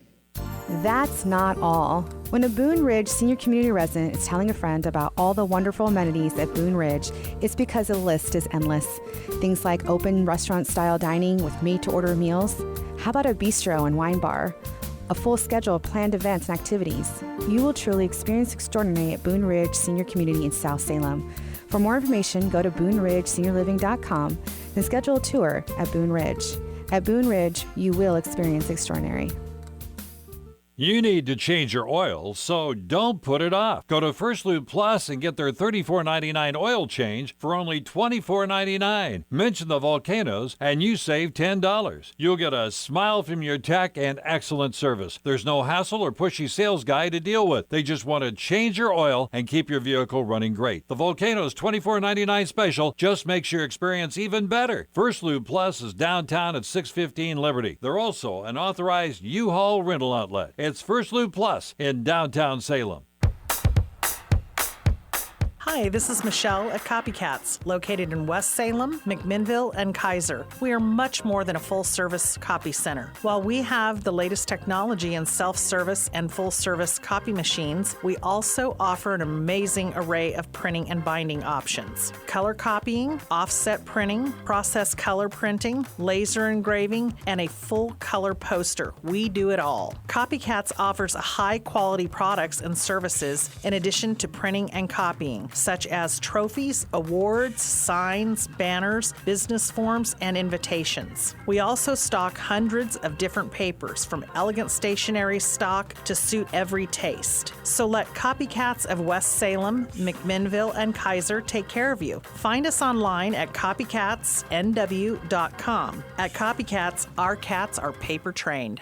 I know, you thought your local Domino's couldn't make the $5.99 Mix and Match special any more awesome, but yes, we did. Mix and match any 2 or more of the following: a medium 2-topping Domino's pizza, stuffed cheesy bread, 8-piece boneless chicken, pasta dish, an oven-baked sandwich, or our amazing new bread twist for only $5.99 each. And now you can make the pizza a large 2-topping for only $3 more. Mix and match as many of these delicious Domino's items as you'd like for only $5.99 each. And don't forget to make your pizza large for just $3 more. Order online at Domino's.com today. We're America's floor store. Save big now on waterproof floors during Color Tile's Celebrate America sale. Moisture? No problem. Waterproof floors that resist scratches and dents, are pet and kid friendly, and perfect for bathrooms and basements. Plus, we're offering 12 months, no interest. So hurry in for the best savings on waterproof floors at Color Tile of Salem. Carpets Plus, Color Tile, America's floor store. Your home for high school football, Ducks football, and Volcanoes baseball. 1430 KYKS. Salem is listening. And we are now back here from Volcano Stadium in Keizer. The Volcanoes dropping the third game of this 3-game series after winning the first 2 games as they lost by a final score of 9-7. Luis Cervello for the Aqua Sox getting his first win. Prelander Baroa for Salem-Keizer getting his first loss. Travis Kuhn for Everett getting his 4th save of the season. As the Aqua Sox get their 30th overall win, then the Volcanoes will get their 14th second-half loss at 11-14. Both teams staying in 3rd place, but Everett possibly might be one step closer to getting that second-half Northwest League North Division title. Spokane entering today with a first-place record of 14-10, and we actually just got a final score from Avista Stadium. We start off in the top of the first inning. Eugene on a 2-run double by Alexander Guerra.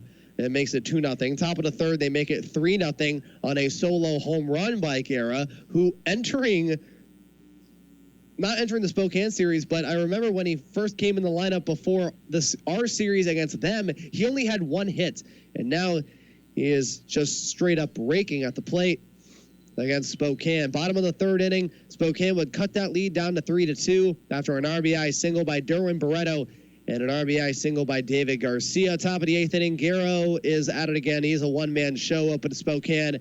A solo home run made the score 4-2. He hit his first 2 home runs on this day.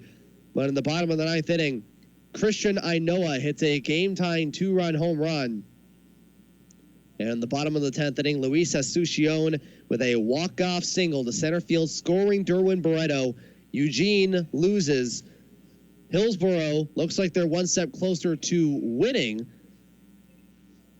as they're leading still at this point, as Eugene will lose by a final score of 5-4. The winning pitcher for Spokane is Joe Corbett. For Eugene, it was Enoris Rosario. Corbett getting a second win, Rosario getting his first loss. Eugene 4 runs on 7 hits and no errors.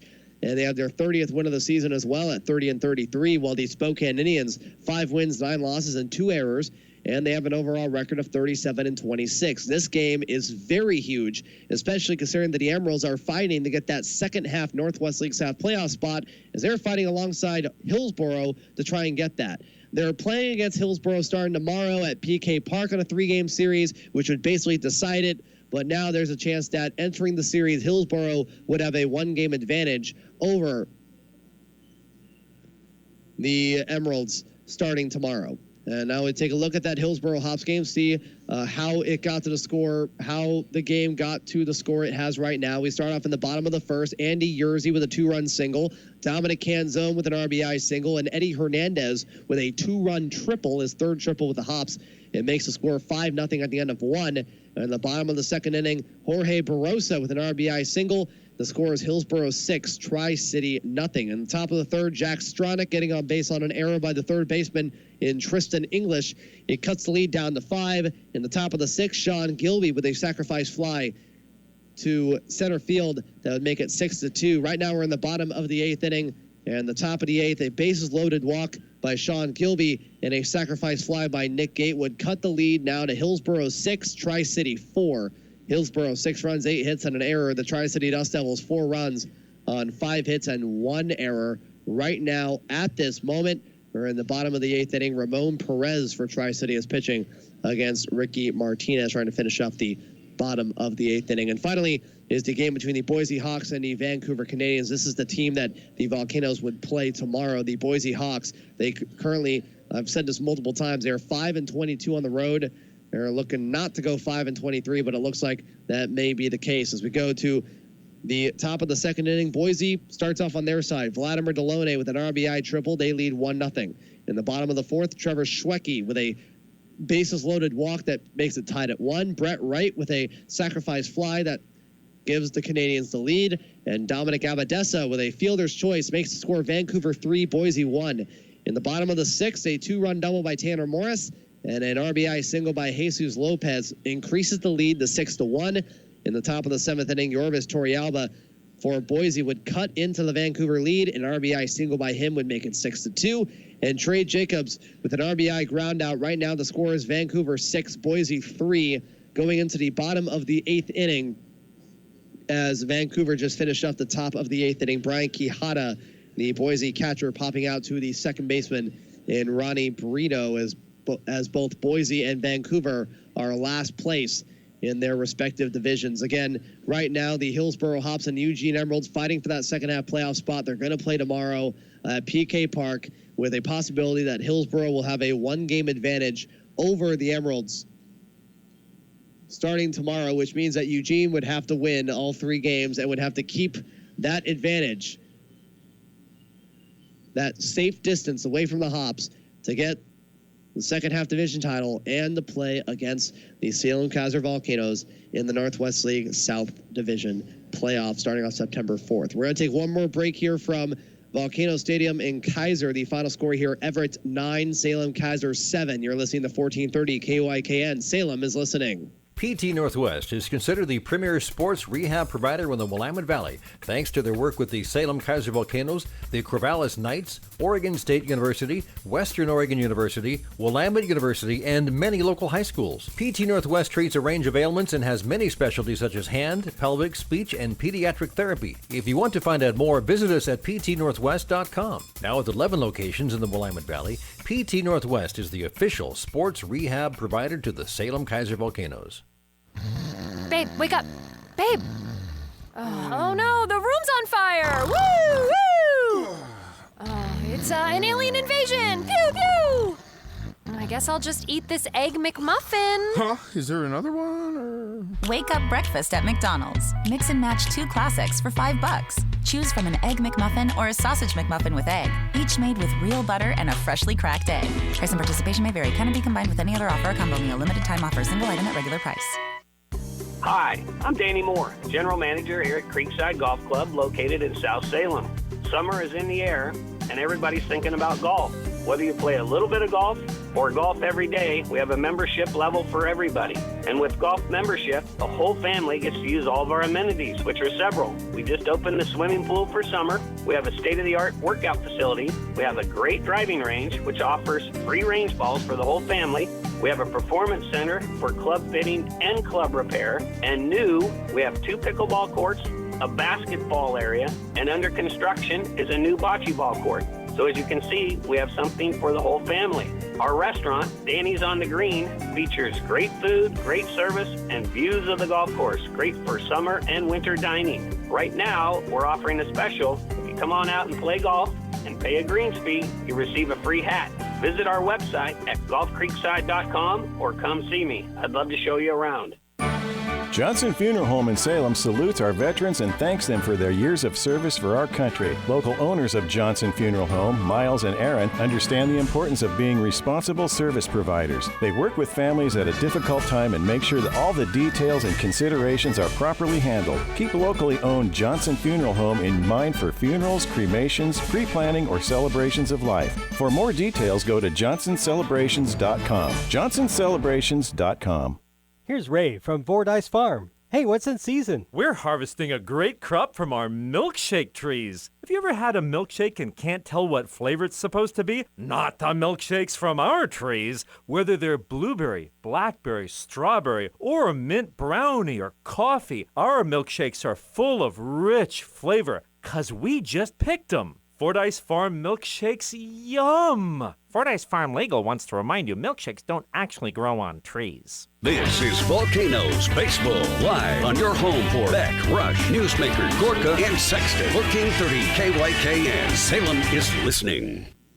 And we are now back here from Volcano Stadium in Keizer. The Salem-Keizer Volcanoes have dropped the third game of this three-game series after winning the first two over the Everett Aqua Sox by a final score of 9-7. Luis Curvello for the Aqua Sox getting his first win. He is 1-1. While Prelander Baroa, he got his first decision, but unfortunately it is a loss. He is 0-1. Travis Kuhn getting his fourth save of the season. As the Aqua Sox get their 30th win overall at 30-33, the Volcanoes going down to 37-26. Now, as usual for the final segment, we take a look at the scores from around Major League Baseball, and we start with the games that are still going on at this moment. Right now, it doesn't look like they are. Doesn't look like there are any games that are done, as the sport of baseball is done for August 19th, 2019. We start off with the first game we can see here, the Baltimore Orioles against the Kansas City Royals. As the Royals, after trailing 1-0, scores 3 runs in the top of the 6th. After the Orioles score 1 to make it 3-2, the Orioles make it 5-2, and the Orioles try coming back to no avail. The Orioles get their 86th loss of the season. The Royals winning 5-4. As Nicky Lopez and Nick Dini go back-to-back. That'll help the Royals win 5-4 in this one-run game at Camden Yards. The Washington Nationals beating the Pittsburgh Pirates by a final score of 13-0. As Yusbel Cabrera, Trey Turner, Matt Adams, and Adam Eaton all hitting home runs for the Nats, as the Pirates only had 4 hits. Well, the Nats had 4 home runs. The San Diego Padres beating the Cincinnati Reds by a final score of 3-2, in which the Padres had Francisco Mejia hit his 7th home run. The Padres getting their 59th win of the season. They were leading 3-1. The Reds, they had a run on the board in the bottom of the 9th, but it was not enough. Luis Perdomo getting his 2nd win of the season, while Trevor Bauer has a .500 record of 10-10. The Seattle Mariners playing against the Tampa Bay Rays. The Mariners winning by a score of 9-3. Marco Gonzalez getting his 13th win. And Tom Murphy for the Seattle Mariners getting 2 home runs and 4 RBIs on the day, alongside Austin Nola, who hits his 7th home run for the Mariners. They get their 53rd win. The Mariners are 53-73. The Rays 73-53. At the end of the day, the St. Louis Cardinals blanking the Milwaukee Brewers by a final score of 3-0. As at one point, St. Louis starting pitcher Dakota Hudson threw 6 2/3 no-hit innings before it was broken. And the Milwaukee Brewers, they had 1 hit on the day. Paul DeJong hitting a home run during this game that helped the Cardinals win, get their 66th win of the year. They win 3-0. The Texas Rangers in extra innings beat the LA Angels by a score of 8-7. It was a very highly contested game, and the Angels had the lead for a while before the Rangers tied it up with 2 runs in the bottom of the 8th inning, when pinch hitter Isaiah Kiner-Falefa hit a walk-off single that won the game for the Rangers by a score of 8-7. The Houston Astros scored 4 runs in the first inning to beat the Detroit Tigers by a score of 5-4. The Chicago White Sox beating the Minnesota Twins by a score of 6-4, as Jose Abreu hit his 27th home run of the year. And finally, the Arizona Diamondbacks beating the Colorado Rockies by a final score of 5-3, as they scored all 5 of their runs after the Rockies had a 1-0 lead. Diamondbacks scored 2 in the 6th to make it 2-1. And then after the Rockies scored a second run in the top of the 8th, they scored 3 in the bottom of the 8th to secure the win. The standings around Major League Baseball, the wild card standings. At this point in the season, now that today is officially done, the New York Yankees 10 games ahead of the Tampa Bay Rays. The Twins are 2 games ahead of the Cleveland Indians. The Houston Astros are 8 games ahead of the Oakland A's. While in the National League, the Atlanta Braves are 5 games ahead of the Washington Nationals. The St. Louis Cardinals, they are only a half a game ahead of the Chicago Cubs. And the LA Dodgers, they're 18.5 games ahead of the San Francisco Giants and 19 games ahead of the Arizona Diamondbacks. As for the wild card race, the Indians and Rays both have the 2 wild card spots, with the A's a game back. Boston slowly creeping in with 6 games back, and they're the closest teams to get to that. And the National League wildcard spot, the Washington Nationals and the Chicago Cubs, the two teams entering in. And the rest of the teams, it's a full-on, all-out brawl for the two wildcard spots in the rest of the year. The Mets and the Phillies, both 2 games back. The Brewers are 2.5 games back. The Giants are 3.5. The Diamondbacks are 4 games. And the Padres, 7 games. Reds, 8 games. And it just goes down. The Miami Marlins have the most games back with 20.5. While for the American League, there are 4 teams that have more games back than that. The Toronto, 21.5. Kansas City, 27.5. The Baltimore Orioles, 33.5 games. And Detroit with 34. That is the highest margin to a wild card berth. Now, the Salem-Keizer Volcanoes will be playing 3 games here at Volcano Stadium between August 20th and 22nd. August 20th, 21st, and 22nd against the lowly Boise Hawks on the road. They're 5-22 on the road, and they'll be looking to get back to get some more wins this year as they finish off the biggest homestead of this last big homestead of this year, while the Everett Aqua Sox are starting their last big homestead of the year, playing 7 straight games, 3 against Spokane and 4 against the Eugene Emeralds. So once again here from Volcano Stadium, the final score, Everett 9 runs on 10 hits, no errors. They left 8 runners on. While for the Salem-Keizer Volcanoes, they had 7 runs on the board. They had 9 hits, no errors, and they left 5 runners on. Luis Curvello getting his first win at 1-1. Prelander Baroa getting his first loss at 0-1. And Travis Kuhn getting his 4th save of the season in a game that had an attendance of 1,959 people. Everett finishing off today with a 30-33 record, 12-13 in second half play, while the Salem-Keizer Volcanoes had an overall record of 37-26 with a second half record of 11-14. From Volcano Stadium in Keizer, Oregon, this is Payne Patchett signing off, saying goodnight, everybody. You've been listening to 3 hours and 12 minutes of Salem-Keizer Volcano baseball on 1430 KYKN. Salem is listening.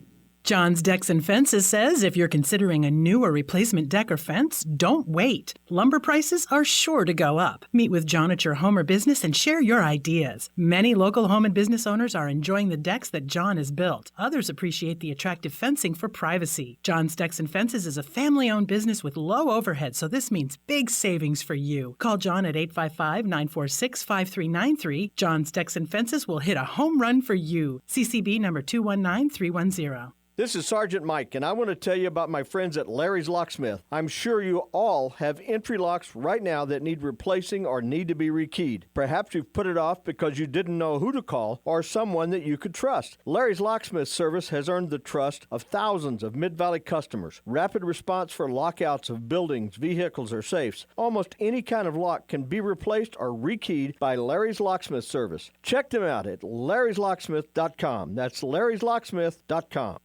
Thanks for joining us for Salem-Keizer Volcanoes Baseball. Presented by Power Kia, Legacy Health, McDonald's, Les